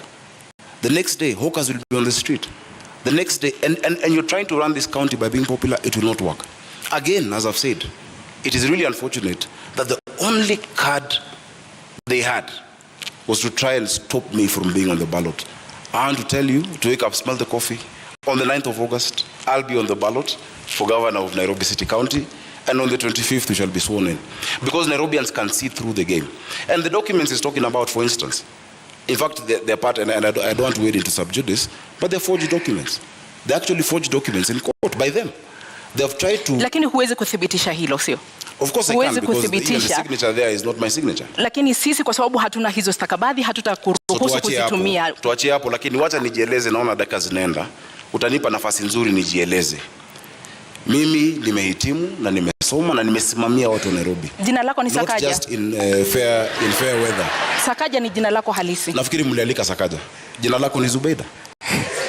Niko hapa kuuliza maswali, uko hapa kujibu, naomba. Ukiuliza swali ambao kama watu wa Nairobi wanasema itoshi. Mwenzako amekuuliza swali. Kwa sababu uko hapa kujibu, ndio sababu tunakupa nafasi kujibu. Jina lako ni Sakaja. Out to the issues Nairobians are facing instead of trivializing this debate as to what my name is, honestly.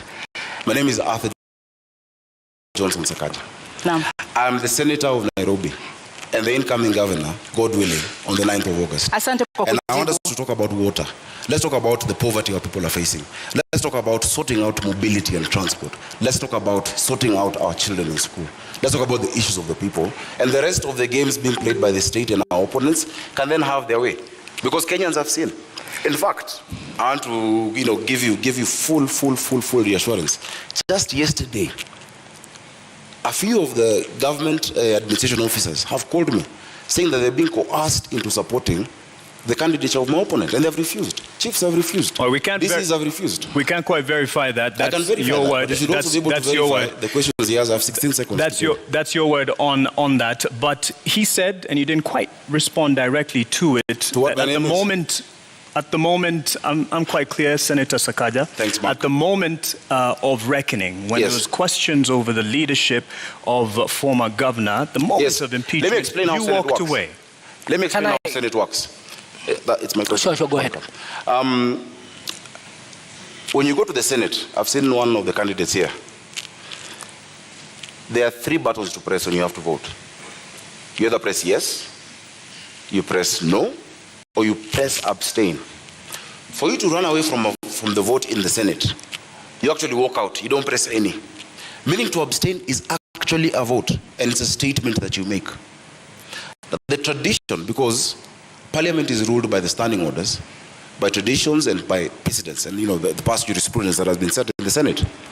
When a matter comes regarding your county, you're supposed to prosecute your position on the floor and then let others make the decision. Because if you vote yes to impeach a governor, of course it shows your conflict of interest. Because you want also to be governor. Then it shows that you're putting a man down. And let me tell you, Kenyans have grace. No matter the ills of Governor Mike Sonko, or whoever else would have been there, you never kick a man when he's down. So when you press yes, you've displayed your conflict of interest. If you press no, it means that you're actually abetting and agreeing with what he has done.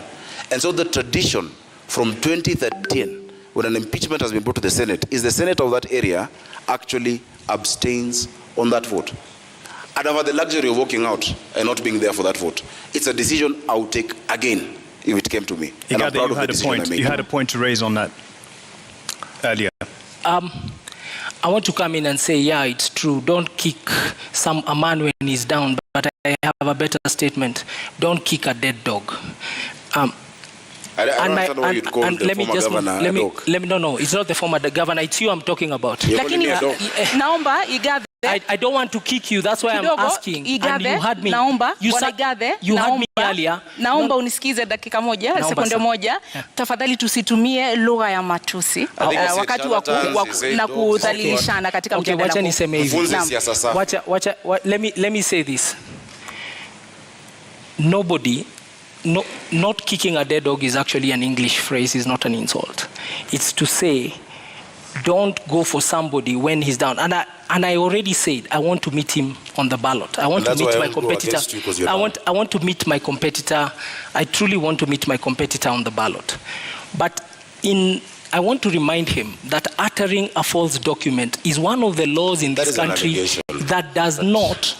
It is one of the things in this country that you're not fined for. You are taken straight if you are found guilty. And that is for the investigative capacity. We didn't come to do that here. All I'm telling Kenyans... That is an allegation. Can I finish? What the Constitution wants is a competent governor, a capable governor, a governor with a character. Ask yourselves, who amongst two of us can you trust? It also wants a governor who will stay in office for 5 years. All right. You said earlier you know who the cartels are. Enumerate them, put them on notice on how you're going to deal with this. Earlier when you were talking about the cartels. The cartels of Nairobi have persisted for 4 decades. Who are they? You said you know. It is a clique of people who have choked the city, and especially the biggest symptom of cartel behavior is in the situation with garbage collection in the city of Nairobi, the situation with pending bills, the situation with suppliers in the city of the county of Nairobi.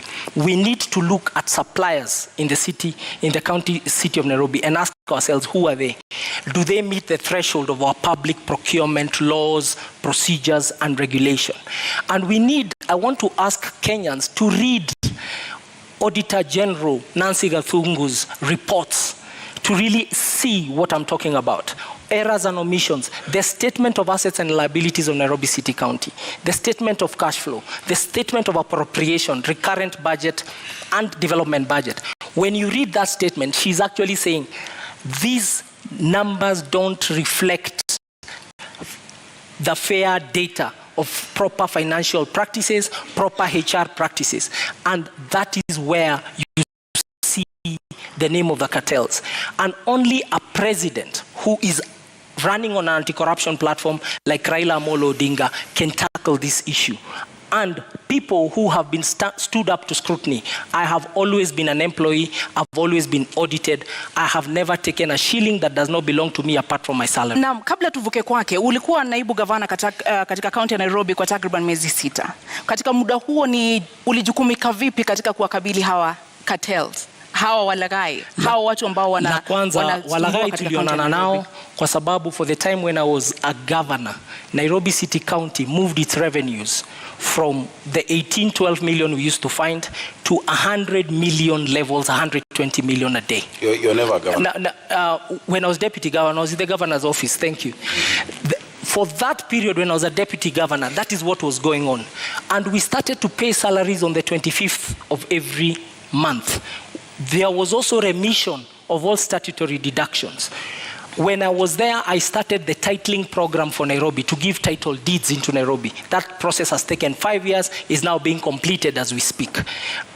When I was there, I formulated and changed the management of Nairobi City County Water, the Nairobi Water and Sewer System. The new existing chief executive and their team came in. So there are a couple of things that we did within those 6 months. So we had some achievements, and I want to assure you that we'll accelerate them when we come to office, when you vote for us. Kama seneta unakubaliana naye kwamba waliweka mikakati ya kuweza kukabili hawa cartels na kuweza kulinda rasilimali za kaunti ya Nairobi?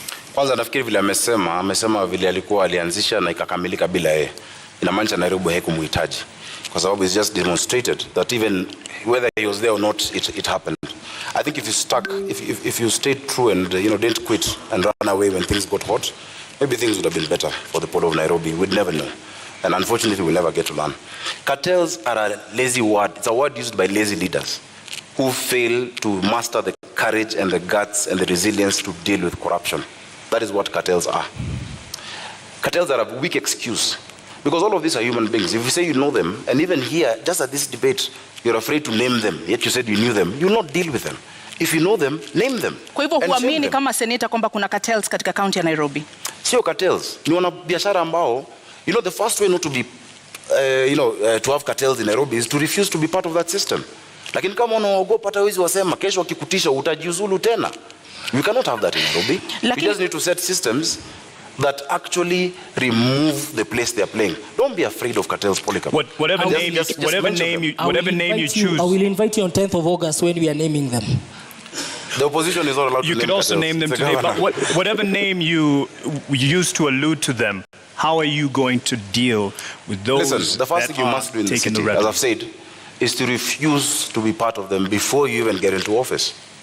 I have run my campaign by myself. I have struggled. I have funded myself. I have evidence. In fact, unfortunately, I can table it over here. That even the first billboards paid for my opponent are by the cartels, are by other shadowy figures who are convincing him to get out of office. to run for it. Once you are captured by them before you start, once you're captured by the state, once you're captured by these shadowy figures, before you even set foot, you will not do anything when you're elected governor. Number two, we must reduce the human interaction with cash in Nairobi. We must digitize service provision, that all the 130-something revenue streams must be allowed to be paid digitally wherever you are. What we're going to do is this in Nairobi. We'll change the governance structure. We're going to have 5 boroughs in this city: Nairobi North, East, West, South, and Central. Each of those boroughs, pursuant to the Urban Areas and Cities Act and the County Government Act, Section 14, will have a urban area board or a borough board. And that borough, there will be an assistant city manager who will report to my deputy governor, Mushiri Njoroge, who we have agreed is not going to quit.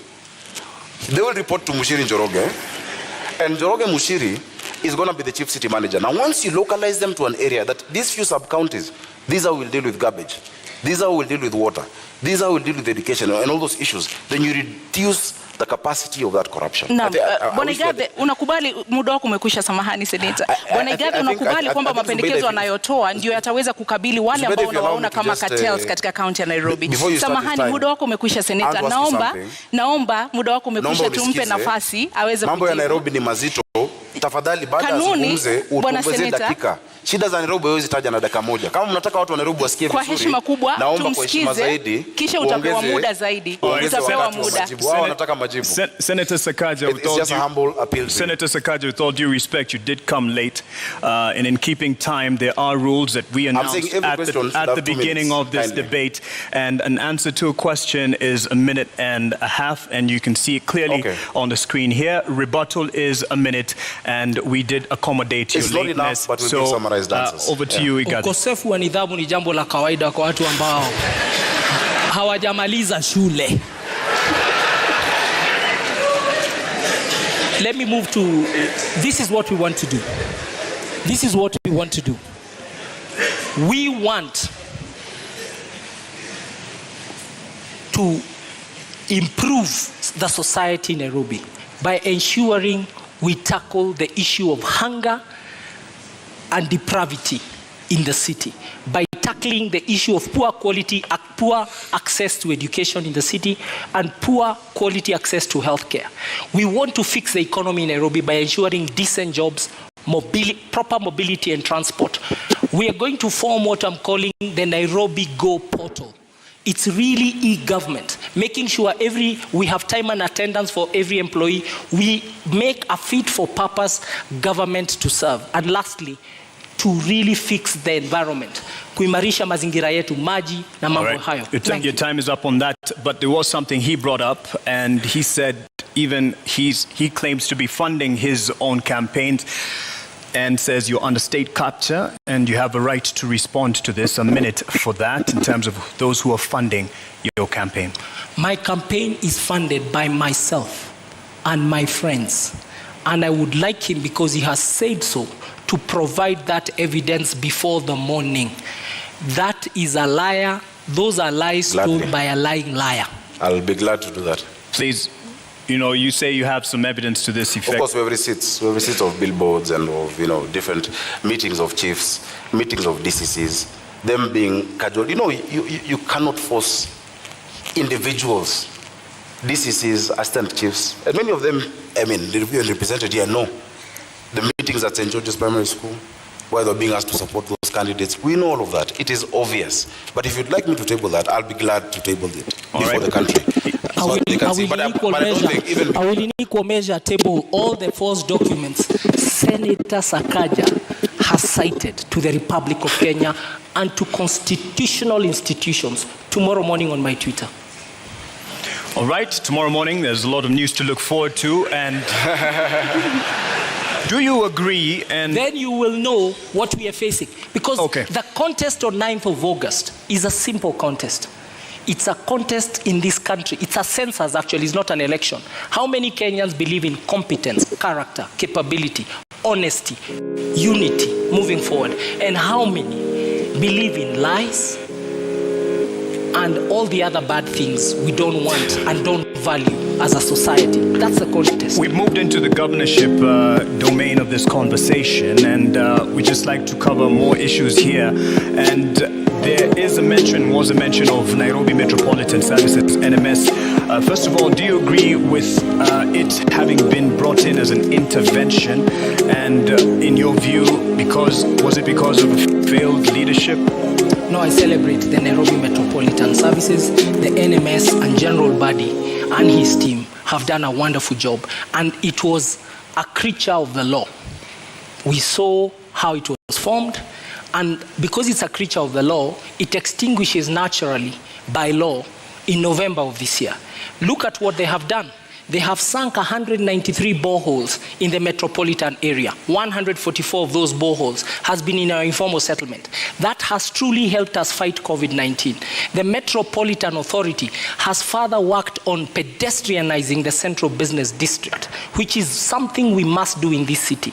Make sure that non-motorized transport, we democratize transport, that the most important transporter is not the private car, but the pedestrian, the cyclist. They have done it, and we are now walking better. They've really tried to improve the environment, and they are it is part of the military to do civilian duty, and they came and answered the call of duty, and we truly celebrate what they have been able to achieve. Reverting back to a civil authority. As we speak, I believe General Badi is in transition, waiting for the election and then for the next people to take over office. He should not be vilified. And he really worked, and he's been able to deliver. It's been a band-aid to the city of Nairobi. Labda kwa sekunde 30, iwapo utapewa nafasi ama ungepewa nafasi, ungetaka NMS iendelee kuhudumu katika kaunti ya Nairobi? NMS siwezi pata hiyo nafasi kwa sababu sheria inasema NMS muda wao utakwisha Novemba mwaka huu. But it was extended and there's an opportunity to extend it. I will give better service as governor of Nairobi than NMS. Bwana Sakaja, on the issue of governorship and how Nairobi Metropolitan Services, beg your pardon, came in to rescue the day. Do you agree with this? And under governorship of Sakaja, would this continue? It is very interesting to hear a man praising his ex-wife's husband. The reason NMS came about is because Igathe quit. It's as simple as that. If the deputy governor of Nairobi, Polycarp Igathe, did not quit, there'd be no need to have NMS. Those boreholes you're naming, you should have done them. Those interventions you're talking about, you had a chance to do them. Devolution cannot be trivialized in this country. Devolution is the greatest gift we've given to our people. That every Kenyan, wherever they are, has a right to self-determine. I wrote about this in 2010 with the International Commission of Jurists. Physical decentralization and devolution in this country. That lady in Mutwini deserves a county government and a governor she can hold to account and who can listen to and who she can vote for. So you can't come praise the consequence of you absconding duty, of you leaving office. Because if Polycarp did not run away from Nairobians, Governor Mike Sonko would have acted differently. Governor Mike Sonko acted as he did because he knew no one would impeach him, because no one wanted a by-election in Nairobi. Yet having no deputy, and that's why he'd bring Miguna's name, whoever's name, he knew he was untouchable. So it is a consequence of him. And then again, understand the law. There's no way NMS will operate after August. Well, I don't know what you're talking about November. The county government that is being elected on the 9th, that will be led, hopefully, God willing, by myself, will take full control of Nairobi. So yes, NMS has had a cocktail of hits and misses, but you don't know Nairobi. Those women who cried when their children were being smashed in Kariobangi and in Mukuru, do not agree with you about NMS. Just a few people who've seen pavements and Cabro who like it and who cheer, and we know whose interests you're protecting here. Polycarp, una muda. I think we should not dwell. The history is the history. No. But we should learn from history. What the citizens of Nairobi want is, what are we going to do for them? And I'm being really clear that we are going to fix the financing model of the city. We're going to have a city that is well funded, and with those funds, with my deputy, Professor Kaloki, a distinguished public servant and politician, we want in Kiswahili kusema tutastawisha jamii, tutaboresha uchumi na tutaimarisha mazingira hapa Nairobi. Mambo matatu makubwa ambayo tutayatenda, na tunataka kuwaeleza watu wote Nairobi kwamba manifesto yetu iko kwa magazeti yote siku ya Wednesday, kesho, Wednesday, in this week, muisome the abridged version, muone the pledges we are making to you, because in 3 seconds we're not able to extrapolate those pledges, but I want to assure you Nairobi will be something of your dreams. It will be a city of your vision. It will be truly a global hub in Africa for everybody. Senator Sakaja, I believe you do agree that Nairobi is in deep debt and there's wasteful use of funds. What are the factors behind this? How will you fix it? Again, I must say, Nairobi is in a dire situation that needs proper planning and proper political management. A lot of these issues are relational. If you look at the 76 billion debt, including even the 4.4 that is owed now, to KCB, and many of these other instruments we've gotten into, a lot of them can be sorted out based on how we relate with the national government. That Nairobi is not a branch of the national government or an appendage, or as my brother says, the military interventions are going on. Then Nairobi can negotiate, because there are a lot of areas which we can do debt swaps, that the county of Nairobi owes the national government and the national government owes Nairobi City County. We must balance our books, and we're going to do that. And we have a team that is properly suited to be able to do that. I am very, very confident about my deputy, Njoroge Mushiri, who has a stellar career as well in banking. Actually, a proper corporate career, not 2 year stints here and there. A proper career, 20 years in ABSA. So give us the particulars, though, on the issue of the debt that we are in. How will we get out once you are government? And that's what I'm saying. We must do a couple of things. One, you must refinance your debt. You must move what is domestic into concessional. That you cannot be borrowing from commercial banks. Have them as concessional. Chapter 12 of the Constitution of Kenya, talking about public finance, says how the national government guarantees county governments of debt. In fact, on top of that, we must get creative. For us to sort out the real issues of this city, we need around 200 billion shillings upfront through an infrastructure bond. I've gone across this world and spoken to Kenyans in the diaspora, whose remittances are our biggest foreign income earner, who are ready to put in money in certain interventions. When you talk about transit, we need a mass transit system in this county. How are we going to do it? Recently, I was in Imperial College in London, and I met a man, a nice gentleman, who sorted out transit in London. He sorted out transit in Beijing, mobility. What's his name? Professor Washington Ochieng. The other day I was in Riyadh. I met a group of guys who did the Dubai Metro and are doing the Riyadh Metro. George Opondo. There are Kenyans out there who are willing. So we must get creative. There's a PPP department that has been set up in the National Treasury. There's external borrowing. But we must refinance this city. Look at Joburg. Joburg is almost, it's more or less a listed city where people can actually invest in it. If you do not do that, you become a cashier. That you're receiving money, you only pay salaries, you will not develop Nairobi unless you get creative in how we actually, structure our financing model for the city. So we're going to restructure the debt, move to concessional loans, re-amortize some of those payments to longer term, and have an infrastructure bond for Nairobi City. Many Kenyans out there are going to put in money on our transit, on our water, and our basic infrastructure. Bwana Polycarp, utakabili vipi matumizi ya mabaya ya rasilimali katika kaunti ya Nairobi, ufujaji wa fedha na madeni ambayo sasa hivi yanaangamiza kaunti ya Nairobi? Jambo la kwanza, Nairobi City County gets its highest revenue from land rates, parking bays, land rates, parking fees, outdoor advertising, building permits. Those would be some of the within the top 5 revenue things. And what we are going to do is to make sure that we digitalize the collection of all that revenue, so that the leakage, we seal the leakage. Technology is one of the best things to overcome loss of revenue. And we are going to use technology in the public revenue management system.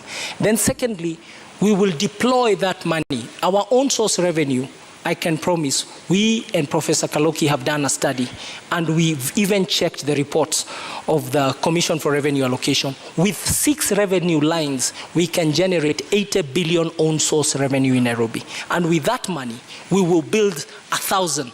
We will join the government in building more schools, in making sure there's medicine in our dispensaries, in making sure that there is incinerators to burn garbage, that we start a leasing program for vehicles and equipment for the staff, and also to make sure we pay our staff the right salaries so that they are really motivated. We are very concerned about the welfare of Nairobi City County workers and all the workers of all affiliate bodies of Nairobi City County.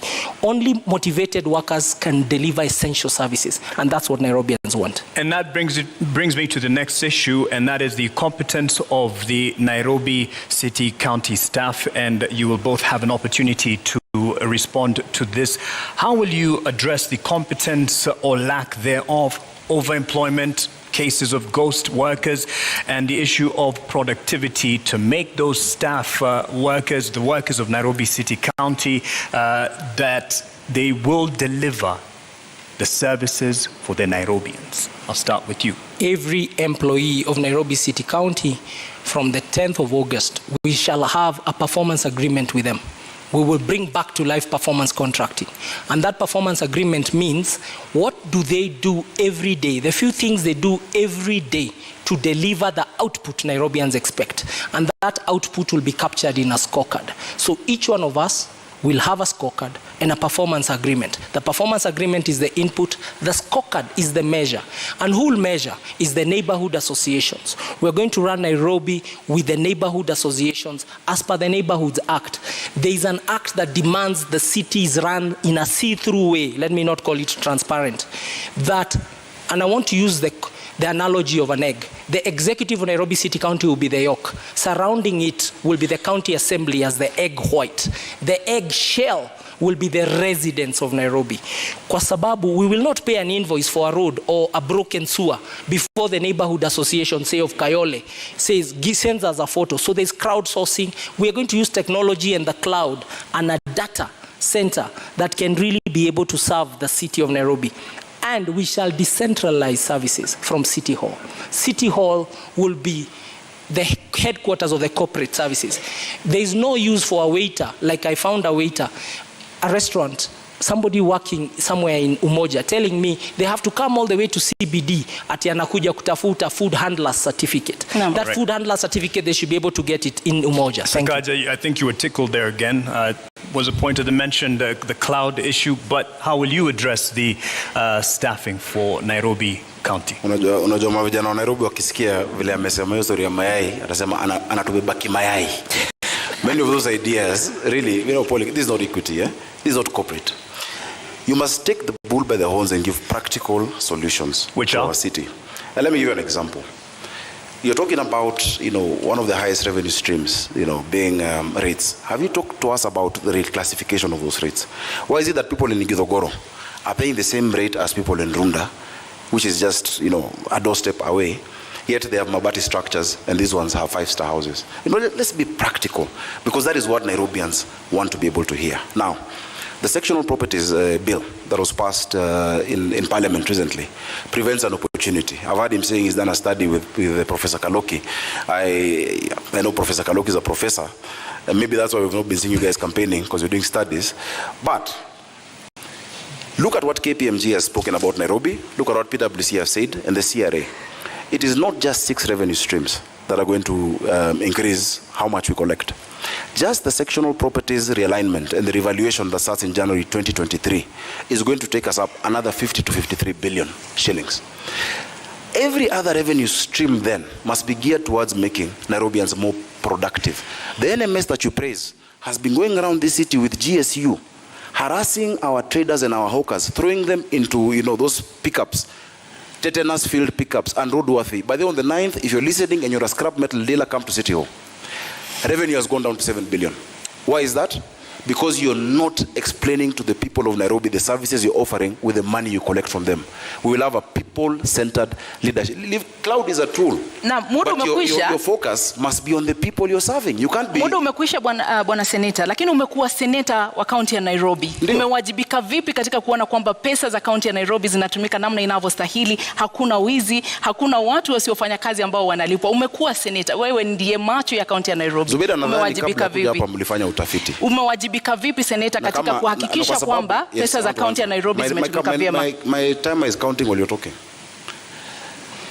Kama mlifanya utafiti, ungeona zile ripoti ambazo nimewasilisha, zile miswada na hoja ambazo nimezileta kwa bunge. Hapo kati ya hizo miswada na hoja kuna ile ambayo inaitwa prompt payment bill, ambayo pia wale wengine walijaribu kuweka katika mswada wa BBI walikuwa naleta. Ilikuwa nimeshapitisha kwa bunge. Ukiangalia yale unajua zile ripoti ambazo nimewasilisha kwa bunge zinazungumza itakuwa ni njia gani tutatumia, mbinu gani, form itakuwa vipi kwa kisha ule jamaa. There's a guy who works just across over here in Cultivar. He's called Fred. He's one of the procurement people. Akona wines and spirits Buruburu. Anasema kwamba wakati akiwa job anasikia hawa watu wa NMS na GSU wamekuja, in their WhatsApp group they tell each other that hawa watu wamekam. Kuna wimbo wanasemanga walikam na kinini, vijana wa Nairobi wanajua. Wamekam na Subaru. Na wakikuja hapo they tell each other in the WhatsApp groups, they close all the shops. That's why this military you're praising has not collected 7 billion this year. Let's take power back to the people. And he tried to define this election. It's not about liars and who don't lie. It's about a state project and a people's governor. Speaking about people's governor, power to the people, let's give some power to the people who weighed in on this debate. We had asked some questions from Nairobians, and I believe we're ready to sample them right now.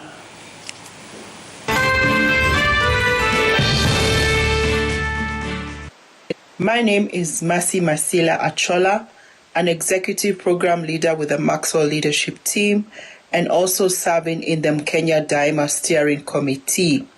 My question to the Nairobi gubernatorial candidates is, if elected to office, could you share with the residents of Nairobi what can we expect from you in your first 100 days in office?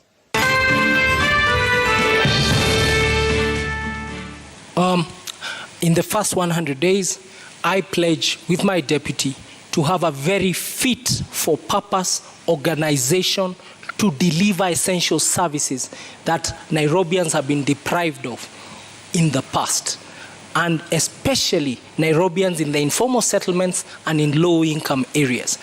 And therefore, there'll be Executive Order number 1 that establishes a good government, a coherent government, and a government where the deputy governor has clear responsibilities, a government where the governor himself has clear responsibilities, and where we work as partners, him playing to his strengths and me playing to my strengths, but a proper cabinet. Also, we promise you a proper cabinet that is fit for purpose, and the purpose is essential service delivery. The people watching us at home, actually, they just want services. They want water in their taps. They want garbage collected. They want storm drains covered. They want pedestrian walks repaired. They want markets made. They don't want to continue selling on the roadsides.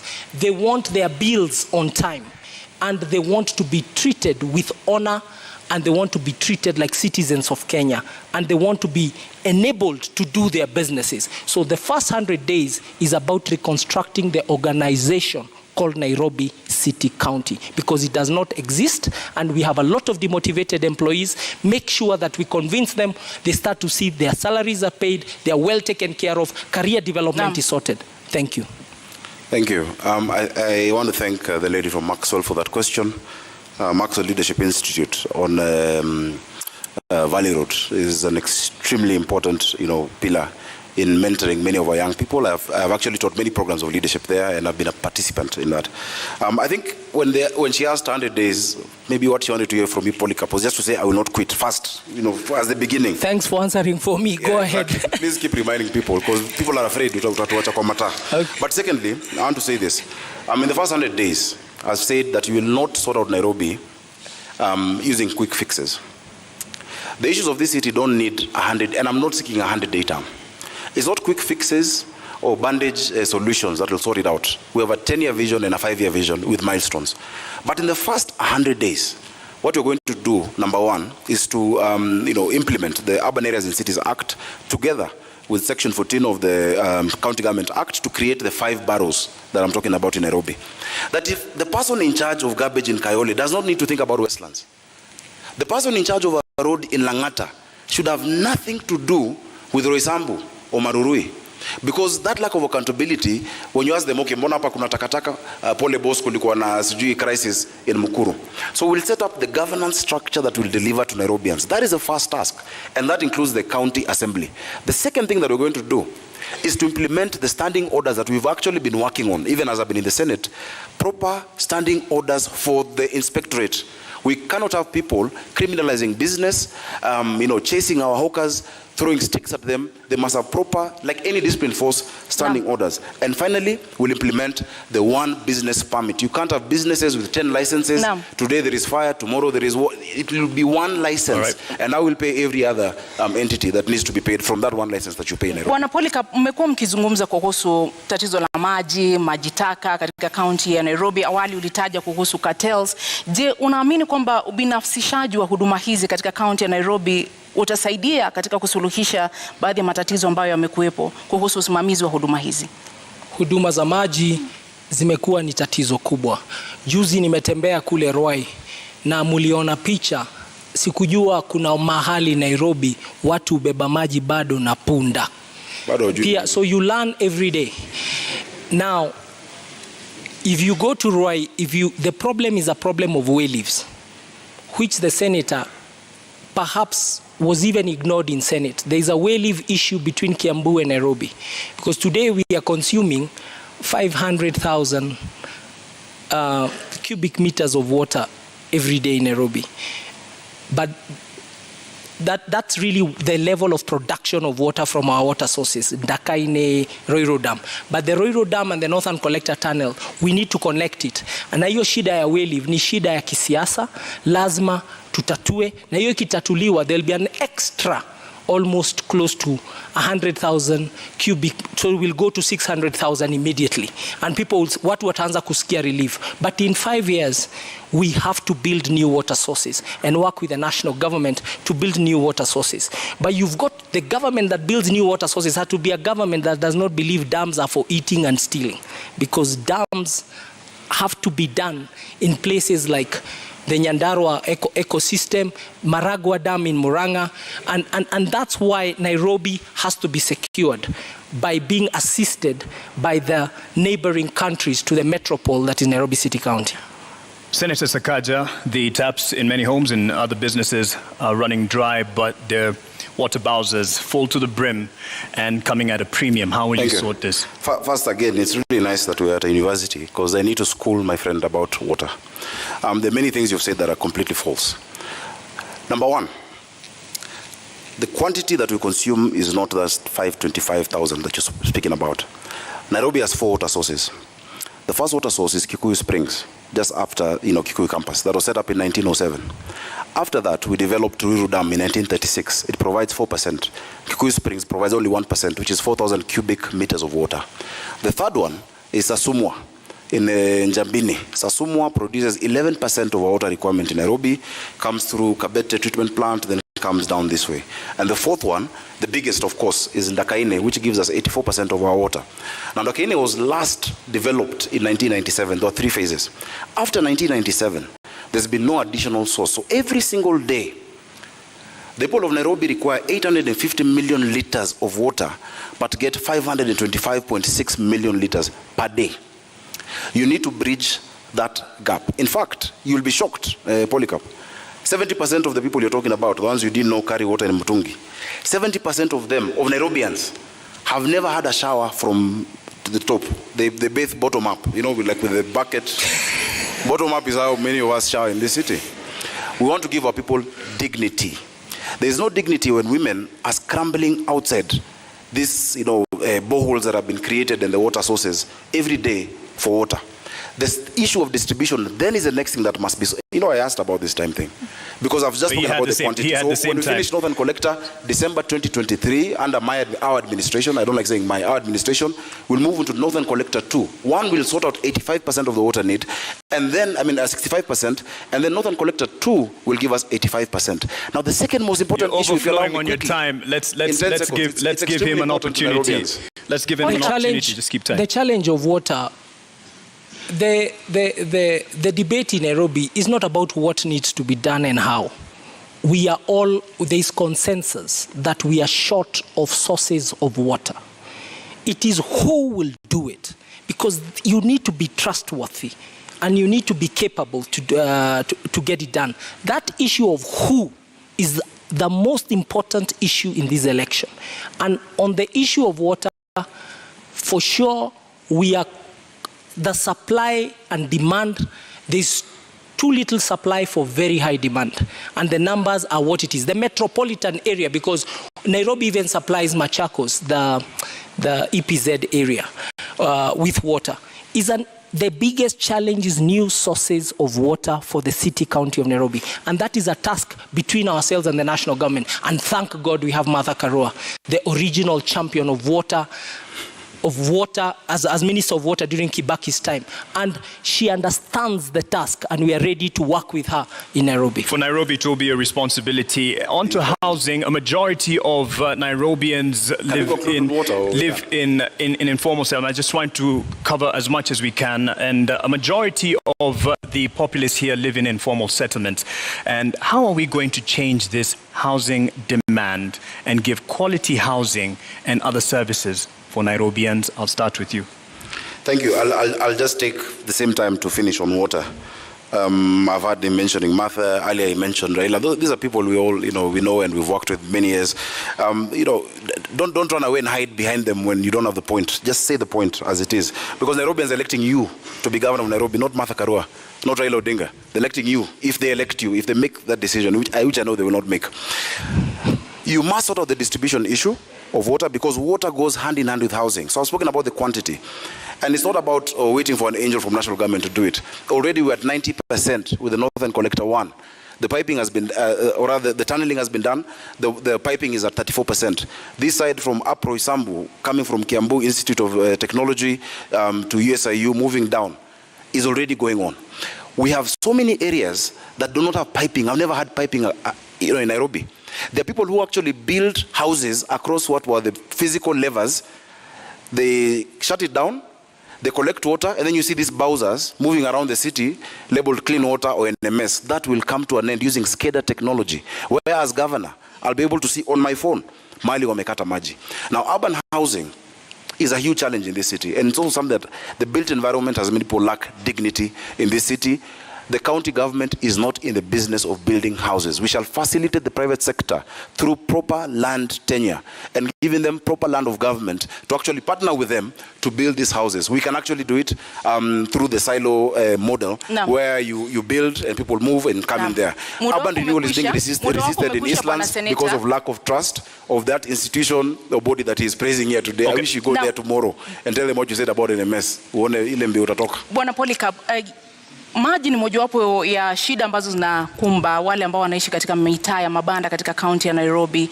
Haswa ni mpango upi ambao uko nao wa kuinua na kuimarisha hadhi ya watu ambao wanaishi katika mitaa ya mabanda katika kaunti ya Nairobi na changamoto ambazo wanakumbana nazo? So first of all, the county of Nairobi in its own books owns close to 532 hectares of land. On it sits 12,000 single dwelling units. Nairobi has to strategically densify, but that process requires proper public participation. You can already hear my competitor is whetting his appetite to steal your homes. You people in Makadara and Jericho, umesikia, he has pronounced himself that this will be private sector led. I have told you, this thing called urban renewal, which is what they want Nairobi to take, we have to be very careful. It needs proper conversations around it, and we must build housing that is truly affordable housing, decent housing. And before we build, we must ask the people who sit in those estates, mnataka nini? How will this work? And how will you be compensated? Before that is done, we are rushing. And you've seen a big rush towards that work. And we are saying, put it on hold. The Constitution demands proper public participation, proper understanding. And I want to believe that conversation has already not been held. So the housing question in the informal settlements is to continue the work that has started. Roads, water, sewer, boreholes. These informal settlements require a lot of investment, and that investment requires allocation of our improving our revenue and also making sure Senate allocates us the money we require to attend to high density areas. Okay. A rebuttal in terms of what he said on your housing urban development plan there, an opportunity. There are people waiting in the wings to come and steal your houses, and you've had the private he has the sector. opportunity. You're in his time. You have an opportunity. I don't know who represents the private sector here on this stage, if you look clearly. But what I'll say is this.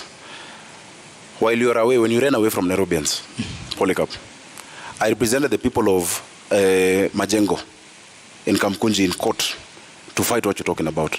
You were somewhere in your Bentley, living the life, never spoken about an issue of Nairobians. But now you're saying you want to steal. That they were moved from slums in Majengo. The slums were put down and put in 11,000 bob houses while they're paying 5,000 shillings, 4,000 shillings. Today, the amount of money owed that they need to pay is 60 million shillings. That's what someone wants to steal the houses. When I talk about urban renewal, the entity you're praising is rushing. Just this week, there have been more than 3-4 advertisements on the newspaper for them to engage contractors on urban renewal, and they have 28 days to go. They must stop that, and I'm putting them on notice. In fact, it's against the law. An entity whose time has ended cannot engage in 10, 15-year contracts today. He doesn't have the guts to talk against NMS, and he will not. But they must not do that, because the people that you're talking about, I have represented for NMS, 5 years. NMS is not an enemy of Nairobi. I have not ran away from them, and they are saying they believe urban renewal must be done. They don't trust those people who are doing it. And you say it's an issue of trust? It's not about who's going to do it. The first thing, basic thing that they want is to know that that person will be there to do it for 5 years and will not run away. First deliver on that. It's unfortunately, it's time out for us in terms of this debate. There's a lot to cover. I believe both of you gentlemen have spoken and have alluded to the fact that you have the manifestos will be open to the public, Nairobians to be specific, to peruse and digest. And that is where we will end it at this opportunity. I believe even the time for closing remarks are not there. If we probably managed the time a bit better in the beginning, it would have ended up even better in terms of coverage of the discussion. Asanteni sana kwa kuja. Thank you very much. Thank you very much for having us. Naam, wasemapo wahenga kilicho na mwanzo lazima kiwe na mwisho. Hii sasa ndio tamati ya mjadala baina ya wanaomezea mate kiti cha ugavana katika kaunti ya Nairobi. Indeed, our appreciation to the candidates, Polycarp Igathe and Johnson Sakaja, and to you, the audience that turned up here and out there watching on television and from around the world, of course, online. Thank you all. My name is Mark Masai from NTV. Nami naitwa Zubeida Kome na kutakia usiku mwema. Zubeida Kome kutoka KTN News.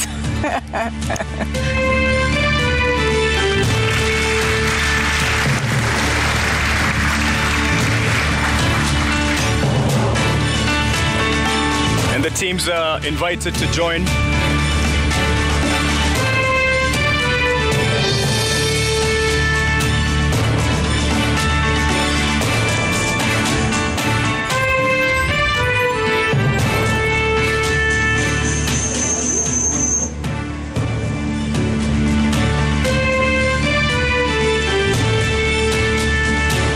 Well, there you have it, the first ever Nairobi gubernatorial debate hosted by the Presidential Debate Secretariat has, according to many of my analysts here, lived up to its billing and set the stage for the other two debates. One that will happen next week, Tuesday, and the other the week after for the Deputy President's race and the President's race as well. I dare say if it's a debate you tuned in for this evening, I'm pretty sure it's one you got. The question is, however, a debate on what? Was it a debate on the issues that plague Nairobians today that live within this great county, or was it a debate on rebuttals and counter-rebuttals between Johnson Sakaja and, of course, Polycarp Igathe as well? That's some of the feedback I'll be looking from my panelists who've been patiently and keenly following this particular debate. But first, let me read your feedback. This is what Nairobians and Kenyans are saying this evening. Nathaniel Kevin on Twitter says, an insightful debate, character traits coming out strongly, a peek into the capabilities of each participant,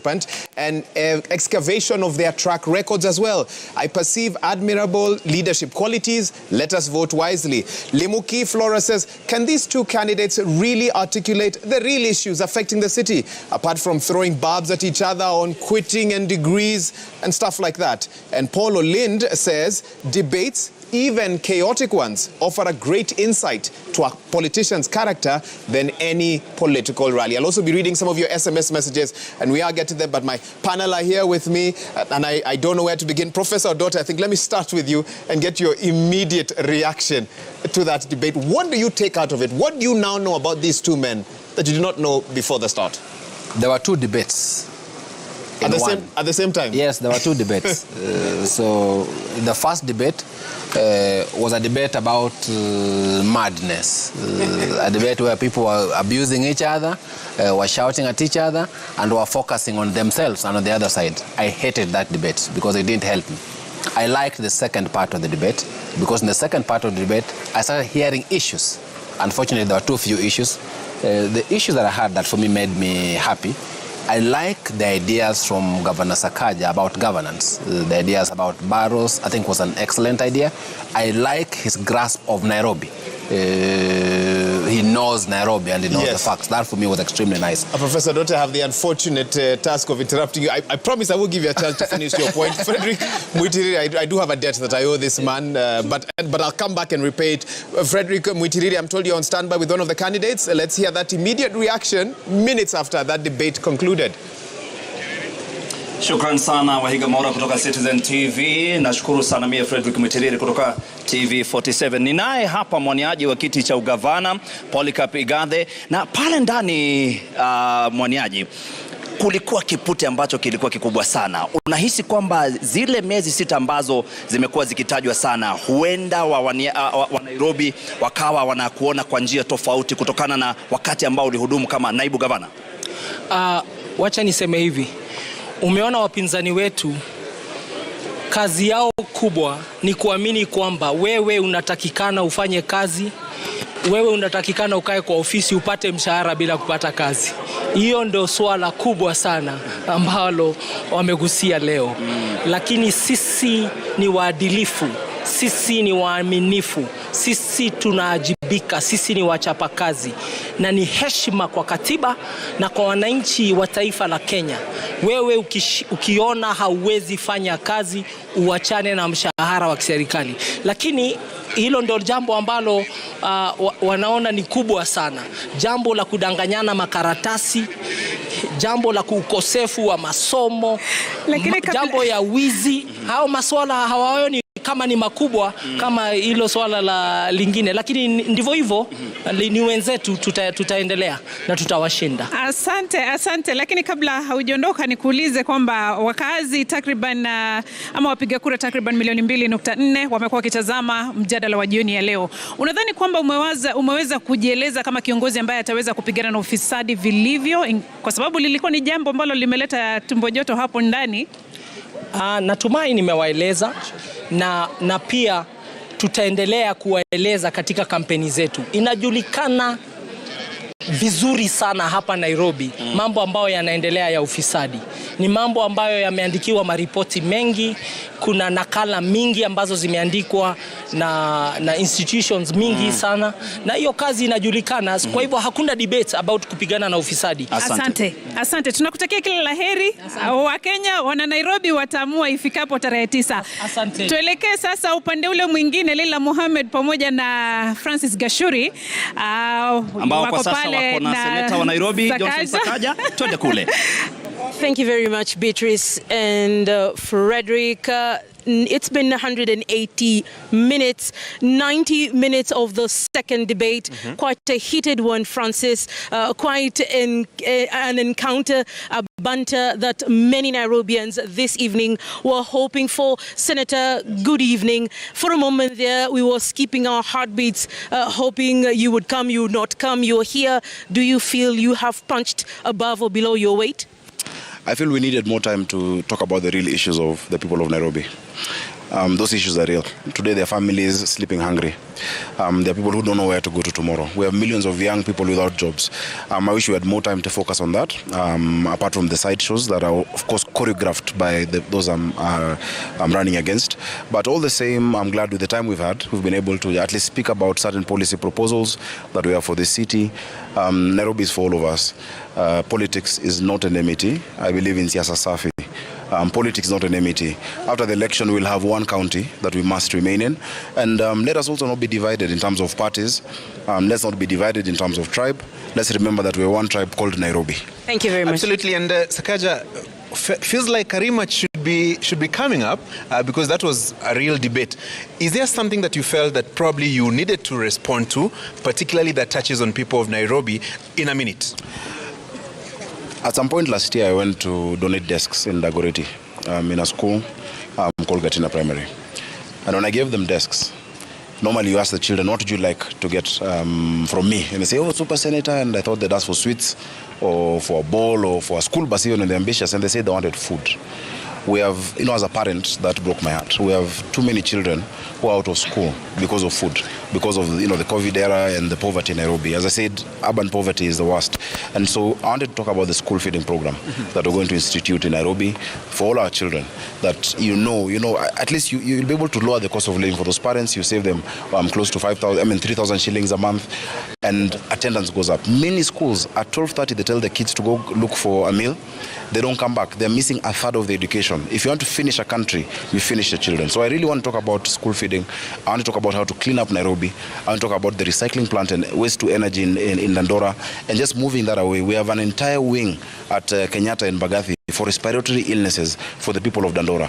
I want to talk about CHVs, our community health volunteers who are doing an amazing job across the county of Nairobi, who need to be incorporated. And from the day we get into office, they'll be part of our health system. Thank you very much, Sakaja. The person to ask for a rematch is Clifford Machoka. I think actually there's a rematch on the 9th of August, and that will be now a technical knockout at 9 a.m. The voters will decide. The 22.1 million in the country and the 2.4 million in Nairobi County. Yes. Thank you. We wish you the very best of luck. Asante sana. Thank you very much. Thank you. Leila, VAR imetembea kidogo, so we take it back to Wahiga. Wahiga, take it away. Wahiga, talk to us about the facts and the figures. Has this debate build up to its expectations of 2.4 million registered voters in this great county of Nairobi? Not forgetting that at least 24% of them are undecided, and I don't know whether this debate helped a few of them to make their minds up. Professor Odote, did you get that sense in the second part of the debate? Because you said you saw two debates. In the second part of the debate,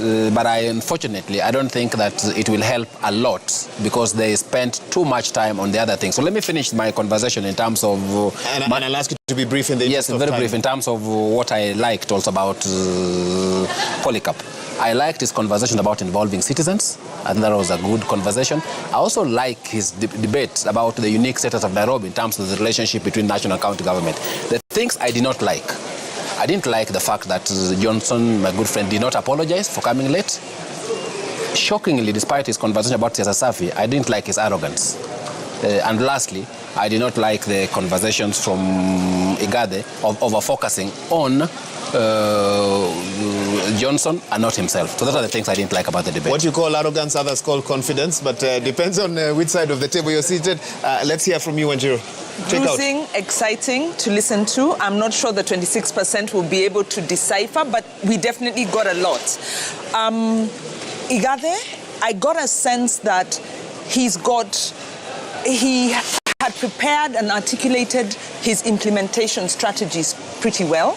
I liked his revenue strategy, breaking down the streams, sealing the loopholes. I found that to be very pragmatic and a low-hanging fruit.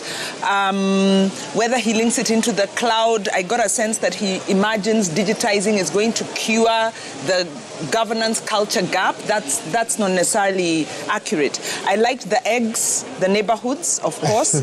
Yeah, I liked the decentralization. Of course, his take on NMS, for me, is, in fact, the word I would use, it's odious, because... This is Igathe. Yes. Igathe's take on NMS is totally misplaced. And I think Sakaja brought that out very well, because the situation on the ground is that NMS has really, it hasn't been accountable. Contrary to what Igathe is espousing in public participation, it hasn't had public participation. It hasn't had accountability. There's been a lot of coercion of citizens. On Sakaja's side, I think he got the NMS very accurately. I think I also like the argument around the 5 boroughs. I like the idea. I didn't hear much about how it would be implemented vis-a-vis the services and the particular sectors, because you need a policy framework for that. So I found his policy grounding to be weak. I thought he had ideas, but I didn't get a sense of policy. I got a real sense of what's happening on the ground. With Igathe, I got a sense of the policy, of the implementation, but no sense on the ground. So I found they have different strengths. With Sakaja also, I didn't hear the governance coming out as a major problem. Come out strongly. Yeah. Okay. Philip Kisia, if things had gone your way, you may have been one of the individuals on that panel today. But life has a way sometimes of taking a different tangent. So how do you then rate the two men that stood before Kenyans and Nairobians this evening? I mean, I would be unfair. But, I mean, rating is something that we cannot avoid. One, like my two colleagues have said, I think Sakaja performed quite well. He seems to be understanding the issues affecting Nairobi. But on the flip side, he doesn't seem to have a clear implementation strategy. How do you deliver what you're talking about?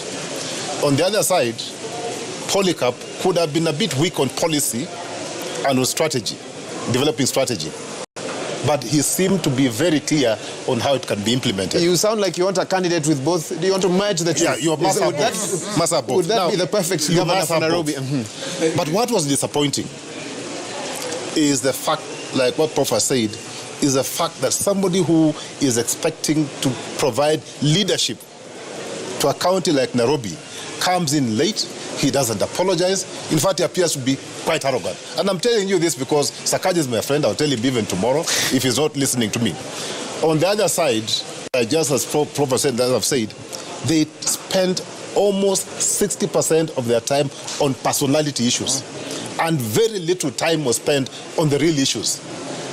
At the tail end, they started talking about water, they started talking about housing, they started talking about public transport, and so on and so forth. They were just mentioning. They did, mentioning something and telling us how you intend to go about implementation is quite different. So now, leadership. And I'm one of those people who don't believe that there is somebody called a leader. But I believe there's somebody, a human being, at a point in time who exercises leadership. Now, if you look at those two gentlemen, I leave it to Nairobi to decide. Who has integrity? No, they're not mine. You sounded like you're about to make a very strong statement. Go ahead. Who is humble, humility? Because as somebody exercising leadership, you must show some humility. Who has integrity or integrity questions? Who is confident? Who is empathic? Who is charismatic? Who can we hold accountable? From the two, I can tell you, if there's a weakness I've seen in the two gentlemen, they know it all.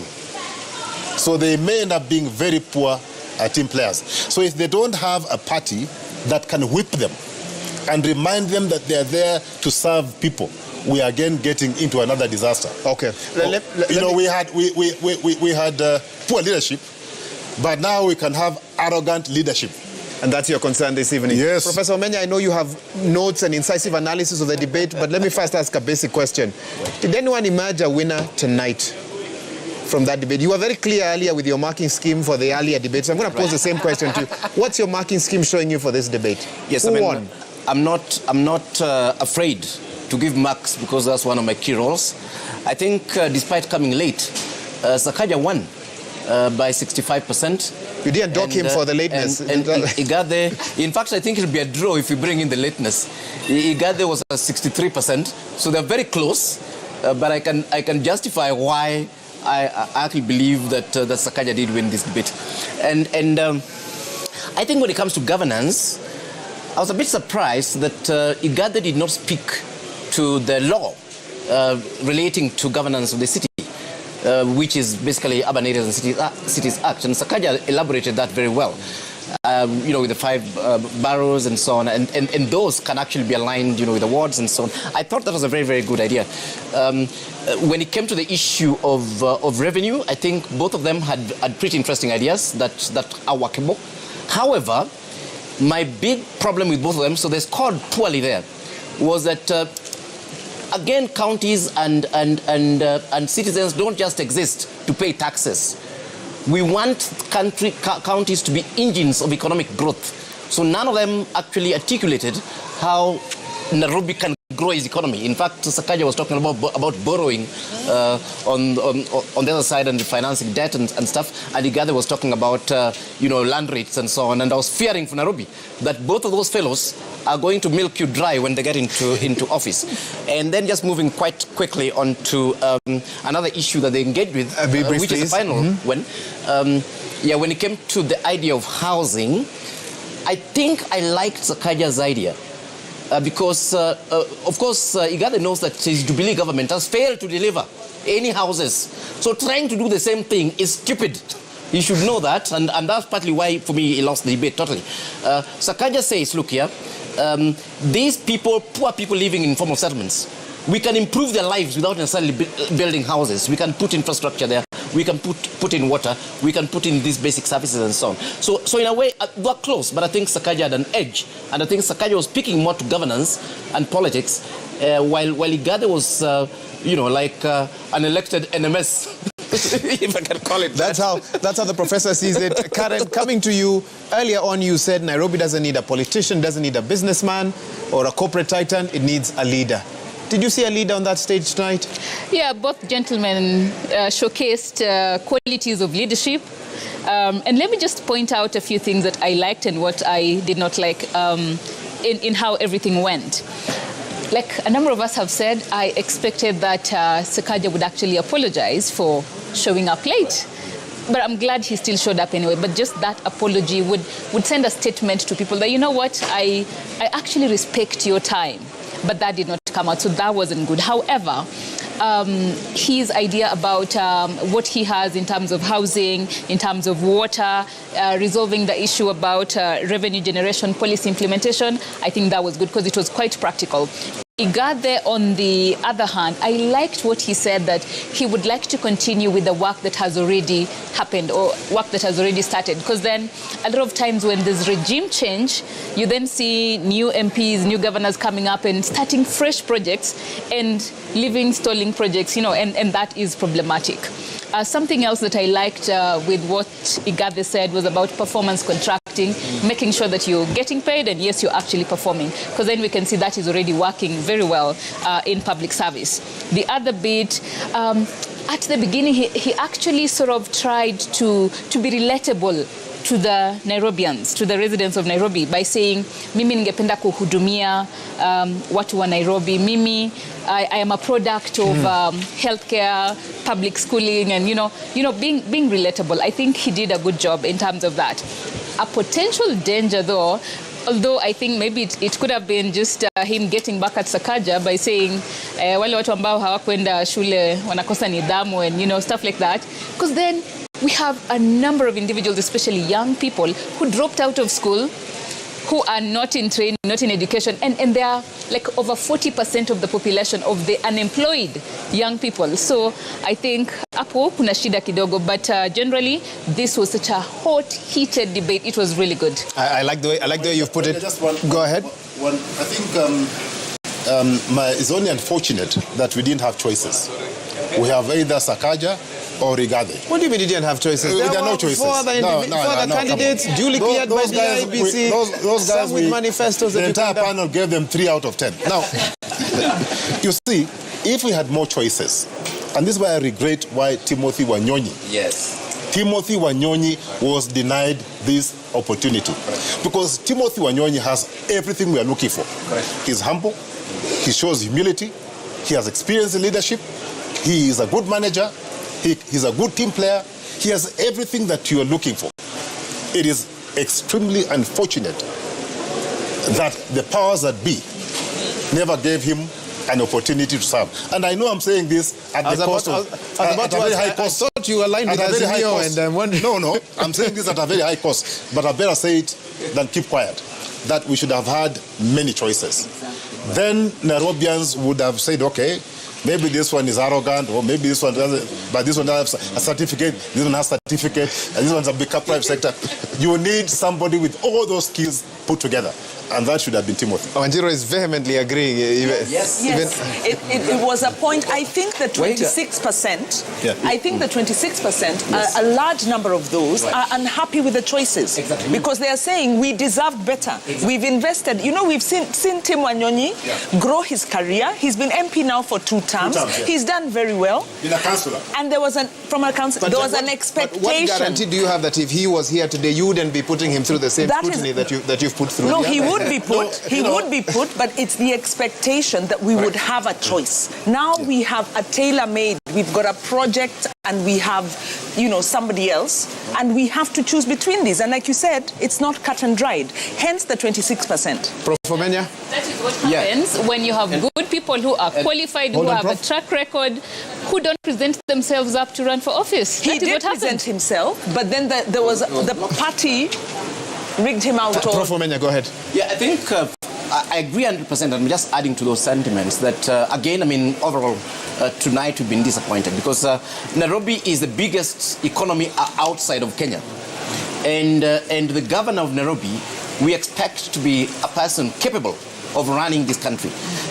And the expectations we have of that individual in terms of the way they carry themselves, in terms of duty of care, in terms of the depth with which they think through things that affect Wananchi and so on. And what we're seeing here are actually juveniles who still need a lot of growth to be at that particular level where you can say yes. Professor, I don't think it's fair to call adults. I've withdrawn and apologize to the 2 juveniles. But can I put it differently? Professor Debate, please. Let me put it differently. Don't make it worse. No, I actually want to tell you something that was written in my class WhatsApp group as the debate was going on. They say the 2 boys can govern the city. They use the word boys. But then they go into a better place. Both still remain fine gentlemen, but the city needs more. And that last part that I want to focus on. If we forget the analogies, I think the critical thing, and you hear the percentage 65, 63, if we got a half of what we had in Igathe and a half of what we had in Polycarp, we would be able to get the governor we need, and that is possible. Unfortunately, we are going to get half full as opposed to the complete governor that we need. And I think that's the challenge that we're having in terms of Nairobi. As I said when we were starting this conversation, and remember when I was comparing with my county, Homa Bay, I was making the point that we need governors, good governors across the country, but we need an exceptional governor in Nairobi. Because Nairobi is not just one of the 47 counties. It is the city, the capital city, international city. Unfortunately, watching today, and if you are looking for that international status, you are looking for that super status, you still don't get it from the 2 gentlemen. And Professor, I think that's the challenge. Let me cross over because I now have 7 minutes or less and immediately hear from you. Karen, I'll start with you. What do the 7 who then showed up, 6 who showed up for this debate now do moving forward? In one word, what more can they do to build up from what's happened here tonight? I think do some research and get more information and factual information about what needs to be done in the city, for the residents of the city, and actually go out and do that. So just a little more research. The 2 final candidates definitely did their homework, especially Sakaja has the information and all that stuff. But just the bit to go out there, do a little more research about what needs to be done, align themselves, and make sure they get to do that when they get elected. And Prof, just as briefly, some would say, look at previous debates. Some didn't even show up and they won the elections. Yes. Your panel is talking as if winning debates is winning elections. No, not at all. In fact, I think, really, to be fair to the 2 gentlemen, we are very happy that you've got people that you can actually listen to. So that was positive. And they did actually engage with the issues. In fact, for me, it's an issue of I'm happy that I had high expectations of them. And those expectations are not totally destroyed. There are some candidates that I would not even have bothered having an expectation about. But my only message to them is this. And your final message, please. And that's my final message. That this is an extremely serious job, governing Nairobians. Please think through your ideas and your policies, especially the critical ones that will take this county forward. I'll stop you there. I have 5 minutes. Final comment from you. What more can the candidates do? Now for the ones who are calling fringe candidates. 28 days to go. I would suggest that they just pack off and go home. And, Philip Kisia, surely. No, I'm telling you. And it came from Wanjiru. Let them pack off, go home. You're telling Kenneth Nyamwamu, you're telling Herman Grewal, you're telling Mwadime. Then start from somewhere. You can start from Member of Parliament or MCA, or then grow, get experience, okay? For the two gentlemen, they need to appreciate that leadership is about inspiring people. Leadership is about being able to get people in one basket to move in one direction willingly, competently, enthusiastically. Okay, I'll take that as your final comment, and that's a good place to leave it. Wanjiru? I think for me, it's one, looking at these two candidates, citizens, either way will need to hold them to account. They need, these leaders need humility to listen, to round off. For Igathe, he needs to understand the human rights-based approach. For Sakaja, we need to get that real servant leadership that he's listening, strengthen on that accountability. But the lesson is to us as citizens. Don't be discouraged by the choices. Go and vote for whoever, but let us be vigilant and hold them to account and force them to raise the level of their performance. And all this is possible in 28 or so days. Well, they need to be reflecting. You see, they're out on the campaign trail. They need to practice humility. They need to learn human rights-based approach. Okay. Citizens need to vote and choose and hold leaders to account, because we've seen what we are working with. We need to keep growing and forcing them to grow and come closer to our expectations. And keep them accountable. Professor Dote. I think some very few things. Number one, for Herman, I think this was a great opportunity that he used well. I think he needs to continue doing what he did. The future is bright for him. For these other two candidates, I think I just have three things for them. Number one, they need to speak to us much more in the remaining 28 days. And as they do, they need to focus on the 24% undecided. I think today, they didn't do enough on that 24%. I think they focused much on their base. But they need to focus on the 24%. And I think the last thing, which I struggled with, the 100 days. As we said at the start, what is critical is implementation. They need to sharpen what they will do quickly to be able to turn the ship around. That, for me, would be critical. Okay, and we certainly hope that they did not change. I have my parting shot. Just one. Let Nairobi residents be involved. Get to know your candidates, understand what the issues are, and go and vote. It is important, and your vote does count. Your vote does count, and that's a good place to leave it. We are going to have to wrap it here. Let me thank my panelists. This has been phenomenal. I'm glad to have had each of you here. Karen Wakoli, who's the founder and executive director, Emerging Leaders Foundation. Professor Alfred Omenya, an urban development expert. We've had Philip Kisia, former Nairobi town clerk. Wanjiru Gikonya, who's the national coordinator for the Institute for Social Accountability. And, of course, Professor Collins Odote, an associate dean, Faculty of Law at the University of Nairobi. Let me just quickly read one interesting message I've received from Justina Wamai, the running mate to Professor Wajakoya of the Roots Party. She says she's looking forward to attending the debate next week, Tuesday, but she says, please give us more time to articulate our issues. I'm sure the organizers of this debate have had, but of course, we cannot have too much time, otherwise the debate would never end. But Justina, I have rested next week, Tuesday, for that debate that will kick off pretty much around the same one as the others that did here today. Let me also thank some of the organizers who've made this event a possibility and this debate a possibility today, having concluded the first ever Nairobi Governor's Debate, brought to you by the Presidential Debate Secretariat, the Media Council of Kenya, of course, and also the Kenya Editors Guild. And also on behalf of the wider media fraternity that has made this a possibility, it's also in partnership with Amnesty International, the Catholic University, Diamond Trust Bank, Homeboys, Kenya Association of Manufacturers, Kenya Human Rights Commission, Linton's Academy, Kenya Daima, NHIF, Okoa Uchumi, the Institute of Social Accountability, UNDP, Usawa Agenda, and Oxfam as well. We look forward to having you tune in across all TV and radio stations on the 19th of this month, next week, Tuesday, for the next debate, where the deputy president candidates from each who have been cleared by the IEBC have been invited to attend those debates. And the other week, which is the Tuesday, should be the 26th for the presidential debates as well. And they'll be held here to give you a chance as a voter to make up your mind to decide who you will vote for on the 9th of August 2022. On behalf of the whole team, a big team, over 100 journalists, producers, editors, and so forth who've made this production possible, thank you for joining us. It's been an absolute pleasure bringing you this debate from 4 p.m. when we kicked off until now. My name is Wahiga Mwaura from Citizen TV. I wish you a good night.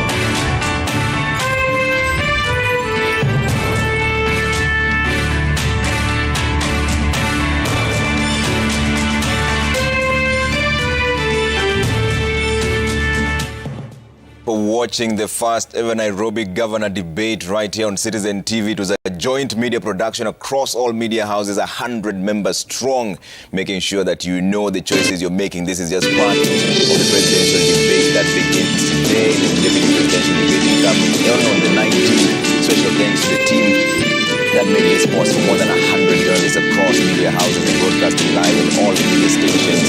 And this is where you get to decide what your choices will be. And we'd like to find out from you what your thoughts are at Trevor. Watching the first ever Nairobi Governor Debate right here on Citizen TV.